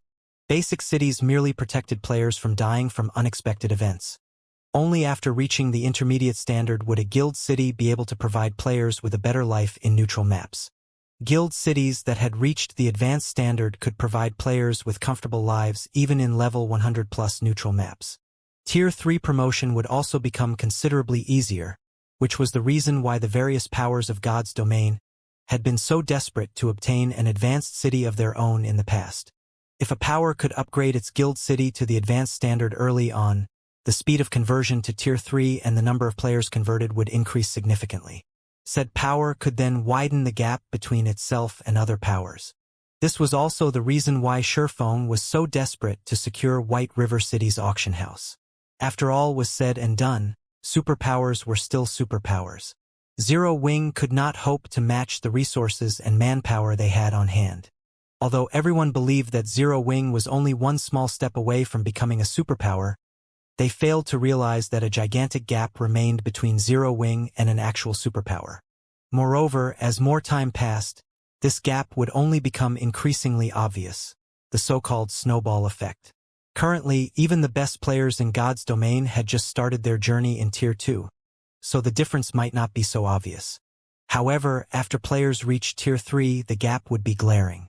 If he did not set up a sturdy foundation for Zero Wing now, then once the various superpowers of God's domain started obtaining Tier 3 players, he might be able to protect himself, but Zero Wing might not be able to defend itself against superpowers. Link with the auction house of another city? Weissman put down the book in his hands and entered deep thought when he heard Sherfeng's words. Before long, he said, "It's not exactly impossible, but this matter will be very difficult to accomplish. If you fail, you'll have to pay a considerable price. Are you truly willing to accept this task?" "Yes." Sherfeng nodded seriously. He had long since known about this point, as he wouldn't have visited Weissman without preparation. "Which town or city would you choose?" Weissman asked. "Stone Forest Town." Sherfeng replied. The Witch's Hill Zero Wing City was built in was a precious leveling ground. He couldn't possibly move Zero Wing City to a neutral map. Stone Forest Town, however, was a different story. The Stoneclaw Mountains the town was built in was already starting to lose popularity among players. Moreover, Stone Forest Town was already an advanced town and only a step away from becoming a basic city. He naturally had to prioritize its development. Although linking an NPC auction house with a guild town's auction house was slightly more difficult than doing so for a guild city's auction house, the difficulty was only on the standard of an epic team quest. To Sherfeng's current self, completing such a quest would be no problem at all. "All right, as White River City's magistrate, I will grant you this authority. Here are the tasks you need to complete. I hope you can succeed," Weissman said as he took out a parchment and handed it to Sherfeng. Meanwhile, the moment Sherfeng accepted the parchment, a system notification entered his ears. "System, you have accepted the inferior legendary quest Road of Prosperity." An inferior legendary quest? Sherfeng was stunned when he saw the system notification. As far as he could remember, the quest to link an NPC auction house to a guild city's had only neared epic rank. Even if it were slightly more difficult to accomplish, the quest shouldn't be more difficult than an epic team quest. He had never heard of an inferior legendary ranked version.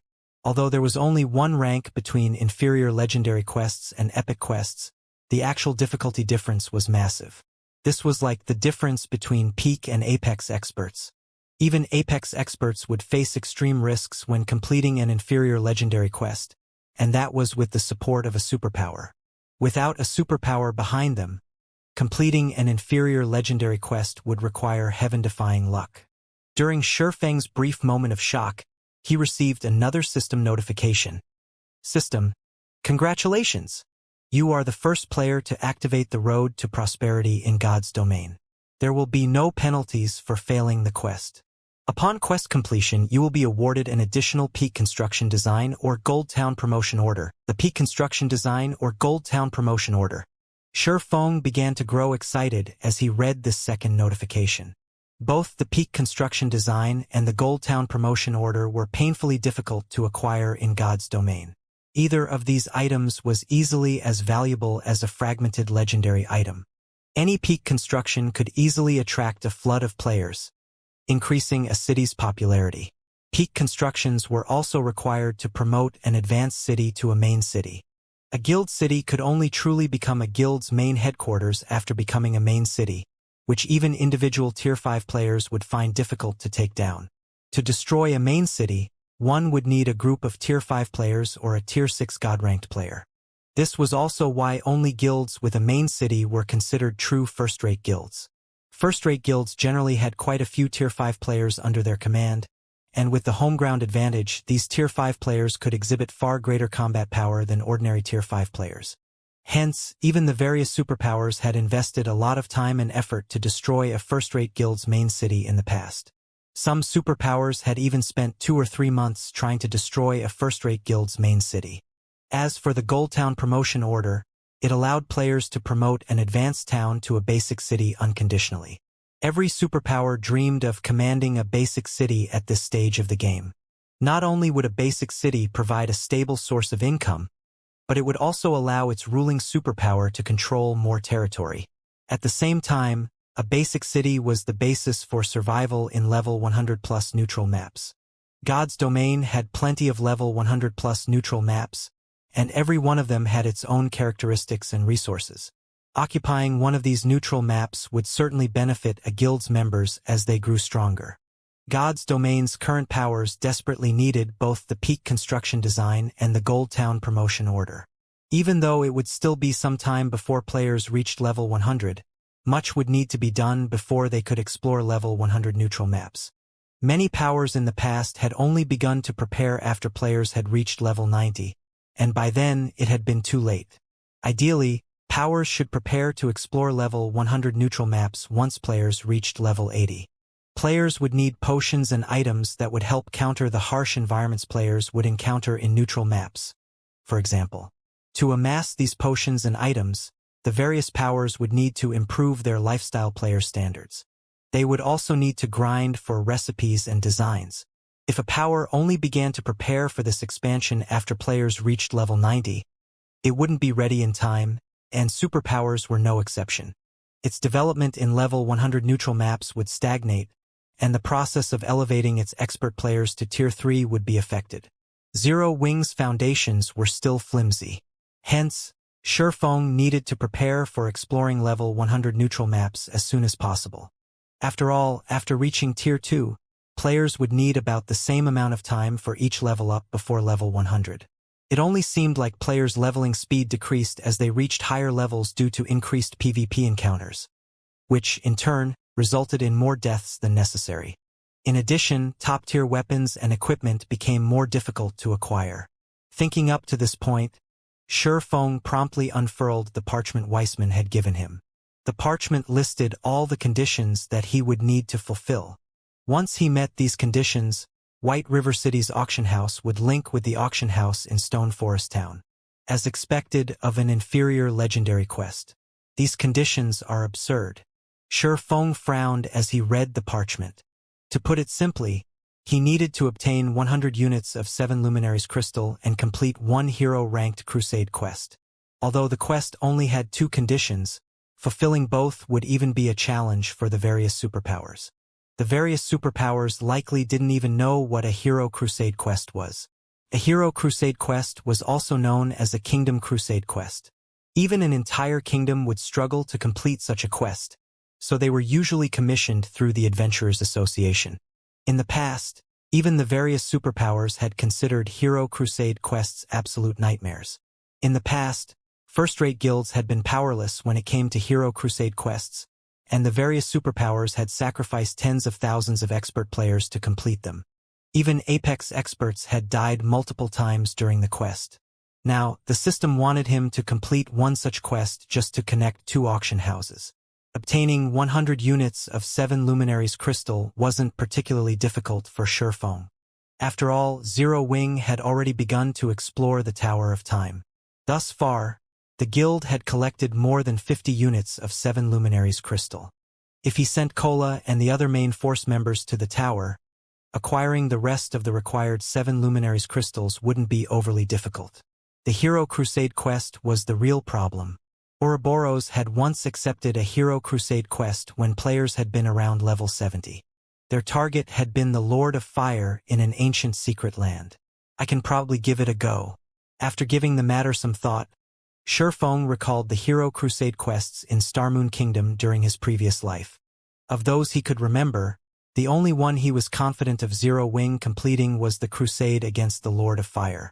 Although Ouroboros had failed to defeat the Lord of Fire, the main reason for its defeat had been insufficient fire resistance. Ouroboros's members hadn't been able to withstand the Lord of Fire's attacks at all.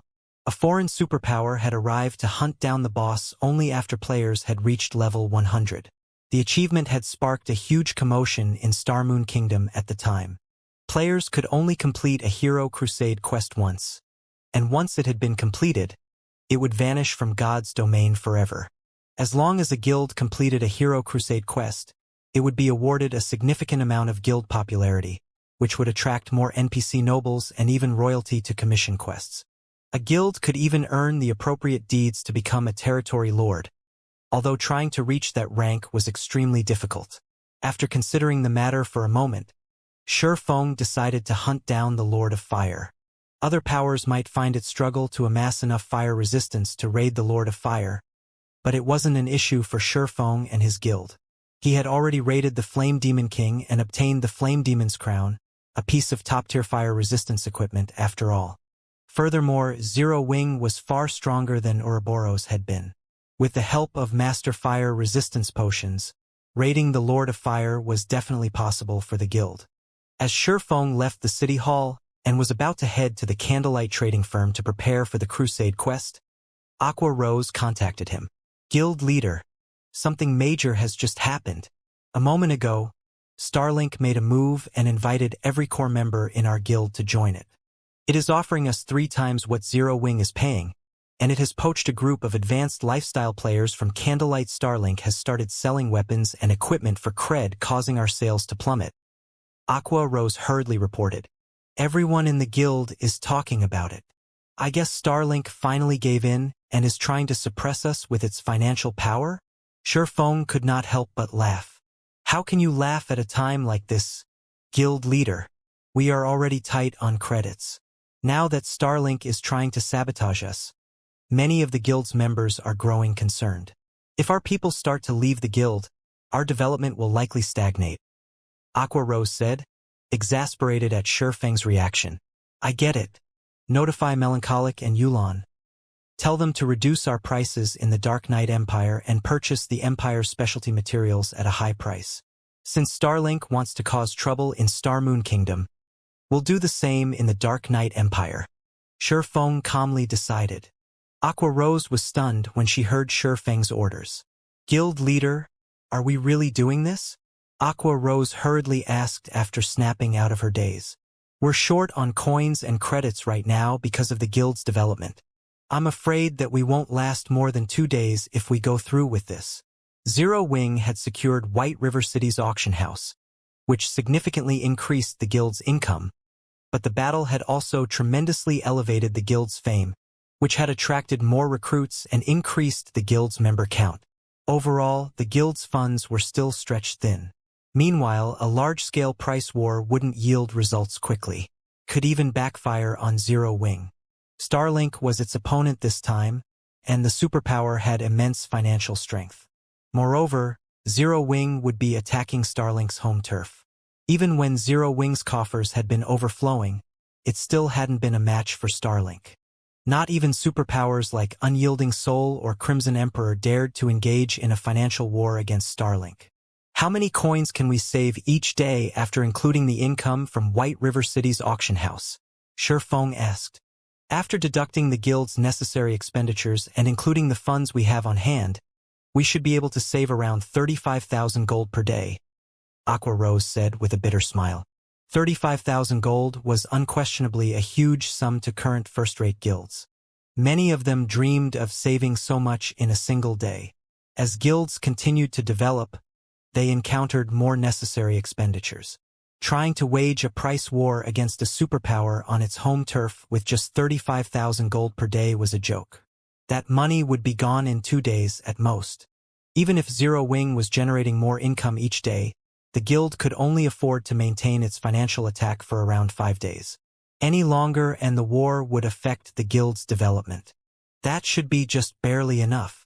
Shifeng mimicked Aqua's faint smile after giving the matter some thought. That's enough. For a moment, Aqua Rose wondered if she had misheard Shifeng. Either that, or she had accidentally told him the wrong numbers, stating the guild's net income as 350,000 rather than 35,000. That's enough. Just inform Melancholic and Yulan and tell them to see to the necessary preparations in the Dark Knight Empire, Shifeng said, nodding. He then disconnected the call and continued toward the candlelight trading firm to prepare for the Lord of Fire raid. A few days ago, he wouldn't have been confident enough to start a price war with Starlink in the Dark Knight Empire, but he had already purchased 500 stamina gemstones from the 4-star Wandering Merchants All. The various major powers desperately needed stamina gemstones since they'd all started to explore neutral maps. Unfortunately, these neutral maps didn't have guild towns or cities yet where players could rest. Moreover, the various large guilds couldn't transfer their guild towns to these neutral maps yet, which meant that exploration relied entirely on players' strength and stamina. Meanwhile, the wealthier a neutral map was, the harsher its environment would be. As a result, players expended more stamina than normal when exploring these maps. Players would even consume stamina while standing still in some neutral maps, and even if they sat down to rest, their stamina recovery would only be enough to nullify the passive consumption rate. Players simply couldn't survive in these maps for long. Although there were some potions that aided in stamina recovery on the market, they were extremely rare. The various major powers usually saved these potions for their members, rarely selling them. Take Zero Wing, for example. Although Zero Wing could brew the exotic stamina potion, it only had 10 players that were capable of producing it, yet the guild had more than 500,000 members. After deducting the guild's needs, very few exotic stamina potions were left that could be sold on the market. This predicament only increased the stamina gemstone's value. First, the stamina gemstone did not have a set duration. It would not disappear after a certain period of use. Second, it did not have a level limit. Hence, players could use the stamina gemstone throughout their careers in God's domain. If players equipped 3 stamina gemstones, they wouldn't have to worry about stamina consumption when exploring neutral maps below level 100. Because of this, the various major powers had gone crazy for stamina gemstones in the past, each easily selling for 300 gold in an auction.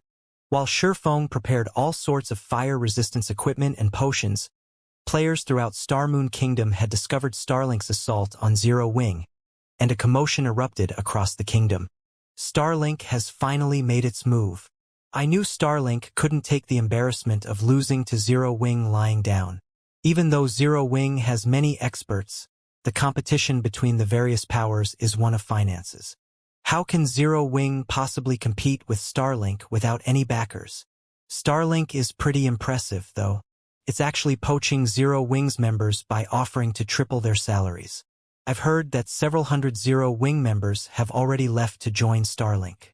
Moreover, a large number of them are advanced lifestyle players. This will likely wound the candlelight trading firm. I would be tempted as well. After all, they get to join a superpower and earn 3 times their normal salary. That's not all Starlink is doing. I've heard that it started to buy Star Moon Kingdom's materials at a high price too. It is also selling similar products to the candlelight trading firm at a much lower price. As a result, Candlelight's player traffic has decreased. Zero Wing's in trouble now. It has just secured White River City's auction house after fighting so hard, and just as it has gained the funds to start on the path toward becoming a superpower, Starlink had jumped in and made such a move. Zero Wing's development will likely stagnate. Sure enough, superpowers shouldn't be casually provoked. By this point, Star Moon Kingdom's players had gained a better understanding of superpowers' wealth. Although they had recently held an optimistic view of Zero Wing's future, hoping that Zero Wing could emerge victorious from a price war with Starlink was unrealistic. Meanwhile, a gorgeous woman in dark purple robes entered one of White River City's advanced bars. As soon as she spotted the middle-aged man wearing pitch-black leather armor at the bar, she hurried up to him. "Commander, I've just received a message from the Seven Sins. Not only has Starlink successfully secured 3 auction houses, but it has also become an advanced member in the Secret Chamber of Commerce. As an advanced member, the first thing Starlink did was use its authority to hold an advanced union. It looks like Starlink is trying to kick Zero Wing out of secret," Luofei immediately reported. "An advanced union?" Yen Tianqing could not help but shake his head and sigh as he said, "Sure enough, hoping that a guild with no background can become a superpower is a fool's dream. Since that is the case, let's return to the Black Dragon Empire." Within the Secret Chamber of Commerce, there were 2 levels of membership, basic and advanced. Not only did advanced members enjoy greater authority and have more access to the Chamber's resources, but they could also hold an advanced union to propose changes to the Chamber's other advanced members. As long as more than half of the advanced members agreed to the proposal, it would be enacted immediately. One of the potential proposals included expelling basic members from the Chamber. However, becoming an advanced member in the Secret Chamber of Commerce was extremely difficult. Not even all super guilds qualified for that level of membership, and Starlink's success in doing so was certainly shocking. Since Starlink was responsible for the proposal, Secret's advanced members would likely approve Zero Wing's removal to avoid provoking the superpower and prevent another from rising in God's domain. Now, not even the Secret Pavilion's objection could save Zero Wing from its fate. It was easy to imagine what end awaited Zero Wing if it lost access to the Secret Chamber of Commerce's sales channels. Shi Feng, who busied himself in the candlelight trading firm, received a frustrated notification from Yuan Tiexin as well. After today, Zero Wing was no longer a member of the Secret Chamber of Commerce, and all dealings it had with the chamber would be cancelled immediately. Guild leader Black Flame. This decision is a result of the Advanced Union's agreement. Although the Secret Pavilion voted against it, the 5 other advanced members voted for the proposal. There was nothing the pavilion could do, Yuan Tiexin said apologetically. "It's fine. It's the rules after all.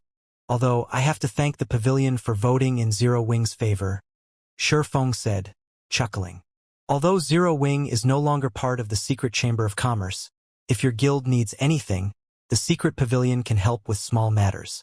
Just contact me if you need anything in the future," Yuan Tiexin sincerely offered. "Thanks." Shi Feng nodded appreciatively. As Shi Feng learned of Zero Wing's banishment from the Secret Chamber of Commerce, news of the matter spread throughout Star Moon Kingdom, causing an uproar. Nobody would have imagined that Secret would annex Zero Wing without a second thought. With this, Zero Wing would find it even more difficult to survive Starlink's economic suppression. "Zero Wing, didn't you want to play? I'll give you my full attention this time." Lu Xinglua in the distant Dark Knight Empire laughed when he received the latest report on Zero Wing. Previously, he hadn't had the time to deal with Zero Wing, but now that Starlink has secured its position as the Dark Knight Empire's overlord, neither Unyielding Soul nor Crimson Empire was a match for its prowess in the Empire. Now that he didn't have to worry about Starlink's position in the Empire, he had the time to punish Zero Wing for angering Starlink. Meanwhile, Melancholic Smile and Yulan had just arrived in one of the 100 Flower Palace's shops in Dark Knight City that Zero Wing had taken over. "Guild leader, all of Candlelight's shops in the Empire have been stocked with stamina gemstones and exotic stamina potions. We can start selling them at any time," Melancholic Smile reported after calling Shi Feng. "Good. Begin the operation," Shi Feng commanded. "It's about time we teach Starlink a lesson." Melancholic Smile and Yulan went to work the moment Shi Feng gave the command.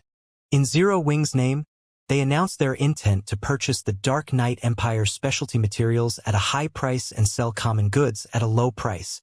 The post caused a commotion throughout the Empire the moment it went public. The Dark Knight Empire's players found the situation unbelievable. Insane. Zero Wing has gone insane. What? Is Zero Wing really starting a price war against Starlink? Practically everyone in the Dark Knight Empire knew of Zero Wing by this point. The guild had, after all, helped the Hundred Flowers Palace resist Starlink's assault. It was no secret that Starlink had begun to use its financial prowess to suppress Zero Wing shortly after the auction arena had ended.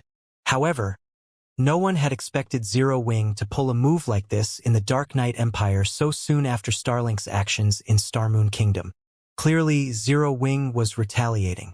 The news reached the Empire's various powers at lightspeed, and they all found Zero Wing's actions utterly astonishing. What are Zero Wing's people thinking? Are they unaware that Starlink has already secured Dark Knight City's auction house? Crimson Heart, the Hundred Flowers Palace's first vice guild leader, said, flabbergasted. Starlink had already solidified its position as the Empire's overlord, and not even Unyielding Soul or Crimson Emperor would dare engage the superpower in a financial war. Moreover, Starlink had secured 2 other NPC auction houses. Its new financial strength was unimaginable. I've heard that Zero Wing's members have become jittery due to Starlink's suppression. Maybe Zero Wing is trying to raise morale and unite its members, Cleansed Rue commented. In her opinion, this was Zero Wing's only option. A guild's morale and unity were extremely important. If the guild were fractured, it would only be a matter of time before it crumbled. Even so, this is just playing with fire. This has basically announced Zero Wing's intentions to fight Starlink. If Zero Wing loses this financial war, it will only suffer more, Crimson Heart said. Moreover, economic warfare is very taxing on a guild. This isn't a field battle. It is a pure competition of wealth and resources. War weapons are useless here. Cleansed Rue fell silent after listening to Crimson Heart's reasoning. As Crimson Heart had said, fighting a price war would hinder a guild's operations, and the consequences of losing a war like this were far worse than losing a field war. While a guild could endure multiple defeats in a field war, a single loss in a financial war could force a guild to the brink of disbandment. Even worse, a guild would still suffer severe losses even if it won. To put it simply, there were no winners in an economic war. The Hundred Flowers Palace wasn't the only guild in the Dark Knight Empire that Zero Wing's actions had confused. Unyielding Soul also discussed the situation. Zero Wing has gone too far this time. Mu Chang could not help but sigh as he read the discussions on the Dark Knight Empire's official forums. Grandpa, Zero Wing has a gold mine like Zero Wing City, as well as White River City's auction house. Overall, it still has frightening financial strength. Starlink won't come out unscathed from a financial war with Zero Wing, either, Mu Lingsha said. Other guilds might not recognize Zero Wing City's value, but as a superpower, Unyielding Soul was very aware of it. Aside from the daily entry fees, the teleportation services the city offered to players who wanted to visit the Otherworld Gate generated astonishing profits. The Otherworld Gate had many precious treasures to offer players, and the leveling speed in the area was incredible. Even players from Starmoon Kingdom's neighbors had begun to head toward the Otherworld Gate to level, not to mention the Kingdom's players. The city's teleportation services likely earned Zero Wing as much money as White River City's auction house. You're severely underestimating Starlink. Don't forget that Starlink has taken control of Dark Knight House. In other words, it holds the city's economic lifeline in its palm, Mu Chung said, shaking his head. A single word from Starlink is enough to determine who can enter the auction house and who cannot. Furthermore, Starlink controls 3 total NPC auction houses. Even if one of the auction houses stops generating income, Starlink won't suffer for it. Starlink's influence over the Empire's players is leaps and bounds beyond Zero Wings. Do you think that everyone would risk provoking Starlink for a little extra profit? After all was said and done, Zero Wing was not a superpower. Ignoring background, there was a massive difference between the 2 guilds in terms of the number of auction houses under their control. The main reason that Starlink dared to provoke Zero Wing in Starmoon Kingdom was the fact that Zero Wing only controlled one NPC auction house. If Zero Wing prohibited Starlink's customers from using its auction house, it would sever its own lifeline. However, the same couldn't be said for Starlink. This was the difference between these guilds' foundations. It was extremely foolish for Zero Wing to think that it could use Starlink's tactics against it. Trying to mimic the superpower suppression would only make Zero Wing's death even more miserable. "I'll go and warn Zero Wing right away," Mu Lingsha said. "It's too late," Mu Chang said, sighing. "Zero Wing has already announced its intentions in this war using its own name. Every player in the Dark Knight Empire and Starmoon Kingdom knows what's happening. If Zero Wing gives up now, not only would the guild appear weak, but its players' unity would also shatter." Dark Knight City, Starlink's residence. Guild leader, everyone's discussing Zero Wing's declaration of war. "Should we take further actions against the guild?" Don Webb asked Lu Xinglua. "Of course. Inform the public that whoever dares to sell the Empire's specialty materials to Zero Wing should give up any hope of setting foot in Dark Knight City's auction house ever again."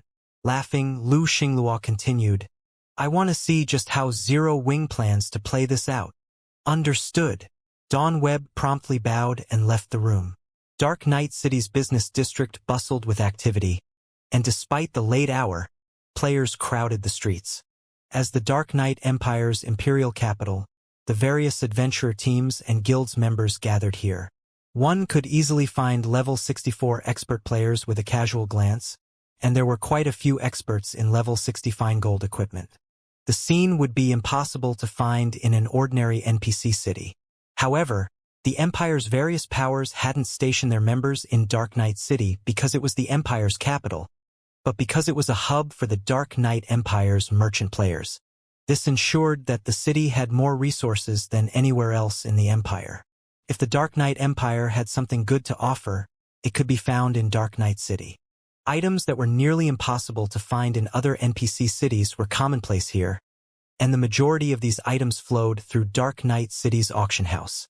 Many players had become famous or wealthy overnight because they had chanced upon treasures selling for far less than they were worth in the city's auction house. Due to Starlink's ban on Zero Wing, no one was in a rush to visit the candlelight trading firm's shop in the business district. Very few players were willing to enter the shop since everyone was afraid of being banned from the city's auction house as well. Meanwhile, Melancholic Smile and Yulon were dumbfounded as they stood in Candlelight's empty shop.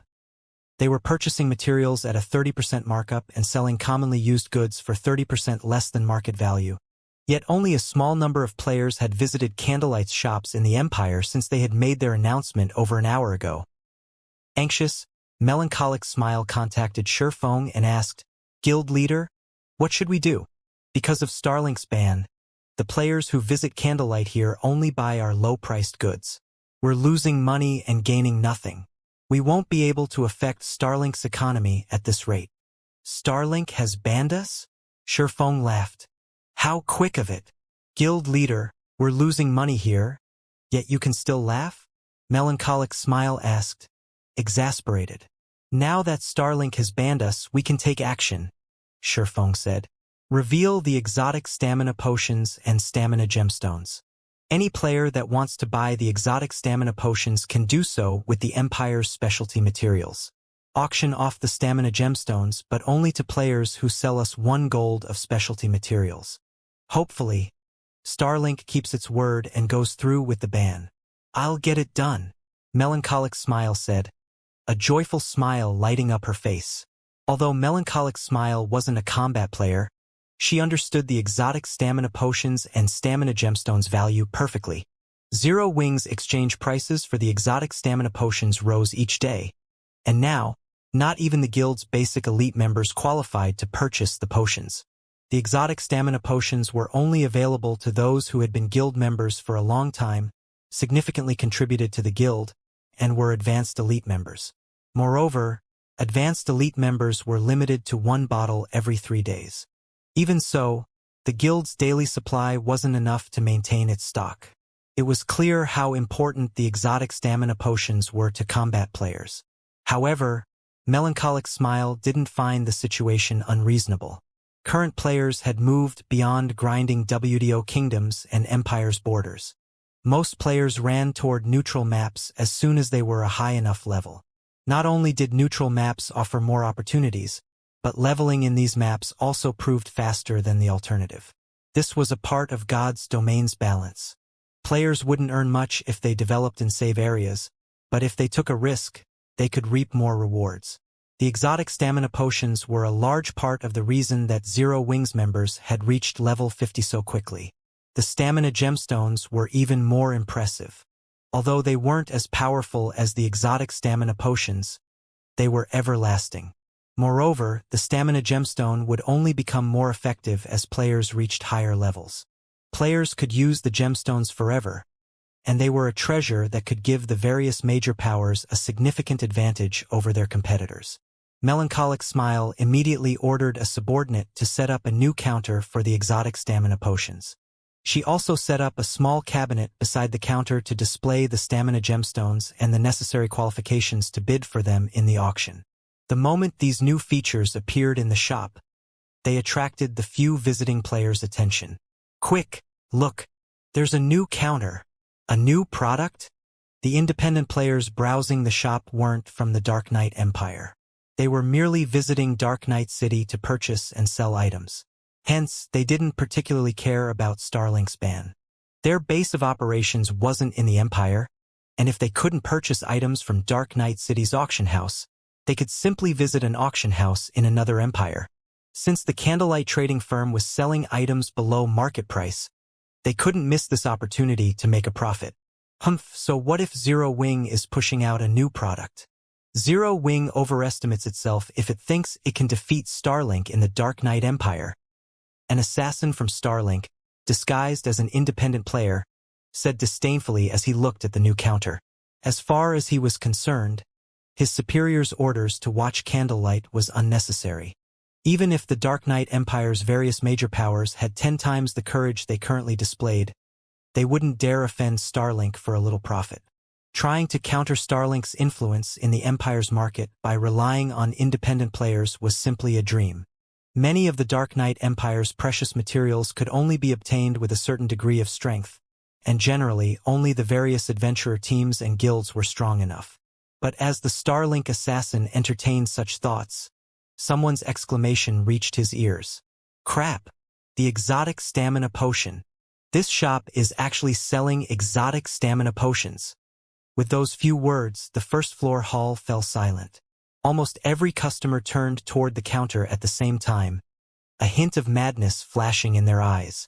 They immediately dashed toward the counter. In less than 10 seconds, every customer inside the shop had crowded around the exotic stamina potions counter. It really is the exotic stamina potion. For real? Zero Wing is actually selling this here? Crap! You can only purchase it for the Dark Knight Empire's specialty materials. The independent players panted a little when they saw the potions. Boss, give me 10 bottles. I want 20. Boss, I want every exotic stamina potion you have. After a brief moment of shock, the several hundred independent players in the shop frantically shouted their orders for the exotic stamina potions. If the system's rules hadn't protected the counter, they likely would have tried to destroy it and steal the potions within. Meanwhile, Melancholic Smile, who watched from the second floor, was stupefied. When Candlelight sold the potion in Starmoon Kingdom, the kingdom's players had merely been surprised. Nobody had ever reacted like these independent players. They all seemed as if they had found a priceless treasure that was worth killing over. However, if Shifeng saw this, he wouldn't be overly surprised. Empires not only had more resources than kingdoms, but their competition was also far more intense.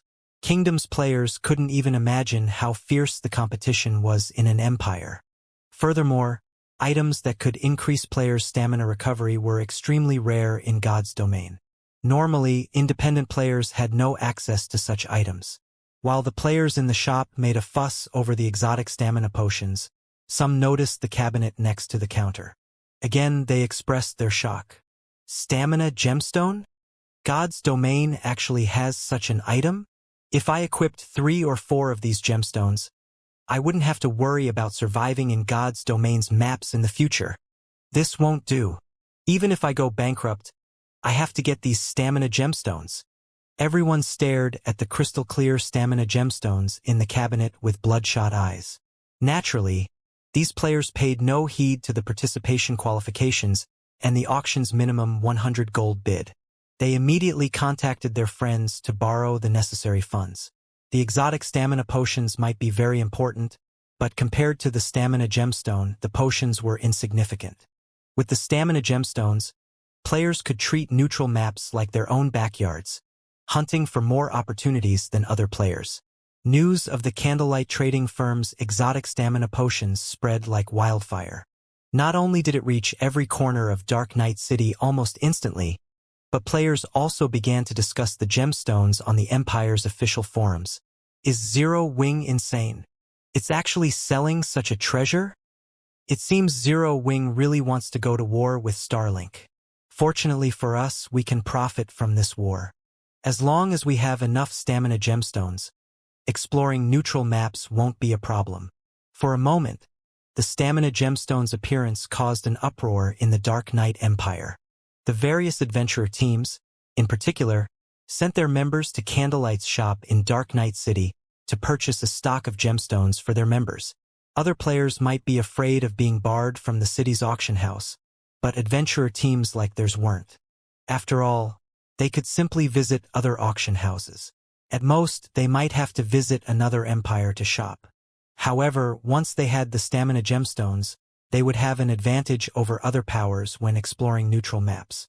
They simply couldn't miss such a rare opportunity. The Dark Knight Empire's various large guilds secretly sent members to the candlelight trading firm as well. This was just as much of an opportunity for them as it was for the various adventurer teams. Not even Starlink could dissuade them from purchasing stamina gemstones. If they disguised their members as independent players, Starlink would have a difficult time discovering their actions. Less than an hour after the public discovered the stamina gemstones, players crowded Candlelight's previous deserted shop in Dark Knight City. It was even more crowded than the city's auction house right now. Moreover, the prices for the Empire's specialty materials in Dark Knight City had doubled within the past hour due to Candlelight's auction requirements. Even so, none of the various large guilds or adventurer teams harbored any thought of taking advantage of this opportunity to sell their materials for a quick profit. For a time, chaos reigned over Dark Knight City's market. Eventually, the various superpowers' upper echelons, who were preoccupied with exploring neutral maps, received news of Zero Wing's stamina gemstones. Starmoon Kingdom, an advanced bar in White River City's business district. All 3 floors of the bar had been rented out, but aside from NPCs, the first 2 floors were void of people. Players only occupied the top floor VIP room. The several players in the room were all level 65 or above and wore top-tier level 60 equipment.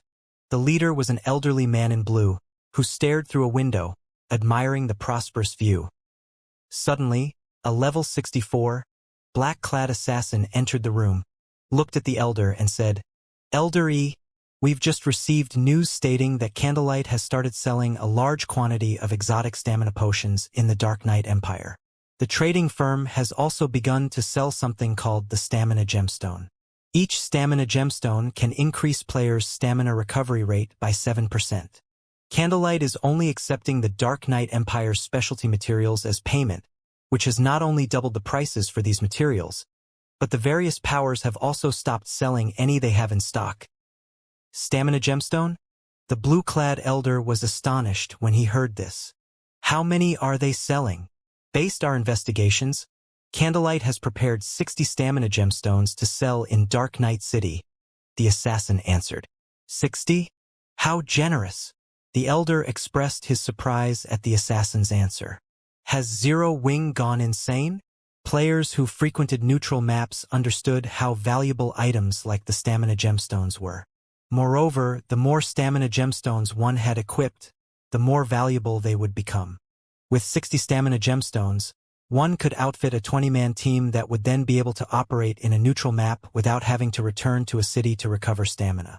The profits one could gain from such a team would be frightening, especially when exploring a new neutral map. If Zero Wing organized such a team, it would gain a tremendous advantage over its competition.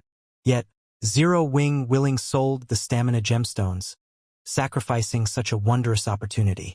Only a lunatic would pull a stunt like this.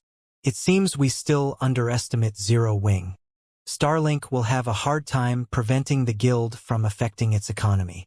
Prepare the necessary materials immediately. We're heading to Dark Knight City, the blue-clad elder commanded as he stood from his seat.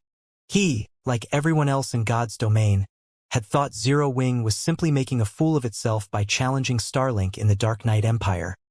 But now, it seemed that everyone had underestimated the guild's determination and strength. Likely no one had thought that Zero Wing was willing and able to make such a move. The Dark Knight Empire's various major powers had taken a step back in respect of Starlink, but now that their future was on the line, no one would heed Starlink's warnings. With how tempting the stamina gemstones were, the prices of the Empire's specialty materials would rise astronomically. Unlike the usual rare materials, specialty materials were unique to a specific country. Starlink used the Dark Knight Empire's specialty materials as the Starlink Trading Fins Foundation in the competition with other kingdoms and empires' trading firms. If the prices of the Dark Knight Empire's specialty materials reached absurd heights or supply were severed, Starlink's profits would plummet. After all, the various superpowers relied on their trading firms and wide connections as their main sources of income, and for Starlink, these relied on the Empire's specialty materials as a foundation. Without this foundation, Starlink would struggle to make money through its trading firm. Meanwhile, a deathly silence reigned in the guild leader's office, which Lu Xinglua occupied, in Starlink's Dark Knight City residence. None of the guild upper echelons present in the room dared to utter a single word. In a short hour, Starlink had gone from able to purchase more than 10,000 specialty materials to only several hundred. Moreover, this number continued to fall as time passed. Not only had this situation severely impacted Starlink's ability to produce specialty merchandise, but it had also drastically increased production costs. Ultimately, Starlink had three main income sources for coins.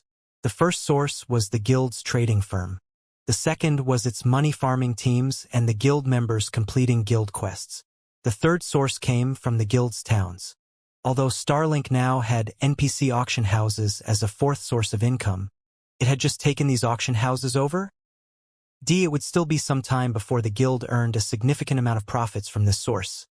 A minor income decrease due to Zero Wing's interference would have been tolerable, but its impact wasn't minor at all. At this point, the Starlink trading firm generated 20% less profit than usual, and that percentage continued to increase. This predicament would severely impact the guild's development. To make matters worse, this was happening as Starlink needed to migrate its guild towns to new locations.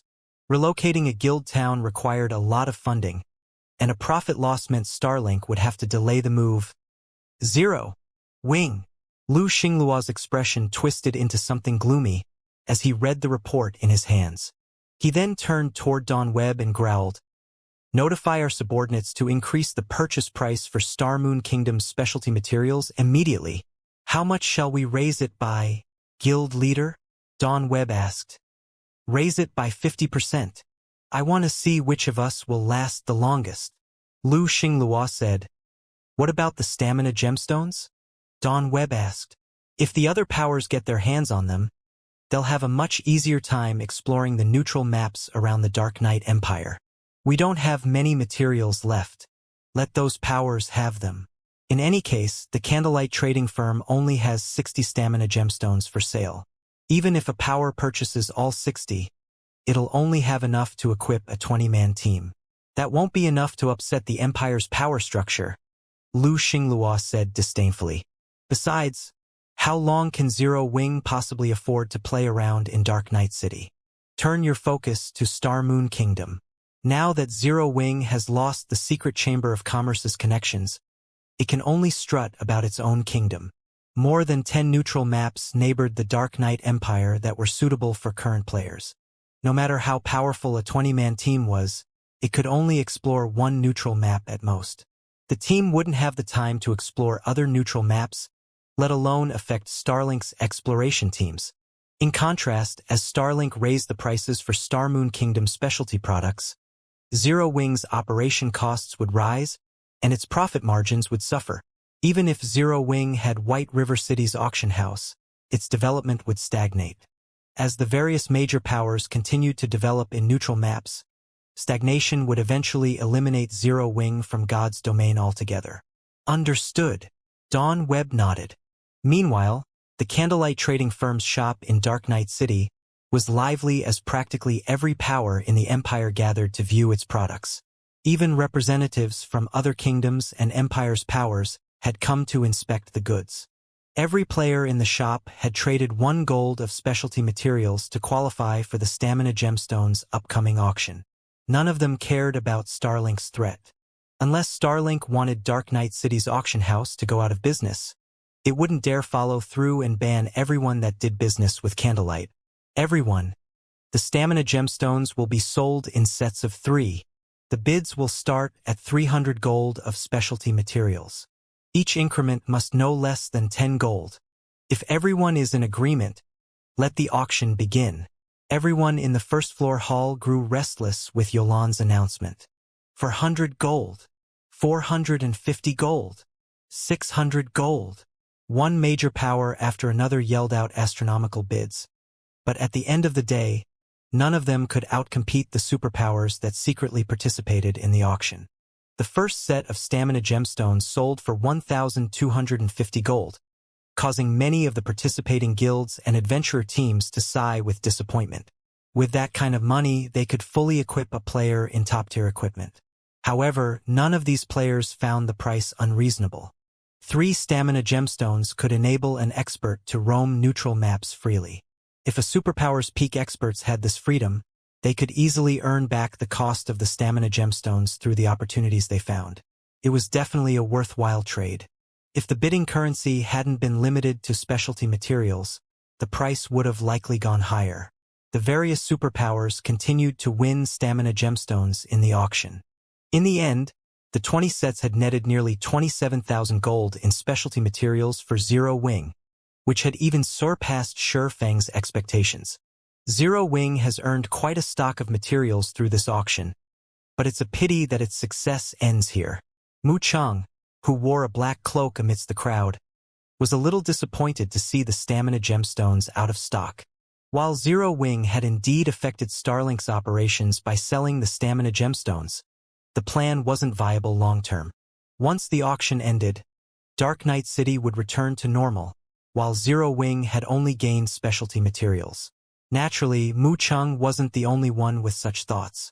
All of the various superpowers thought the same. However, just as the crowd was about to leave, Melancholic Smile walked into the center of the hall. The Master Forger's insignia she wore and her majestic aura attracted many of the players' attention. Even the various superpowers only had a handful of lifestyle masters, much less Master Forgers. Today's auction for the Stamina Gemstones has come to an end. The next auction will take place tomorrow at the same time. Customers who failed to win gemstones today may visit us then, Melancholic Smile announced.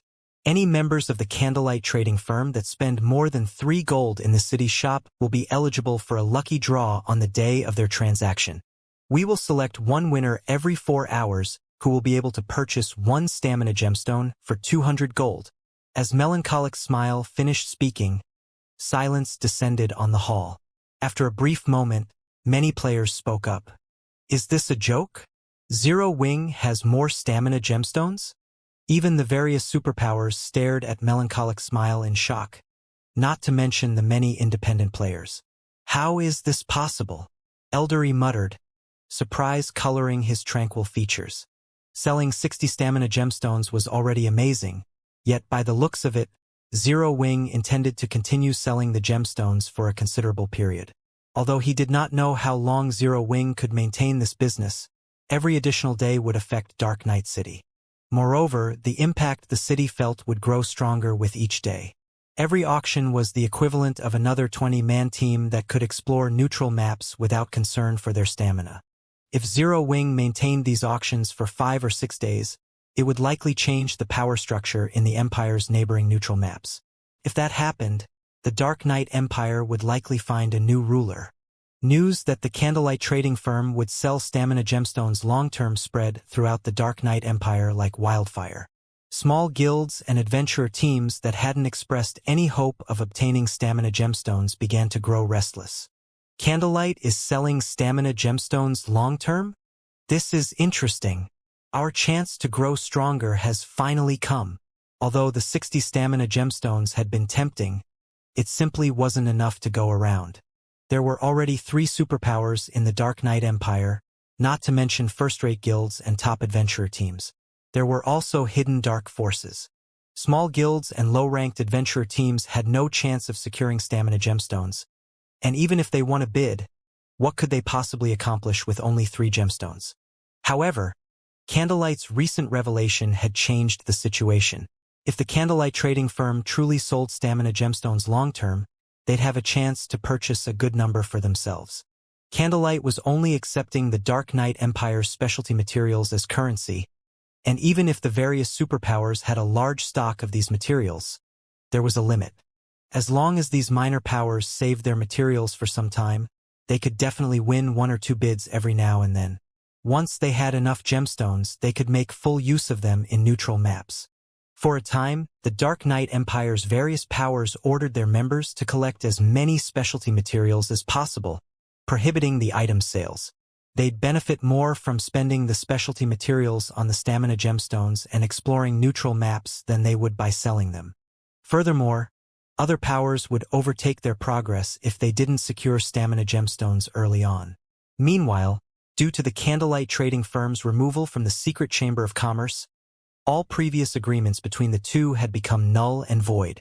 As a result, the chamber began to withdraw the manpower and items it had assigned to Zero Wing City in Star Moon Kingdom.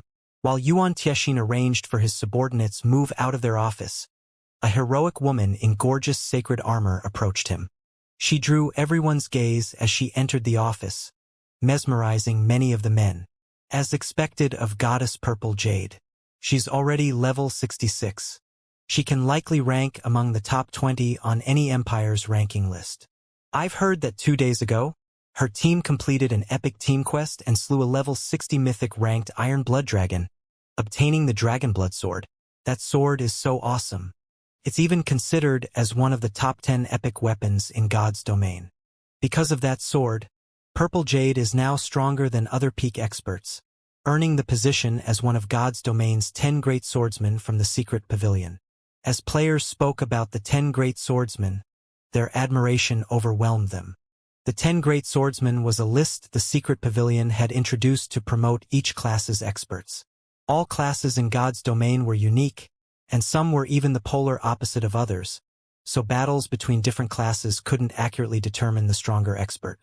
Hence, the secret pavilion had introduced new ranking lists for each of the 12 main classes. Each of the lists had only 10 players, and they were judged solely based on their strength. Combat standards and battle records didn't matter. In addition, the aim of these 12-class lists was to give the younger generation an opportunity to shine, so only players 30 years old or younger could qualify for the ranking lists. Of course, this age limit also allowed the secret pavilion to avoid touching upon the various superpowers' foundations. The various superpowers treated their old monsters as core secrets, and if the secret pavilion revealed these secrets to the public, the superpowers would band together against the organization.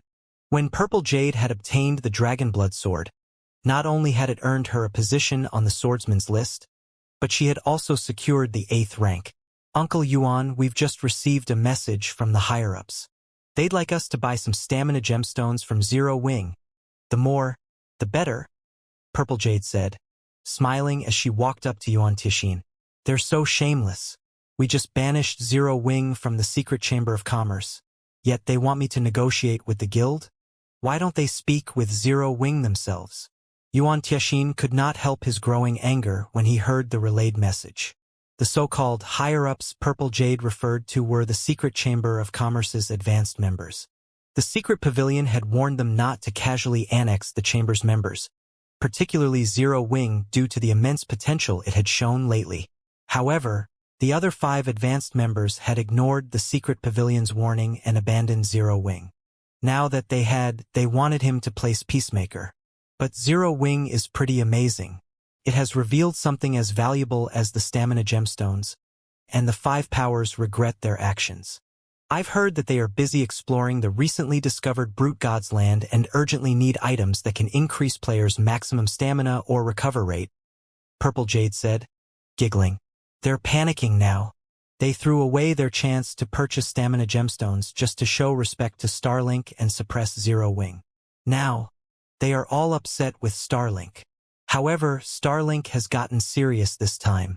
Not only has it increased the prices of Star Moon Kingdom's specialty materials, but it has also begun to sell similar merchandise to Candlelights at lower prices. Many players have already started shopping at the Starlink trading firm. No one is buying the Candlelight's common products. I'm afraid Candlelight has lost 2/3 of its usual profits, Yuan Tiexin said.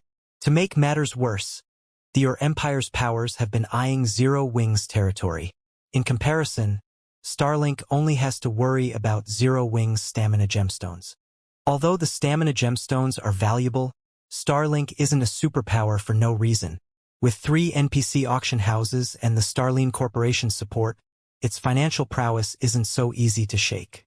Moreover, Starlink has control of a fortress in the ancient undead country, the Dark Knight Empire's most important neutral map.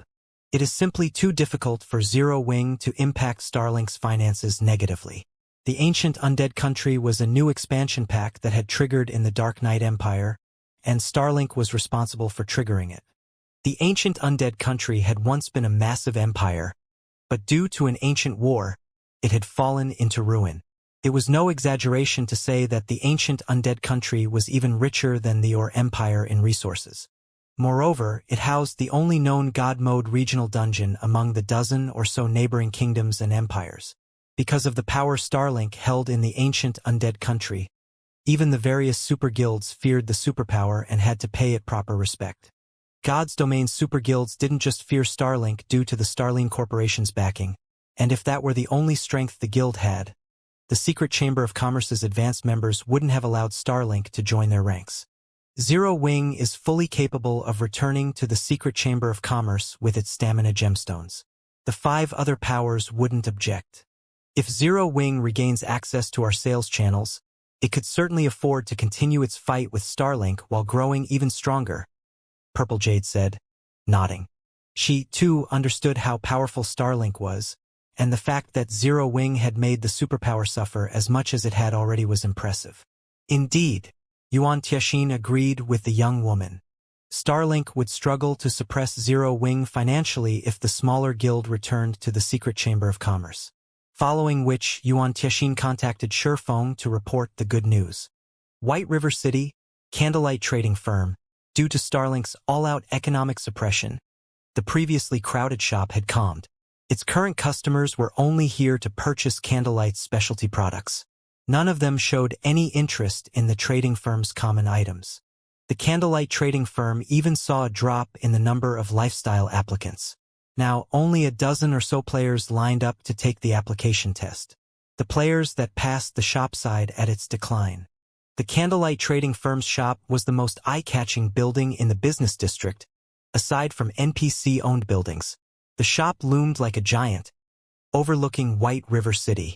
Why wouldn't they be surprised to see the shop practically deserted? In comparison, a 3-story shop not far from Candlelight boomed with business. Practically every player in the business district rushed toward the shop. Starlink really is ruthless. Not only has it set up shop in every NPC city that the Candlelight trading firm occupies, but it's also selling common goods at half the normal rate. It is basically selling items at cost. Purple Jade was astonished when she saw how popular the Starlink trading firm had become.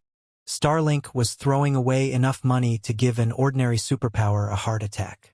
Not even the secret pavilion would casually sacrifice so much income. However, Purple Jade had to admit that Starlink's strategy was effective, practically stealing all of the Candlelight trading firm's customers. Not only had Candlelight sales plummeted, but its lifestyle players' income had suffered as well, including Starlink's mass recruitment for skilled lifestyle players. Many of Candlelight's intermediate and advanced lifestyle players had jumped ship. If this persisted, it would destroy the candlelight trading firm, and Zero Wing would stagnate due to the lost profits. Zero Wing was no longer a small guild. It had become a gigantic existence. Even if the guild avoided massive operations, it still needed to spend an astronomical amount of money each day. The guild might maintain its lead over its competition for a while, but if Zero Wing's development ground to a halt, it would only be a matter of time before it was overtaken by the other powers. Furthermore, multiple hostile superpowers still searched for a chance to tear the guild apart. These factors were a large part of the reason that Starlink had invested so much into targeting the candlelight trading firm's business. Otherwise, it never would have paid such a painfully high price. This situation is why we are here. If this weren't happening, we wouldn't have any leverage to negotiate with Zero Wing, Yuan Tianxin said seriously. All right, let's hurry inside. Yuan Tianxin then entered the candlelight trading firm, while Purple Jade followed behind him after taking one last look at Starlink's shop. The moment these two players entered the shop, the various reconnaissance players from Star Moon Kingdom's various powers focused on the pair. Why are the secret pavilions Yuan Tianxin and Purple Jade visiting the candlelight trading firm? Didn't the secret chamber of commerce already expel Candlelight? Why are these two here? Does Secret intend to reinvite Candlelight? The various powers players quietly discussed their guesses as they watched Liang Jing lead the pair to the second floor. News of the candlelight trading firm's exile from the secret chamber of commerce had spread throughout Star Moon Kingdom. It was precisely the reason that Starlink's suppression against Zero Wing was so effective. Meanwhile, Yuan Tianxin and Purple Jade were some of the secret pavilion's VIPs. These two shouldn't have any reason to visit Candlelight now that it wasn't a member of the secret chamber of commerce. The only plausible explanation involved the stamina gemstones Zero Wing sold in the Dark Knight Empire. The stamina gemstones' importance to the various powers went without saying, especially to superpowers. However, only Zero Wing currently had access to their source. The secret chamber of commerce would find it difficult to convince Zero Wing to share these gemstones unless it offered a token of its sincerity. The best expression it could offer required reinstating the candlelight trading firm's membership in the secret chamber of commerce and offering additional remunerations. TIS reconnaissance members immediately reported the situation to their superiors, and very quickly, news of Yuan Tianxin and Purple Jade's visit reached the kingdom's various powers. Things are going to get interesting, Commander. Starlink has gone through great lengths to kick Zero Wing out of secret. Yet Zero Wing's stamina gemstones are about to ruin its plans, Luofei, who read her subordinate's latest report in FFF Adventurer Team's residence in the distant Black Dragon Empire, said. Smiling, she continued, when Starlink's upper echelons learn of this, they'll die from anger. That depends on whether or not Zero Wing wants to rejoin the secret chamber of commerce. Yan Tianxing responded absently as he polished his short sword. Why wouldn't it? Luofei asked strangely. Zero Wing can resolve the issues it faces in Star Moon Kingdom immediately by rejoining Secret. Although Starlink's efforts will still affect its business to a certain extent in Star Moon Kingdom, it'll be tolerable. Why wouldn't Zero Wing want to rejoin Secret? Will Black Flame really abandon his guild's development because of the minor humiliation? Any other guild would definitely accept Secret's attempts to reconcile, but Zero Wing has always been overbearing. There's a high chance that the guild will refuse the offer, Yan Tianxing said. This is also Zero Wing's flaw. If Zero Wing can fix that, it has a high chance of becoming a superpower in the future. That can't be possible, can it, Commander? Would Zero Wing really sacrifice such a vibrant future? Luofei asked, surprised. It's highly possible. After all, Zero Wing has always operated in such a way, Yan Tianxin said, sighing. I used to be like that too, and as a result I missed that final step. Hopefully Zero Wing will make the right decision. Star Moon Kingdom's various superpowers were eager to hear Zero Wing's final decision, but unlike Yan Tianxing, most of them assumed that Zero Wing would jump at the chance to rejoin the secret chamber of commerce. It was, after all, the only way that Zero Wing could recover from its current predicament. While the various powers secretly discussed the matter, Yuan Tianxin and Purple Jade waited in Candlelight Trading Firm's VIP reception room in silence, watching Shifeng. Guild leader Black Flame, The secret pavilion will reinforce Zero Wing's permanent membership in the secret chamber of commerce. From now on, not even advanced members will have the authority to expel your guild. In addition, if Zero Wing agrees to sell a large number of stamina gemstones, several of the chamber's advanced members will offer 10 additional sales channels in their own headquarters. With this, not even Starlink will achieve much by targeting Zero Wing financially, Yuan Tiexin said. May I know your thoughts on this offer, guild leader? Even Yuan Tiexin found the higher-ups' conditions surprising. The 10 additional sales channels were an extraordinary offer, all of which came through the shops in Empire's imperial capitals. These sales channels were far more valuable than those the chamber's basic members had access to. With them, the candlelight trading firm's profits would rise to a whole new level. Your conditions are quite tempting, Shifeng said, nodding slightly as he read the contract Yuan Tiexin had handed him. However, they're not enough. Yuan Tiexin found Shifeng's reply understandable. After all, the man should be enraged over Candlelight's removal from the secret chamber of commerce.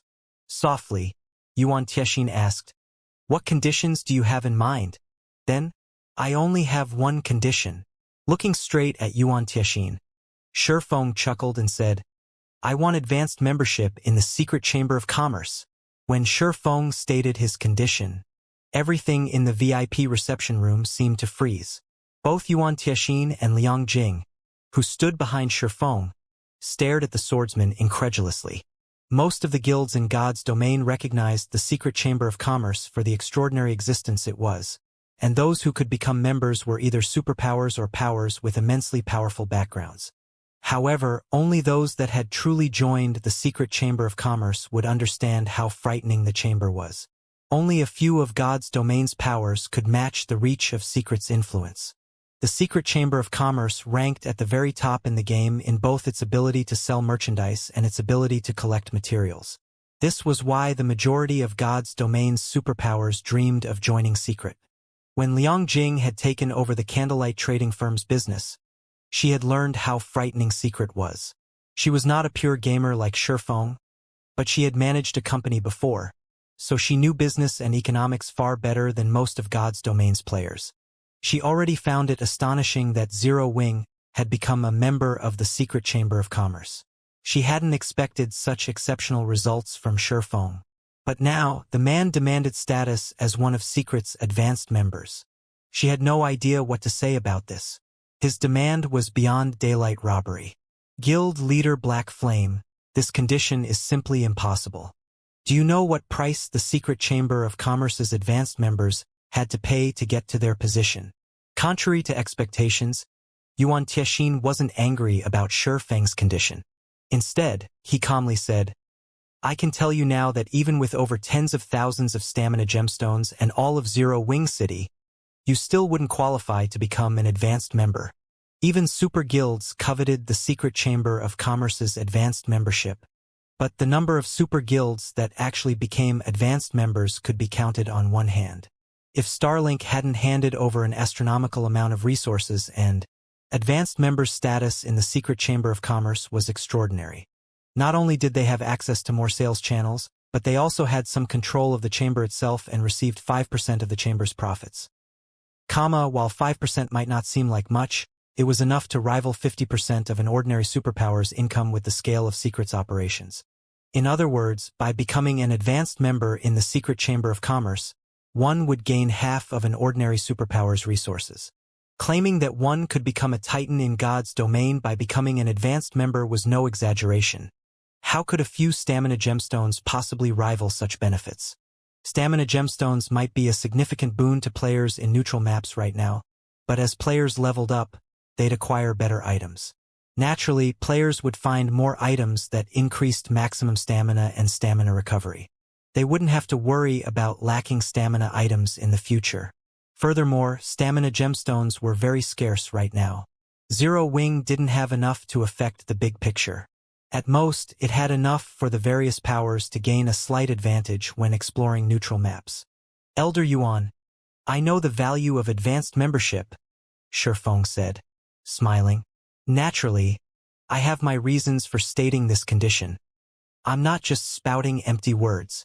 Oh, what is guild leader Black Flame willing to offer? Then, Yuan Tianxin could not help his growing curiosity. Yuan Tianxin, more or less, understood Shifeng's personality. The man wasn't some ignorant fool. He was a domain realm expert, and if he dared to say such a thing, he had the confidence to back it up. However, Yuan Tianxin also found it very difficult to imagine what Zero Wing could possibly offer to convince the secret pavilion that Zero Wing should become an advanced member. I'll hand over 40% of Stone Forest Town's shares, Shifeng declared. A Stone Forest Town? Yuan Tianxin was stupefied by Shifeng's answer. For a moment, he even wondered if he had heard wrong. Guild leader Black Flame? Are you talking about the Stone Forest Town in the Stoneclaw Mountains? That's right. I'm talking about that Stone Forest Town. Shifeng nodded. Guild leader Black Flame, if you are not interested in this transaction, I won't force you to agree to it. If there is nothing else to discuss, we'll be taking our leave, Yuan Tianxin said as he inwardly rolled his eyes at Shifeng. He was sure that Shifeng was toying with him. Not even 2 Zero-Wing cities would be enough to buy an advanced membership in the Secret Chamber of Commerce, let alone an advanced town like Stone Forest Town. Moreover, Shifeng only offered 40% of the town's shares. Even Liang Jing felt that Shifeng had gone overboard with his latest joke. Stone Forest Town was indeed an excellent advanced town, but the map it occupied was no longer suitable for players to level up. Stone Forest Town wasn't even worth as much as Silverwing Town, much less Zero-Wing City.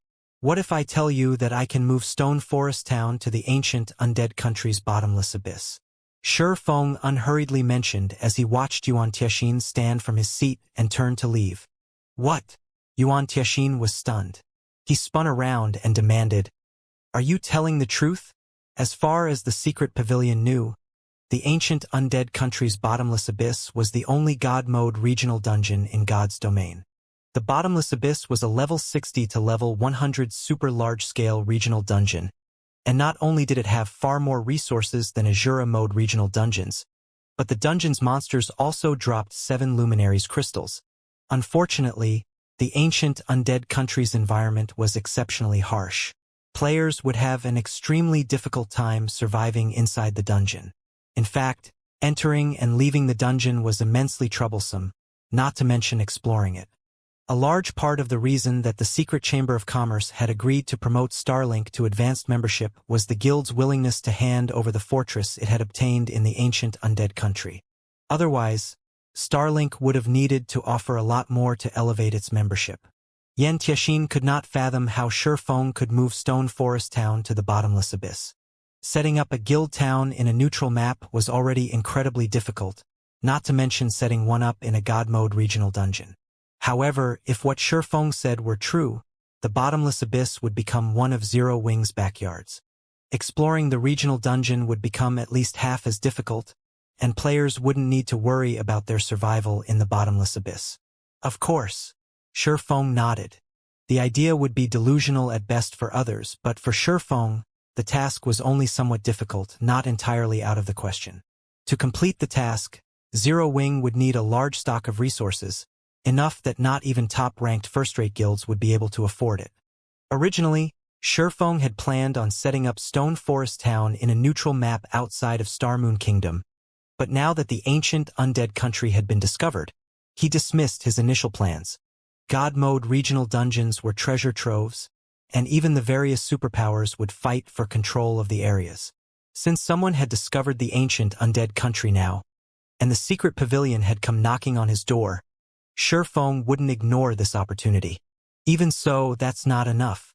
It's only a town in a regional dungeon, Yuan Tianxin said, but looking at Shifeng's confident expression, he couldn't help but return to his seat. This is the most sincere offer I can make. If it isn't possible, then I can only apologize for the inconvenience, Shifeng said, chuckling at the interest flashing in Yuan Tianxin's eyes. I am absolutely certain that the higher-ups will not agree. You'd be better off requesting another condition. Yuan Tianxin responded with conviction. After giving the matter some thought, Shifeng said, Since that is the case, then I want Starlink's advanced membership revoked. Revoke Starlink's advanced membership? Yuan Tianxin was stunned by Shi Feng's new condition. Purple Jade, who sat beside Yuan Tianxin, gaped at Shi Feng in shock.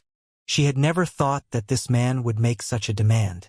Instead of securing more benefits for Zero Wing, Shi Feng wanted Secret to revoke Starlink's advanced membership. He was simply insane. Guild leader Black Flame, whether or not the higher-ups agree, do you understand the consequences for doing something like that? Yuan Tianxin asked after taking in a deep breath. Starlink has paid a massive price for its advanced membership. If it finds out that it lost it due to Zero Wing, it won't rest until your guild had been destroyed. Elder Yuan, I am only doing what Starlink has done to Zero Wing. If Starlink wants to face Zero Wing in an all-out fight, we welcome it, Shi Feng said, unperturbed. Within Starmoon Kingdom, Zero Wing wouldn't fear Starlink even if the guild launched a full military assault. On an open battlefield, the Guardian puppets and Hell tanks were invincible against Tier 2 players, and even if Zero Wing were no match for Starlink in guerrilla warfare, Zero Wing had the home ground advantage. Zero Wing already occupied most of the valuable leveling maps in the kingdom, and if the war dragged on, it would only be in Zero Wing's favor. In fact, Zero Wing would rather face an assault than deal with these financial attacks. Zero Wing's development already required significant funding and resources, and now it had to split a portion of its assets to fight Starlink.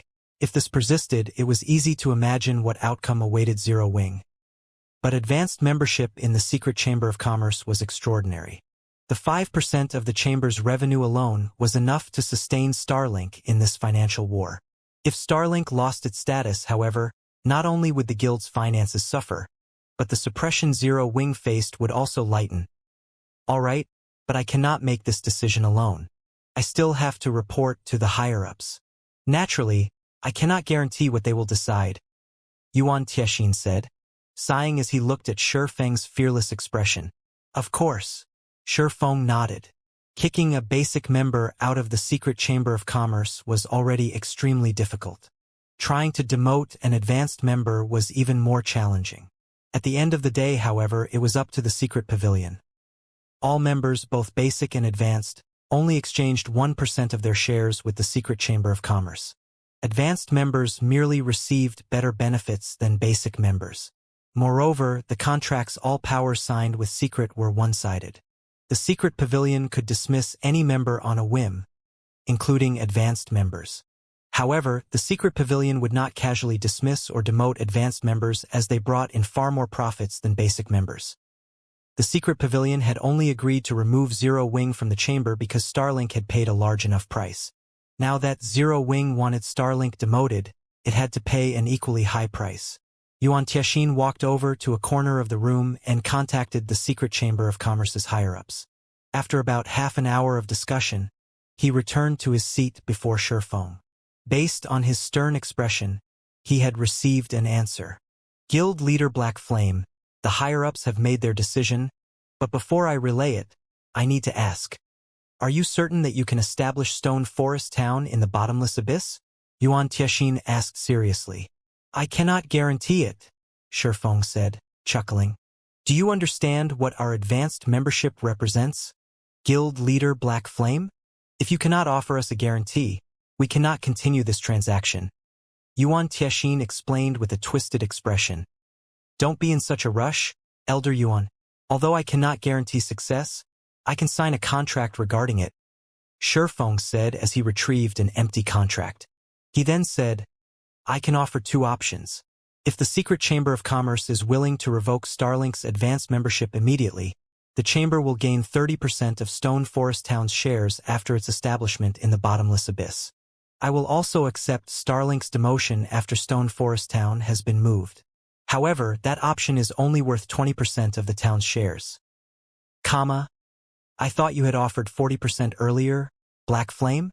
Have you changed your mind so quickly? Yuan Tianxin's eyebrows twitched slightly. That was the price Zero Wing was willing to offer for advanced membership. Since we are only discussing Starlink's demotion, the price must change, Shi Feng said, smiling. Do you know how much Starlink had to hand over of its fortress's shares in the ancient undead country to become an advanced member? Yuan Tianxin had the urge to vomit blood when he heard Shifeng's reply. 70%. Starlink paid approximately 70% of the fortress's shares to become an advanced member, Guild Leader Black Flame. On the other hand, you are only offering shares for an advanced town. Don't you think your offer is a little too weak? You also have to consider the location, Shifeng calmly replied, not budging at the slightest. The difference between a town within a regional dungeon and one without was massive, not to mention a God mode regional dungeon. He refused to believe that the secret pavilion didn't know this difference. Shifeng would never have considered selling Stone Forest Town's shares if not for his goal to drag Starlink down and regain access to the secret Chamber of Commerce's sales channels. Once he moved Stone Forest Town to the bottomless abyss, he could gain a fortune in entrance fees alone. Although I see your reasoning, it isn't enough shares. If you're willing to increase your offer by another 20%, we can continue these negotiations. The higher-ups will not agree otherwise, Yuan Tianxin said. This is the highest Zero Wing is willing to go. If you cannot accept that, then I'm afraid that there is nothing we can do. Shifeng, shaking his head. Shifeng had considered using the secret of linking NPC auction houses with player auction houses as a bargaining chip, but he couldn't afford to expose this information just yet. Every day he could maintain its secrecy was another day of advantages. In any case, he had control of Stone Forest Town's auction house, and only he could see how many people truly sold items through it. At most, players would be surprised by how many items passed through the auction house. This, Shifeng's uninterested expression rendered Yuan Tianxin speechless. It was as if the man didn't mind this deal going sour. If the higher-ups hadn't been so tempted by the bottomless abyss and the idea of a guild town within the regional dungeon, including how much said town could help the secret pavilion's development, he would have already left the room. Agree to his deal. We will revoke Starlink's advanced membership immediately. Suddenly, Yuan Tianxin heard a solemn voice. Guild leader. Yuan Tianxin's eyes drifted to the dignified man on the screen at the bottom right corner of his vision. This transaction was immensely important to the secret pavilion, so he had deliberately maintained the video call with his guild leader, allowing the man to listen in on the conversation. The loss is manageable, and I've seen Stone Forest Town before. It has developed quite smoothly thus far and has already become an advanced town.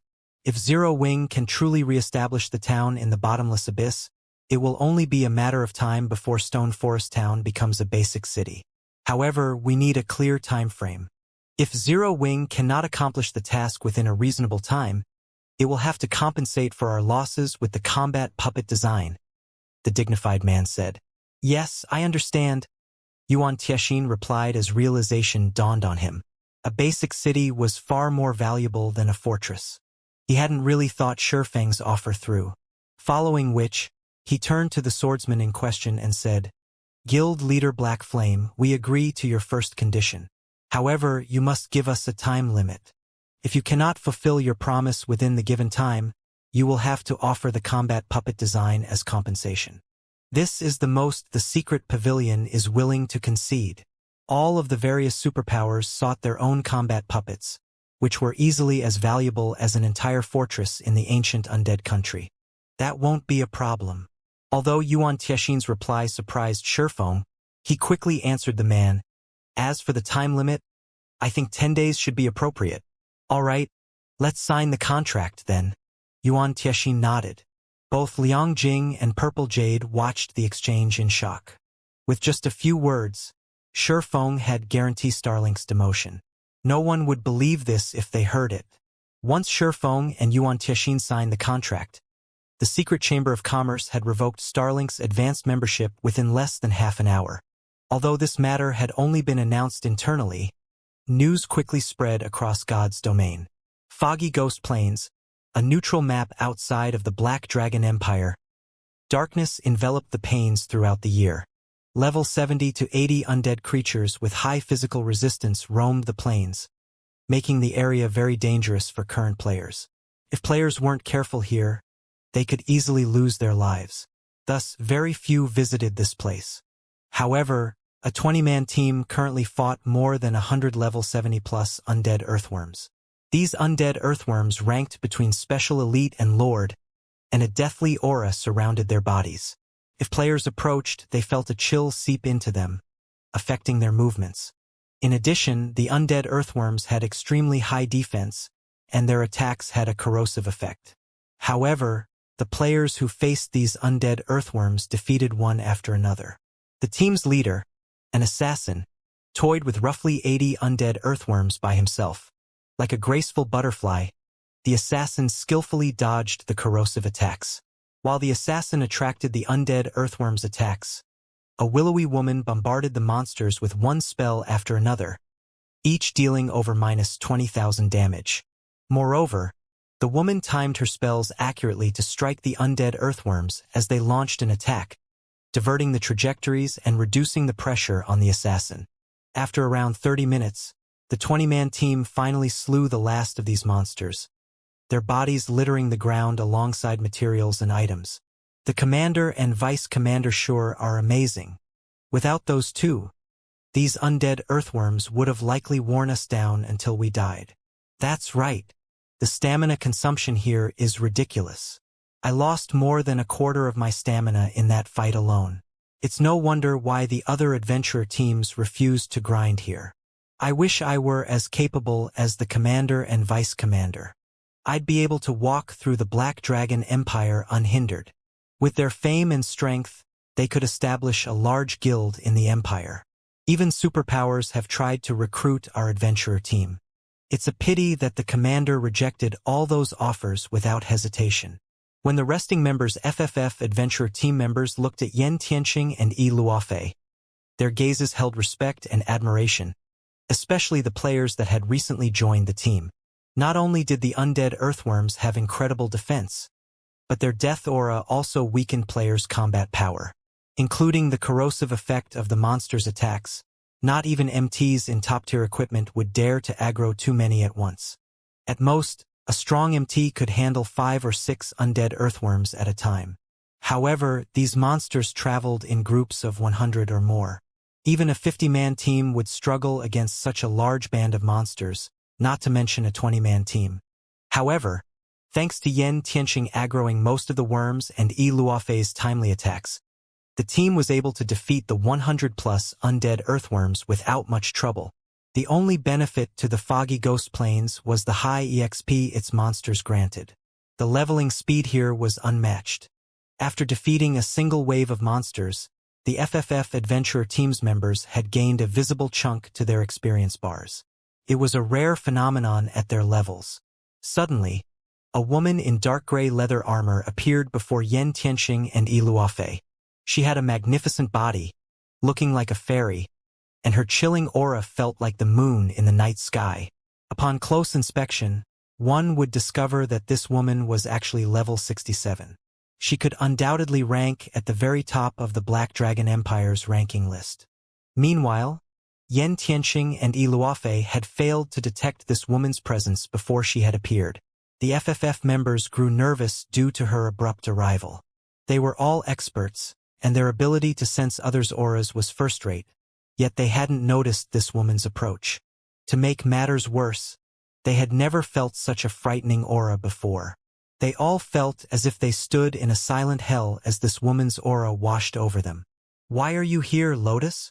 Yen Tianqing calmly asked the peerless beauty before him. The other FFF members' jaws dropped when they heard the woman's name. Everyone in the Black Dragon Empire knew the name Lotus. It was, after all, the name of the #1 player on the Empire's assassin ranking list. She was a legend in the Empire, and even the Dragon Phoenix Pavilion feared her. Moreover, Lotus was particularly mysterious. The public knew almost nothing about her other than her name. The reason Lotus was known as a legend in the Black Dragon Empire and even the Dragon Phoenix Pavilion feared her so greatly was her success in killing Martial Dragon, one of the pavilion's monster-level experts. 9 Dragons Emperor had been furious about Martial Dragon's defeat, but despite ordering a hunt for Lotus, he had accomplished nothing. In the end, 9 Dragons Emperor had been forced to abandon the hunt. The FFF Adventurer Team's members had certainly never expected to meet the real deal here. Moreover, their commander seemed to know this woman. "Have you considered the matter?" Lotus asked in a cold, mechanical tone. I've already told you that I'm not interested in joining Dark Soul, Yan Tianqing said. The Alliance has more resources than you can imagine. I'm sure you believe that you can continue down this path and grow stronger without relying on a superpower. I thought the same in the past, but you haven't reached that point yet. You haven't experienced what it truly feels like to reach the point where there is no road ahead. If you continue to be stubborn, the gap between us will only grow. I know that you're interested in Zero Wing, and I admit that the guild is impressive to secure White River City's auction house despite facing multiple superpowers in the competition, Lotus said, her voice deepening. However, everyone knows what future awaits Zero Wing. After provoking so many superpowers, it is destined to perish. Furthermore, Zero Wing has almost no training resources. You'd be better off joining me in Dark Soul. Dark Soul's resources will help you improve. Do you really need to waste time on a guild that is on the verge of destruction?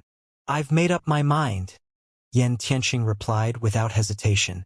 Zero Wing's death isn't certain yet. As long as it returns to the secret chamber of commerce, Starlink won't find the guild easy to eliminate.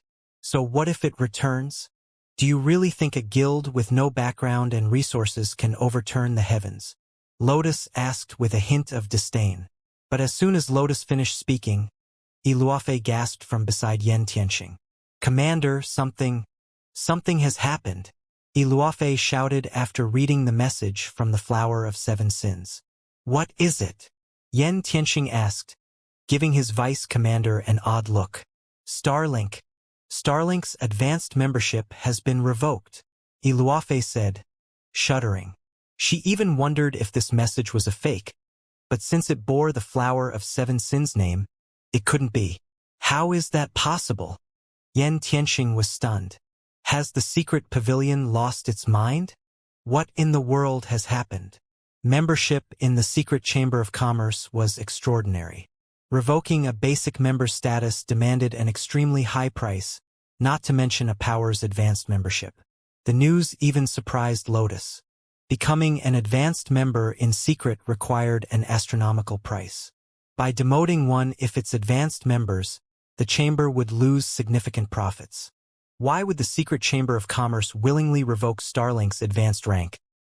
The information isn't very accurate, but based on what we currently know, I'm 90% sure that Zero Wing has something to do with it. The moment Secret reinstated Zero Wing's basic membership, it demoted Starlink.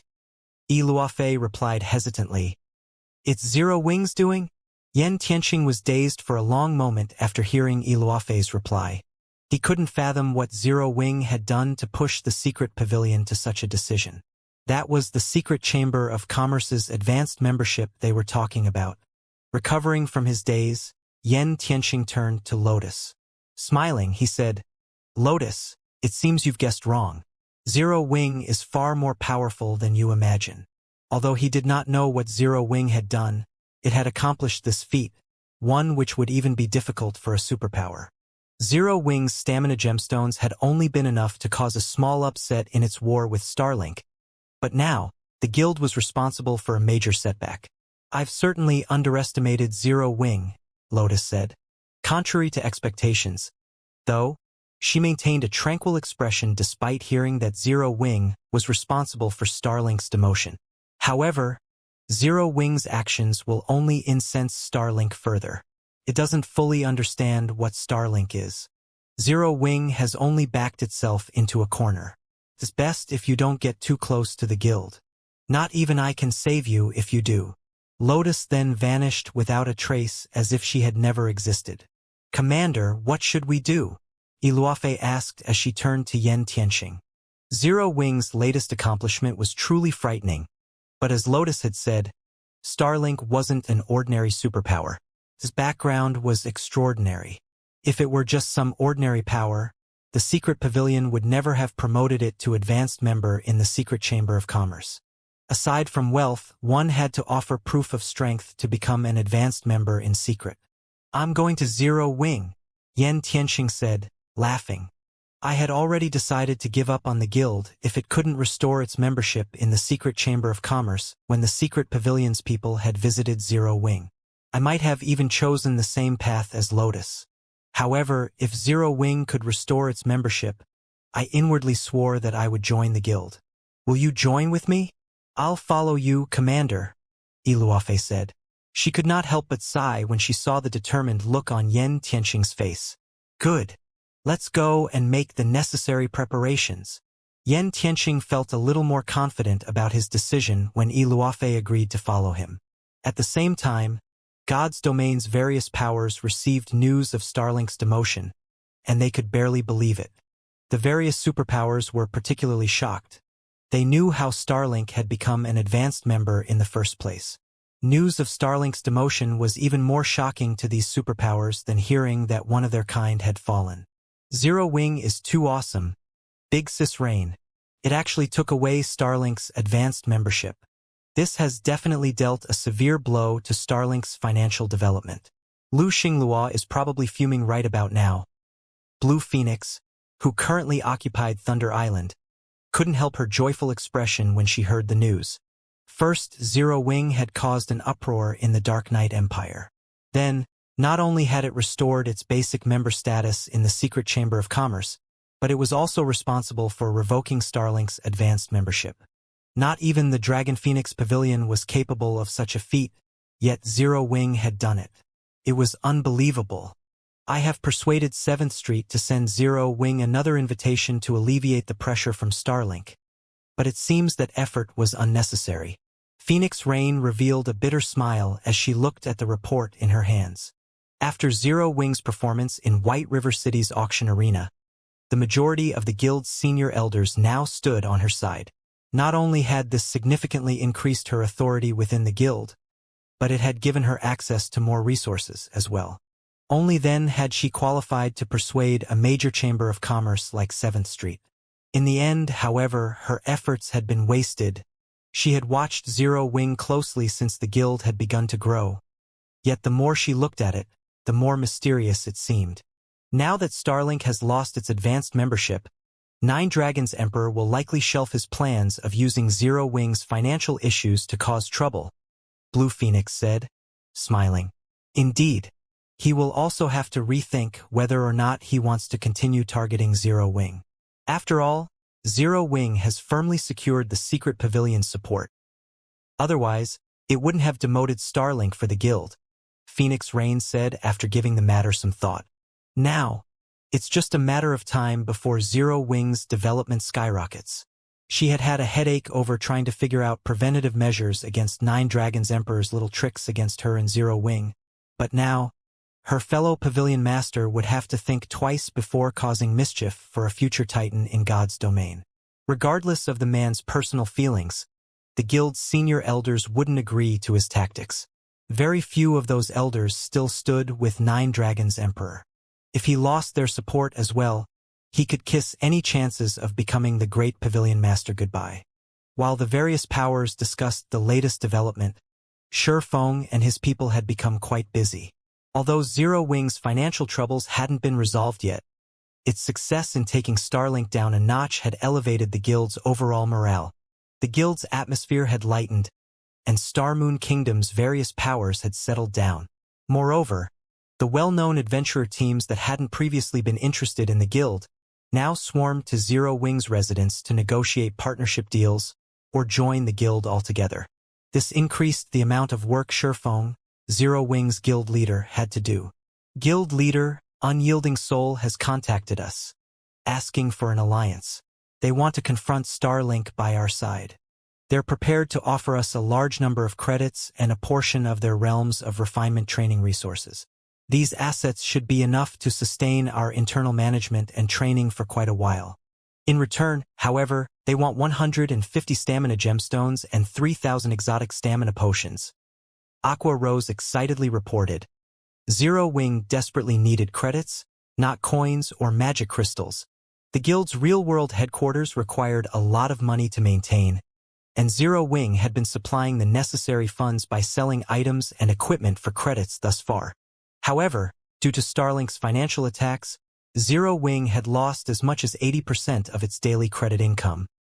Because of Zero Wing's rapid development, the guild continued to gain new members, including internal members. Shurfeng could have resolved his guild's need for credits by selling virtual stores in Zero Wing's territories, but he refused to sell these stores or offer long-term leases. Almost no corporation was willing to spend so many credits on a virtual store in Zero Wing's territory as a result. Unyielding Soul is willing to share its realms of refinement training resources? The news surprised Shurfeng. All right, tell them that we'll agree to the alliance. However, we can only offer 60 stamina gemstones and 1,000 exotic stamina potions up front. If we give them any more than that, we won't have enough for our own purposes. Training resources were extremely important to any power, and they happened to be what Zero Wing needed most right now. Normally, a guild would have a well-equipped training facility by the time it secured first-rate rank. However, while guilds' facilities might have the same quality, there was a massive difference in the data each facility accumulated. The various large guilds relied on this data to nurture their internal experts. This training information was a guild's lifeline. This was especially true for superpowers. Typically, no one would willingly sell this data. At most, they might trade some information with other superpowers. Although Zero Wing had acquired Ouroboros' training facilities and data, Ouroboros had only been a first-rate guild. Even after combining Ouroboros' many years of research with God's Domain's resources, nurturing refinement realms was still extremely difficult for Zero Wing, not to mention experts with even greater combat standards. If Zero Wing could gain access to a fraction of a super first-rate guild's training data, nurturing refinement realm experts would become considerably easier. I'll send a reply right away. Aqua Rose understood how important this matter was, as well, so she was excited to hear Shurfeng's agreement. The Secret Pavilion's training system was a large part of the reason that she had improved so quickly and reached her current standards.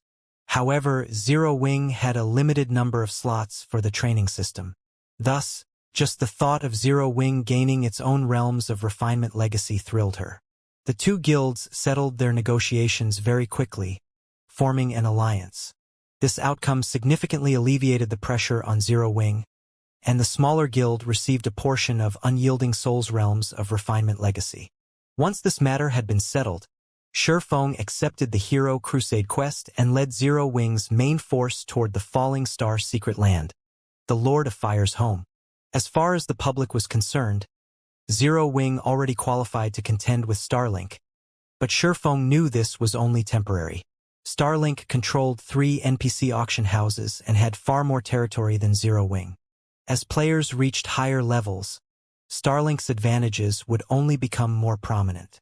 Shurfeng had laid the foundation for his guild, but because of the massive difference between the two guilds' starting points, Zero Wing had no hope of quickly catching up to Starlink.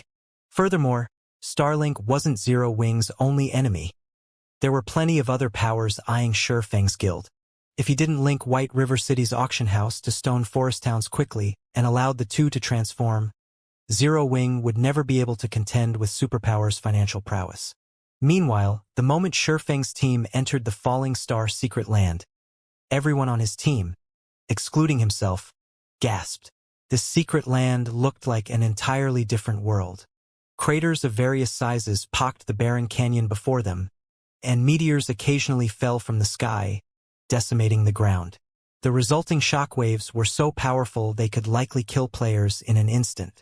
Moreover, the monsters in the area ranged from level 70 to 75, and the weakest were Lord-ranked Laval giants, while most of these monsters were High Lords or Grand Lords. These monsters also traveled in groups of 10 or more. This place was even more frightening than a 100-man Hell Mode team dungeon. An ordinary 100-man Tier 2 team would likely meet its end after venturing a few steps into the area. Fortunately, Zero Wing's main force was far stronger than any ordinary team. With his fragmented legendary shield, Kola alone could easily tank 4 or 5 level 70+ Grand Lords at the same time. And with Turtledove, Yi Wumian, and the other MT's assistants, these monsters posed no threat to Zero Wing's team. On the contrary, this was nothing but an EXP farm to Zero Wing's members. Although the Falling Star secret land had plenty of monsters, none of them could stop Shurfeng's team, which carried a large number of epic weapons and equipment pieces. After 4 hours or so of fighting, the team reached the secret land's inner region. Guild leader, I found a tattered altar guarded by monsters. There's a treasure chest on it. It seems to be an inferior legendary treasure chest.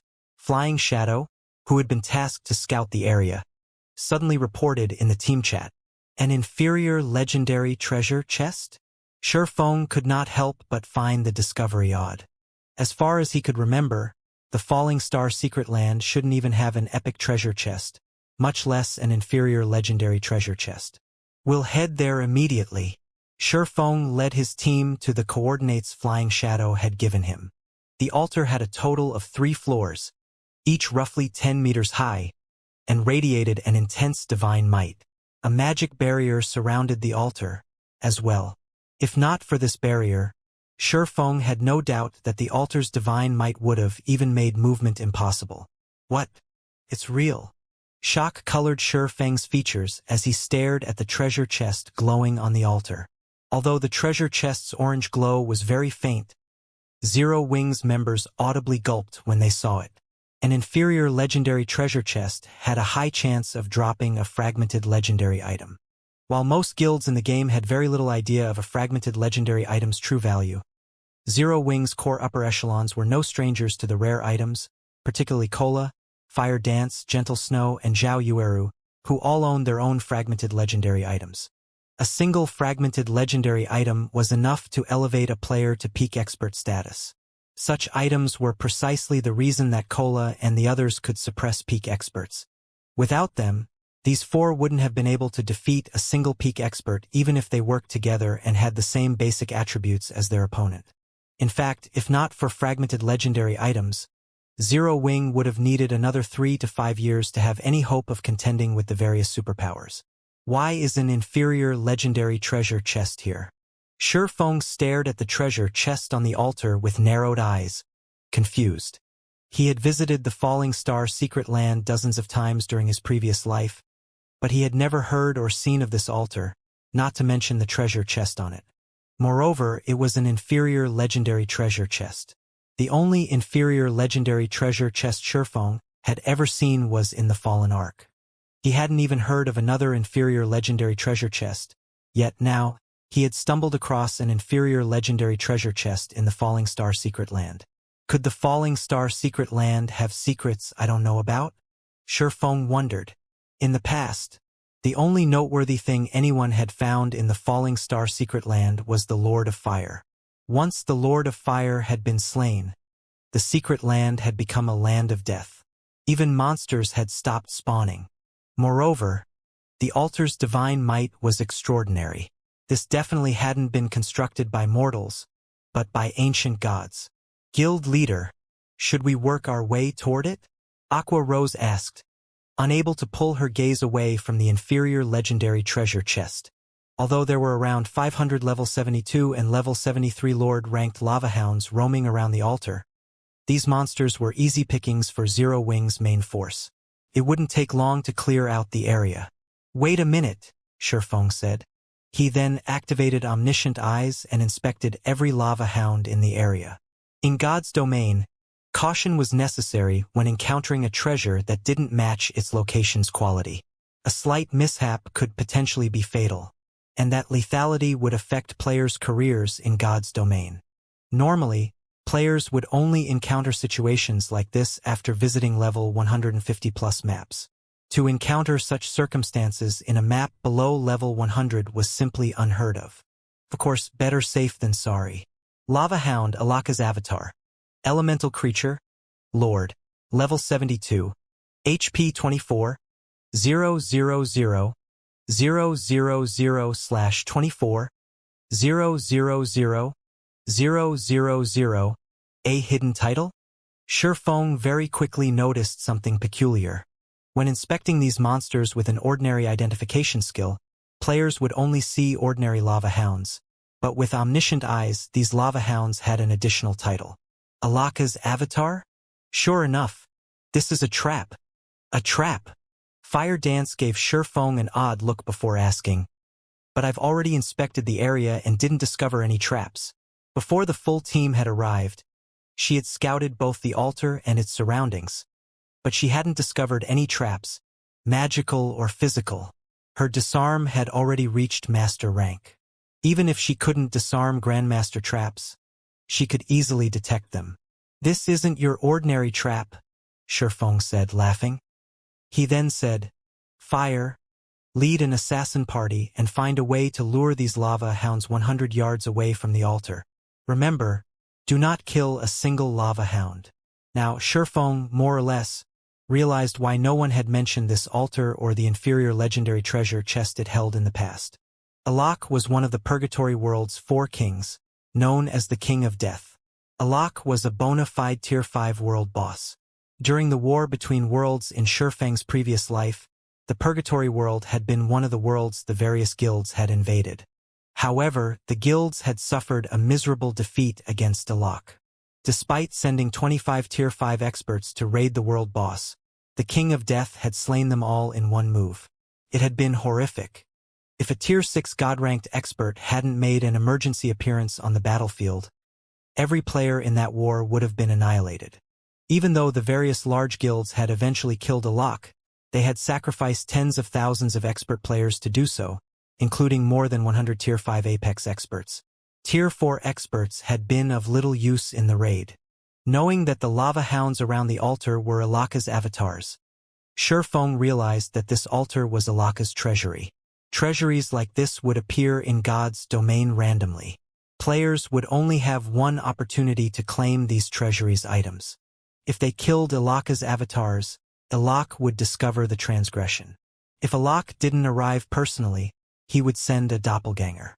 Even if this doppelganger were 1 tier lower than the world boss and only level 70, players still couldn't afford to challenge it. Not only would every Zero Wing member in the area die, but Alak would also move his treasury to a different location. Although such occurrences were rare in God's domain, Shifeng had heard of a few instances. After Shifeng finished issuing commands, Fire Dance led a party of assassins to lure away the lava hounds around the altar. Once the last lava hound was more than 100 yards away from the altar, the magic barrier around it shattered.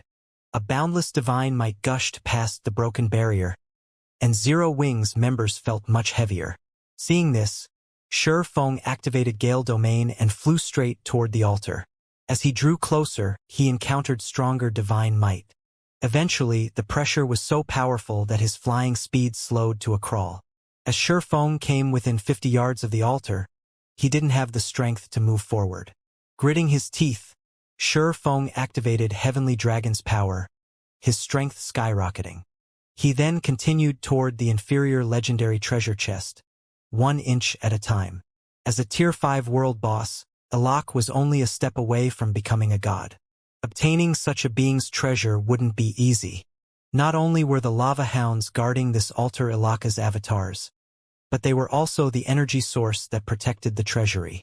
These lava hounds powered the magic array that protected the treasury, maintained its presence here, and sealed the divine might the treasury radiated. Without this energy source, the magic array would fade. Once it was gone, not only would the treasury's divine might be released, but it would also destabilize space around it. The treasury would forcibly return to its original space after no more than 30 seconds. In other words, Shifeng only had 30 seconds to retrieve the inferior legendary treasure chest once the avatars had been lured away. However, Shifeng's speed was painfully slow, even after activating Heavenly Dragon's power. It felt as if some gigantic beast desperately pulled him back. Blade Liberation. With less than 20 seconds remaining, Shifeng abandoned all hesitation and activated Twofold Berserker. With Twofold Berserk, Shifeng's strength could rival a mythic monster's of the same level. He accelerated slightly, but he still felt slower than an ordinary player's walking speed. As the seconds ticked by, Shifeng inched closer to the inferior legendary treasure chest. 20 yards, 10 yards, 5 yards. Shifeng's remaining time continued to decrease. 15 seconds, 12 seconds, 10 seconds. When only 10 seconds remained, space around the altar began to shatter. Just as the altar began to fade, Shifeng finally placed his hand on the treasure chest. "Collect!" Shifeng shouted. Collecting an inferior legendary treasure chest required 8 seconds, and Shifeng tensed as he watched the loading bar. The altar's base had already disappeared, and the middle section had begun to fade away. Just as the treasure chest began to disappear, the sound of a system notification reached Shifeng's ears. System: inferior legendary treasure chest has been stored in bag space, system. A powerful spell has been cast on this inferior legendary treasure chest. The treasure chest will drop upon death and cannot be opened within the Falling Star secret land. System. The King of Death has learned of the robbery and sealed off the Falling Star secret land. All monsters in the area have been enhanced. How vicious! Shifeng did not know whether to cry or laugh after hearing the 3 system notifications. He had thought that he had secured the inferior legendary chest, getting away scot-free, but it seemed that the trap still closed around him. Now that a lock had sealed off the Falling Star secret land, players had only 2 means of escape. The first method required dying and resurrecting in the nearest graveyard. The second way was to kill the Lord of Fire. The Lord of Fire was the Falling Star secret land's overlord, serving as the land's power source. If this boss died, the secret land wouldn't be able to maintain any life. Then the seal on the map would lift. However, due to the inferior legendary treasure chest, the secret land's monsters had grown stronger, including the Lord of Fire. The Lord of Fire was already stronger than ordinary mythic monsters since his territory was a secret land. Now that the seal around the area enhanced the monsters here, the boss had likely grown as powerful as a mythic-ranked archaic species. Although players' combat and equipment standards had improved a lot, dealing with mythic monsters was still a challenge. Even the various superpowers relied on magic arrays and numerous attempts when raiding a mythic monster. Not even an MT with a fragmented legendary shield would last long against a mythic-ranked archaic species. Fortunately, players were permitted to use summoning spells they had learned in secret lands, although they couldn't use items that summon monsters. It seems we'll have to level up before raiding the Lord of Fire. Shifeng concluded after calming down. An inferior legendary treasure chest was worth far more than an ordinary fragmented legendary item. Based on their current situation, the system wanted his team to earn the treasure chest. Fortunately, he wasn't on a time limit to kill the Lord of Fire. Although he had a 10-day arrangement with the secret pavilion, moving Stone Forest Town to the bottomless abyss wouldn't be difficult. As long as players had the necessary status and 6,000 mana stones, it could easily be accomplished. Only current players did not know how to transfer a town. The true difficulty would be acquiring the 6,000 mana stones. 6,000 mana stones was an astronomical amount to God's domain's current powers. Even with the Philosopher's Stone, Shifeng would need 300,000 magic crystals to synthesize so many mana stones. Even superpowers would have a hard time sacrificing such a large number of magic crystals. However, the task wouldn't be difficult for Zero Wing. Aside from the manatite vein in the Sea of Death, Zero Wing had the source fire vein in the Flame Demon's Valley. Although the guild could only send a small number of players to mine the source fire vein, those players could collect a considerable number of magic crystals each day. Overall, not even ordinary superpowers could match Zero Wing's magic crystal income.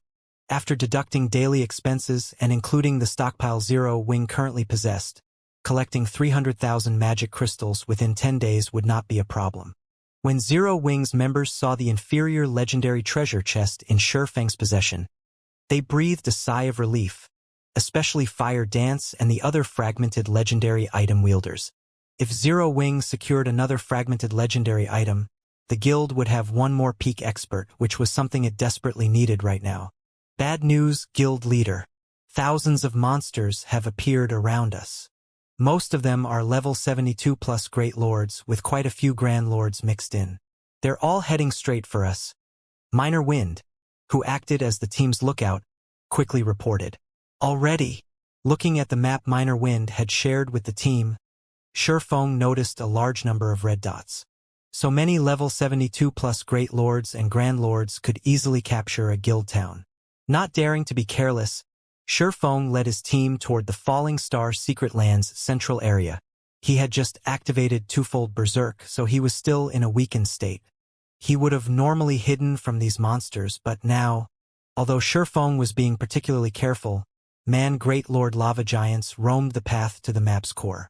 Eventually, Shifeng and his team had to stop and deal with these monsters. MTs hated lava monsters more than any other. These monsters' attacks could reduce their target's defense, and although each attack only dropped players' defense by 5% for 10 seconds, the debuff stacked. After a little over half an hour, Shifeng's team defeated the dozen or so lava giants they had encountered, but as the team began to move out, several glowing items appeared on the ground. It surprised Shifeng. What? This is level 70 secret silver equipment. Shifeng's surprise grew into astonishment after he inspected one of the dropped equipment pieces. Could this be a result of the monster's enhancement? The Falling Star Secret Land had a high monster population, and they were stronger than average monsters. However, since these monsters didn't drop loot, the Falling Star Secret Land had only become a good leveling area for players during Shifeng's previous life. If these monsters had dropped equipment, this secret land would have become a sacred grinding spot. Although secret silver equipment was average, the several pieces that had dropped from the lava giants were level 70 equipment. The various major powers had barely begun to collect level 65 equipment, much less level 70. It was easy to imagine how valuable these pieces were. The attributes on these level 70 secret silver boots are amazing. Their defense is even higher than level 65 dark gold boots. They also reduce stamina consumption by 3%. If my current boots didn't have better basic attribute bonuses, I'd equip these in a heartbeat. Yi Wumian exclaimed as he inspected the level 70 secret silver boots attributes Shifeng had shared in the team chat. Those are nothing. Look at what I picked up, Blackie said, delighted as he shared a cloth armor's attribute panel. Everyone was stunned when they saw the item's information. Secret silver set equipment? Although the cloth armor was also level 70 secret silver rank, it was a part of the Forgotten set, a 4-piece set equipment. Moreover, this set focused on reducing stamina consumption. When wearing all 4 pieces, players' stamina consumption would drop by 30%. The cloth armor was far more valuable than the level 70 secret silver plate armor boots. The resources in neutral maps were tempting enough that most current players searched for a way to develop in these areas. However, neutral maps had harsh environments that placed a heavy burden on player stamina. But as luck would have it, neutral maps were home to plenty of field bosses that dropped plenty of rare materials and items, including skill books, designs, and recipes.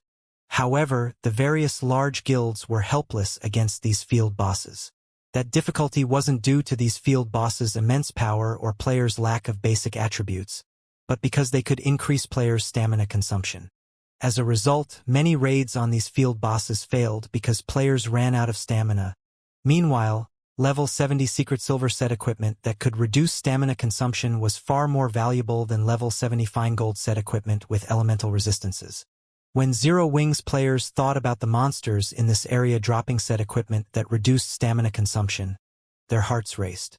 Aqua, make the necessary arrangements. We won't be venturing to the map's core just yet. First, we'll get rid of these lava giants. We'll advance once we're done, Shifeng said after giving the matter some thought. Equipment that reduced stamina consumption was even rarer than equipment that provided universal resistance. Although Shifeng knew how to obtain a few such pieces of equipment, they were located in level 100+ neutral maps. In any case, his team members needed to level up before they could raid the Lord of Fire. Since these Great Lord-ranked lava giants dropped equipment and set equipment that reduced stamina consumption, he wouldn't miss this opportunity. They might not have this chance once they killed the Lord of Fire. If they could collect enough equipment to arm a 100-man team, Zero Wing could use the many field bosses in neutral maps as a personal ATM. When the seal around the Falling Star Secret Land had enhanced the map's monsters, it had also drastically increased the number of Great Lord-ranked lava giants in the Secret Land. Zero Wing's members felt as if there were no end to these monsters as they continued to grind in the inner region. Only after 8 days of constant grinding did they finally clear out most of the lava giants in the inner region. However, they had to admit that the Falling Star Secret Land was an excellent leveling spot. When Zero Wings members had first arrived in the Secret Land, they had been level 66, but after 8 days of grinding, every team member had reached level 70. Even the various superpowers experts would be jealous of their leveling speed. As for Shifeng, he had leveled up from 72 to 74. However, these players' increased attributes were far more significant than their higher levels. Every 5 levels was a minor turning point in God's domain, and as Zero Wings members leveled up, their epic and fragmented legendary items rose with them. Now that they had reached level 70, these items' attribute bonuses had received a small boost. If this team had been powerful when they had fought the various superpowers experts in White River City's auction arena, they were monstrous now, especially Fire Dance, Gentle Snow, Zhao Yueru, and Kola. The team had also collected 11 cloth armor forgotten sets, 9 leather armor off-track sets, and 8 plate armor earthvein sets over the last 8 days. They had also collected more than 900 pieces of standalone mysterious iron and secret silver equipment. Their harvest was many times more bountiful than grinding in Hell Mode team dungeons for the same amount of time. At this moment, Zero Wings members ganged up on an 8-meter-tall Grand Lord-ranked lava beast in the deserted canyon. The lava beast bellowed in rage as its HP continued to fall under Zero Wings' bombardment. When the lava beast was close to death, Fire Dance maneuvered behind the monster and used Absolute Strike to obliterate the last strand of the Grand Lord's HP. Her actions were so smooth that even her teammates were stunned. As the level 74 lava beast crumbled into a pile of scorching rubble, everyone's experience bars rose by a small chunk. "These lava beasts are really a challenge," Turtledove complained as she looked at her HP bar. Currently, she had less than 1/3 of her HP remaining, and her defense had fallen by 85%. With so little defense left, she took more than minus 70,000 damage just from blocking one of the lava beast's attacks with her shield. Unfortunately, due to the monster's massive frame, every one of the lava beast's attacks had a large AoE. As a result, the lava beast didn't need special techniques to prevent its targets from dodging. If the team's 3 main MTs hadn't rotated tanking the lava beast, defeating the Grand Lord would have been impossible. They are certainly tough. Its lava shield reduced out magical damage by half too. Fortunately, we have good equipment. Any other team from our guild wouldn't likely be a match for it, Aqua Rose said as she looked at the dead lava beast. The lava beast had a whopping 100 million HP, and its battle recovery regenerated 2% of its HP every 5 seconds, double that of other monsters. If these players hadn't had high enough DPS, they would have been helpless against the lava beast. Although the lava beast had been difficult to defeat, it had given Zero Wings players a surprise after its death. This one lava beast had dropped more than a dozen items. Its drop rate was many times higher than the lava giants the team had faced earlier. "Guild leader, how is it? Did any set equipment drop?" Blackie asked, giving Shifeng an expectant look as he inspected the loot. This was the first time they had fought a lava beast, but no matter how Blackie looked at it, the lava beast should have dropped better loot than the Great Lord-ranked lava giants since it was a Grand Lord. "There's no set equipment, but it did drop something interesting. Here, take a look for yourself," Shifeng said as he shared the item he had appraised in the team chat. Only 3 of the dozen or so items the lava beast had dropped were equipment pieces, and they were all level 70 fine gold rank. Although these 3 pieces reduced stamina consumption, they weren't quite as powerful as the level 70 secret silver set equipment. However, these 3 pieces of fine gold equipment weren't the highlight of the lava beast's loot. Rather, it was a skill book for super recovery. Super recovery, super spell, instantly heals all allied players within a 30-yard radius for 40% of their stamina and increases stamina recovery rate by 200% and basic attributes by 15% for the next 1 hour. Cooldown, 12 hours, class restriction, cleric. What a powerful spell. Blackie's eyes nearly fell from their sockets after reading the spell's description. Not only did the spell regenerate stamina and heal players, but it also increased its target's basic attributes. With this spell, a 100-man team could easily explore neutral maps without worrying about their stamina. Aqua Rose was just as astonished. Many of the required materials for producing resistance equipment and high-ranked potions could only be found in neutral maps. Collecting these materials was one of the main reasons that the various major powers had been trying desperately to explore neutral maps, all to prepare for the fight for first clear in the level 70+. Super large-scale team dungeons in these neutral maps that not only would a guild become more popular and collect more top-tier equipment by securing one of these team dungeons first clear, but it would also earn a town-building order, enabling the guild to construct a new guild town in a neutral map. It was the equivalent of securing a neutral map's management rights. There were only a limited number of kingdoms and empires around neutral maps. With control over a neutral map, a guild would have a tough time not growing stronger. "We should let Violet learn the skill book," Shifeng said. The rest of the team agreed with his decision. Only members of the cleric class could learn super recovery, and Violet Cloud was the guild's #1 cleric. Moreover, she constantly traveled with the guild's main force or led her own team when exploring neutral maps. The spell was perfect for her.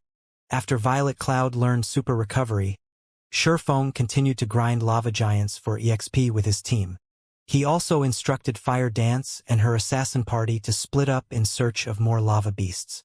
If they were lucky, they might be able to obtain a few more super recovery skill books. While Zero Wing's main force continued to grind lava giants and level up, Melancholic Smile called Shifeng. "Has something happened?" Shifeng asked when he saw Melancholic Smile's anxious expression. "Guild leader, Starlink has captured your empires or Blood Fortress." Not long after that, our members started to run into ambushes in the various neutral maps, especially our teams in your empire's inner region. Our casualties are severe. I wanted to as Unyielding Soul for reinforcements, but it seems that it's in a similar predicament. Starlink has basically started an all-out war with Unyielding Soul in the neutral maps bordering the Dark Knight Empire, Melancholic Smile reported. It's no wonder why Starlink hadn't responded. So, it was planning a massive assault in secret, Shifeng thought as realization dawned. He had to admit that Starlink's latest move dealt a painful blow to Zero Wing. At this point, Zero Wing's influence permeated Star Moon Kingdom. Since the guild had regained its status as a basic member in the Secret Chamber of Commerce, almost no power could shake Zero Wing in its own kingdom. Knowing this, Starlink must have decided to take a more forceful approach and establish a foundation in your empire. Now that it controlled a fortress in the empire, it could dispatch a large number of experts, using its numerical advantage to extinguish Zero Wing in your empire and other neutral maps around Star Moon Kingdom. Furthermore, Starlink had solidified its position as the Dark Knight Empire's overlord. Other powers would have a very difficult time threatening its position, so it could afford to send a large group of experts abroad. And now that its position in your empire was stable, it wouldn't have to worry about its experts' development in the empire. Although Zero Wing had the Guardian Puppets and Hell Tanks, these war weapons were only suitable for large-scale combat. With how few of these war weapons Zero Wing had, protecting its members across massive neutral maps would be impossible. "Guild leader, what should we do?" Melancholic Smile asked. "Tell everyone to stay together for now. If needed, spend some magic crystals and send our members through the Otherworld Gate to level up. For now, we'll disregard developing in neutral maps." Shifeng responded after giving the matter some thought. "We'll make further arrangements once I've finished my quest here." "Understood." Melancholic Smile nodded. After disconnecting the call, Shifeng gathered his team, and they made their way toward the Lord of Fire. As for leveling up and grinding for equipment, they were out of time. The Falling Star Secret Lands core was a molten hell. Only a few boulders still stood among the lava, barely large enough to hold 30 players. Meanwhile, a 50-meter-tall figure, made of flowing lava, lay among the liquid stone. The mountain-like figure radiated a frightening pressure that deterred any lava monster from approaching. "Guild leader, are we really going to fight this boss?" Blackie could not help his bitter smile as he looked at the lava giant. The rest of the team expressed similar reactions. The word strong was no longer appropriate for this lava giant. This thing was practically invincible to current players. Lord of Fire, King of Flames.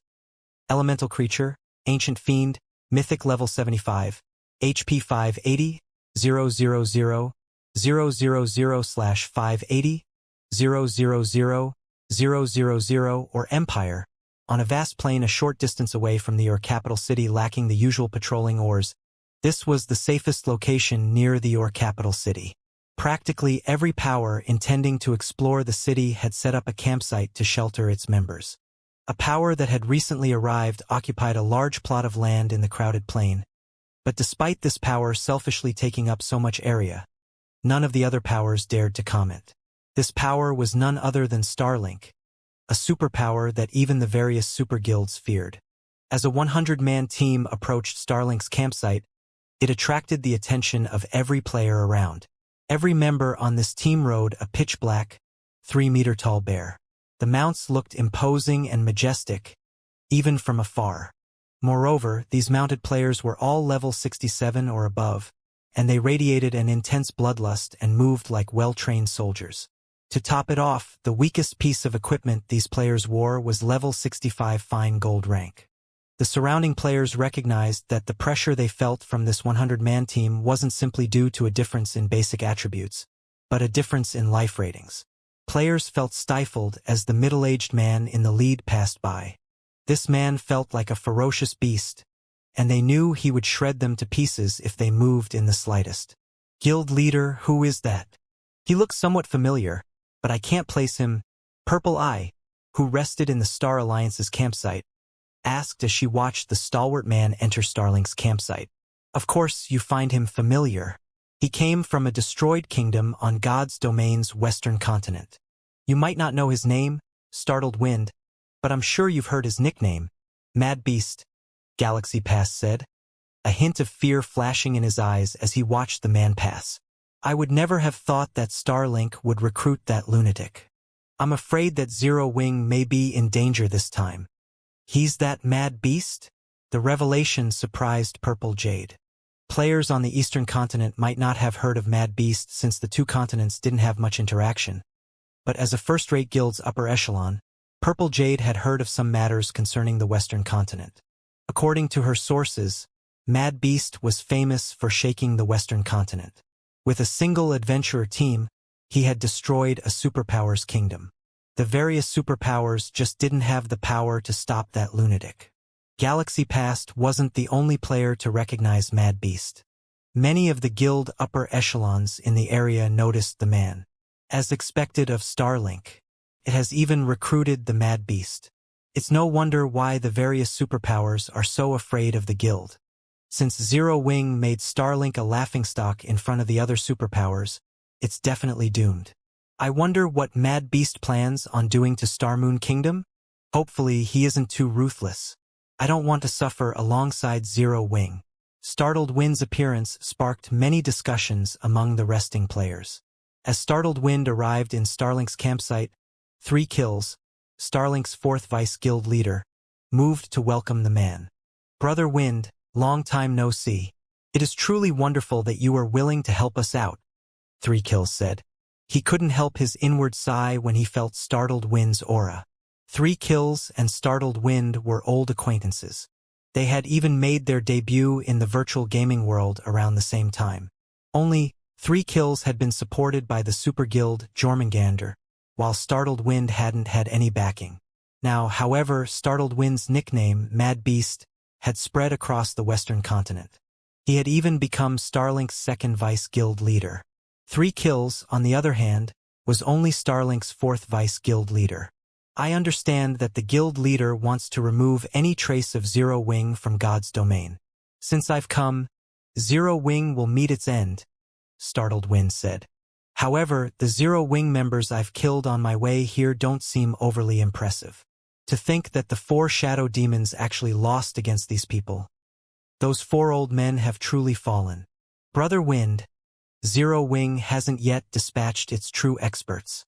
The guild also has its combat puppets and hell tanks. A fight with Zero Wing won't be easy, 3 Kills explained. Zero Wing's true experts and combat puppets? Interesting. I wonder whose blade is sharper, Zero Wing's or mine, Startled Wind said as he licked his lips, excitement flashing in his eyes.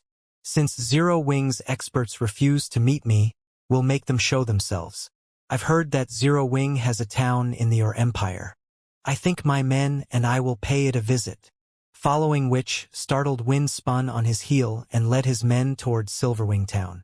Meanwhile, Feng watched the slumbering Lord of Fire in silence for a moment in the falling star secret land's core. Why is he so much stronger? Feng felt a headache begin to brew as he looked at the boss's attribute panel. The original Lord of Fire had already been much stronger than ordinary mythic monsters, but now that he had become an ancient fiend, not even a 100-man team of Tier 3 peak experts would have much of a chance of defeating him, much less a 100-man team of Tier 2 experts. Ancient fiends' life ratings could rival ferocious beasts, overlords in God's domain during ancient times. Feng had only killed the Flame Demon King due to his quest drastically reducing its strength, but this Lord of Fire was at his peak. Now, however, the Lord of Fire was at the peak of his strength. Even a 1,000-man team filled with experts of the same level would fall quickly to the Lord of Fire. No, something's not right. Feng quickly noticed the glowing, golden divine runes hovering around the Lord of Fire's body. Those runes were gradually merging with the boss's form. As far as Feng could remember, the Lord of Fire shouldn't have bombed any divine runes. Moreover, the boss's aura was growing stronger, albeit very slowly. Is he in the middle of an evolution? Although God's domain's boss monsters rarely evolved, it wasn't unheard of. Generally, these evolutions only happened after players triggered certain events, but the process wasn't easy to complete. Boss monsters normally needed half a month to evolve successfully. Of course, there had been cases of bosses completing the evolution in 2 or 3 days. Quick! Everyone, move together! Feng hurriedly shouted. When Feng realized that the Lord of Fire was in the midst of an evolution, he gathered his team and began the raid on the ancient fiend. Feng had Kola, who wore the Flame Demon's crown, act as lead MT, while Turtledove and Yuwumian offered support from the sides. He instructed the rest of the team to stand by the Lord of Fire's sides and wait for his command. Feng's urgency confused his teammates, but when they thought about how they could only leave the Falling Star secret land by killing the Lord of Fire or dying themselves, they obediently approached the boss. Go! Feng commanded once his players were in position. Leading the charge, Kola dashed toward the slumbering Lord of Fire. Although molten lava covered the ground, the high fire resistance the Flame Demon's crown provided made the lava feel like seawater to Kola. Kola soon arrived before the Lord of Fire and slashed at the ancient fiend with his sword.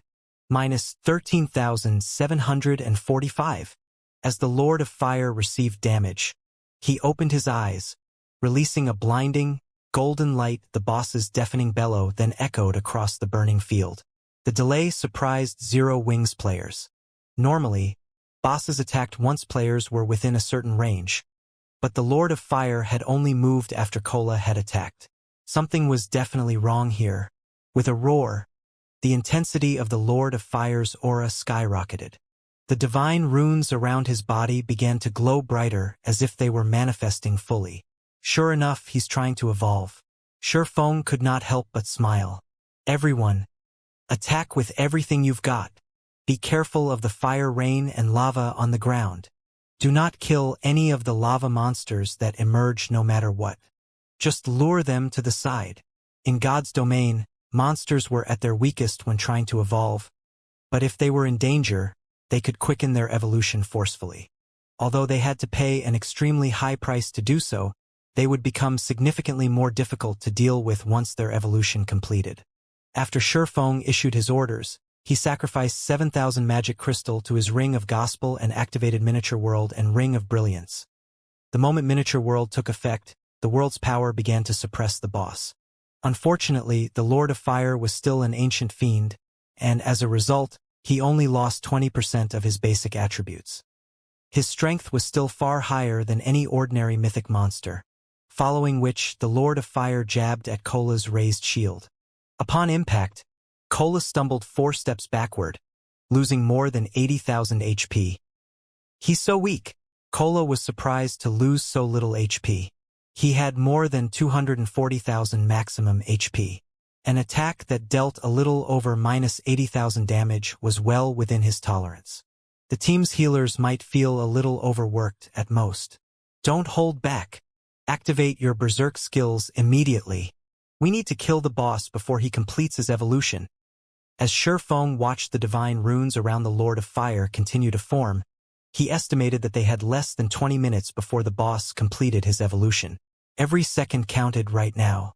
If they tried to fight the Lord of Fire like they usually did, they wouldn't defeat the boss in time.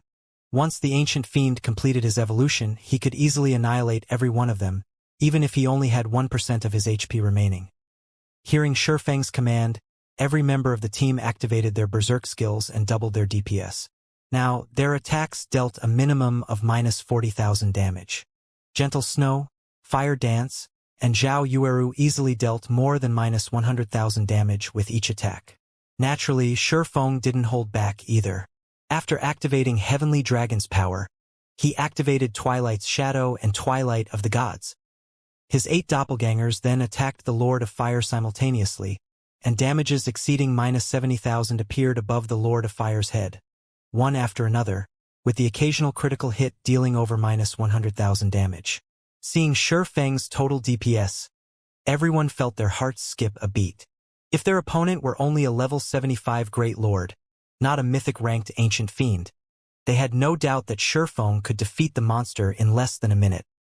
After another 10 minutes, Zero Wing's main force wore the Lord of Fire's HP down to 30%. Despicable mortals! You dare intrude on my slumbering grounds. Burn to ash! The Lord of Fire bellowed once more, and a blade of fire appeared in his hands. He then swung the blade before him. Boom! As the blade crashed into the ground, the impact felt like a volcanic eruption. The attack killed 8 players instantly, and the earth under the flaming blade had vanished, leaving nothing but a cracked crater. The surviving team members gasped. With just one attack, the Lord of Fire had altered the battlefield's terrain. Not only was his attack speed extraordinarily high, but the range of his attack was also absurd. Don't panic. Keep your distance. When the boss begins to channel mana, don't stand in front of him, Shifeng calmly commanded. Shifeng understood the Lord of Fire well. The additional fire-type damage the boss's attacks inflicted was what made this monster so powerful. Without high enough fire resistance, even MTs of the same level would die instantly. This was why Star Moon Kingdom's various major powers had been utterly helpless against the Lord of Fire in Shifeng's previous life. Fortunately, Kola currently wore the Flame Demon's crown and had consumed a Master Fire resistance potion. Even when struck, he only took several thousand points of fire-type damage. Although the Lord of Fire had AoE skills and spells as well, these attack patterns were quite simple. The attacks would be easy to avoid as long as players paid attention. As the seconds continued to tick by and the Lord of Fire lost more HP, the boss became increasingly frenzied. From time to time, he activated Meteor Hand and bombarded Zero Wings players with multiple flaming stones. Any player that these meteors struck, aside from Kola, died instantly, and as a result, the team continued to lose members. When the Lord of Fire cast Sea of Lava, a large-scale destruction spell, Shifeng activated Absolute Domain and protected his team from annihilation. When the Lord of Fire had only 5% of his HP remaining, Zero Wings' team had fewer than 30 players. Seeing this, Gentle Snow activated Will of Light, her ultimate skill. 5 swords of light descended on the Lord of Fire, each dealing over minus 300,000 damage. Some attacks were even criticals, dealing twice as much damage. After all 5 swords had struck, the Lord of Fire had lost over 2 million HP. Following which, Zhao Yueru activated the super large-scale destruction spell, Frost Flame Hell, while Violet Cloud cast Dimensional Fracture and Shadow Rage. Aqua Rose and Blackie similarly cast their large-scale destruction spells. As spell after spell plundered the Lord of Fire's HP, the Ancient Fiend's rage continued to grow. The boss responded by summoning 2 blades of fire and brandishing them against these intruding players, every one of his slashes causing waves of lava that washed over Zero Wings members. Even Kola watched his HP drain, little by little, despite his active Titan's will, which reduced incoming damage by 95%. Unfortunately, the lava had killed Turtledove and Yuwumian. When the Lord of Fire had less than 1% of HP left, he dismissed his flaming weapons and summoned a tidal wave of fire that surged toward Zero Wings' team. Even space began to crack under the burning tidal wave's might. "We're doomed!" The color drained from Cola's face as he watched the approaching attack. Die! Just before the fiery wave descended on his players, Feng, who had already activated Power of Darkness, activated Blade Liberation and Divine Providence. He then countered the incoming tidal wave with a swing of his blade. Lightning Slash. A blue lightning bolt tore the tidal wave in half, and the Lord of Fire's eyes dulled as Hai collapsed into the lava, the resulting impact causing a small wave.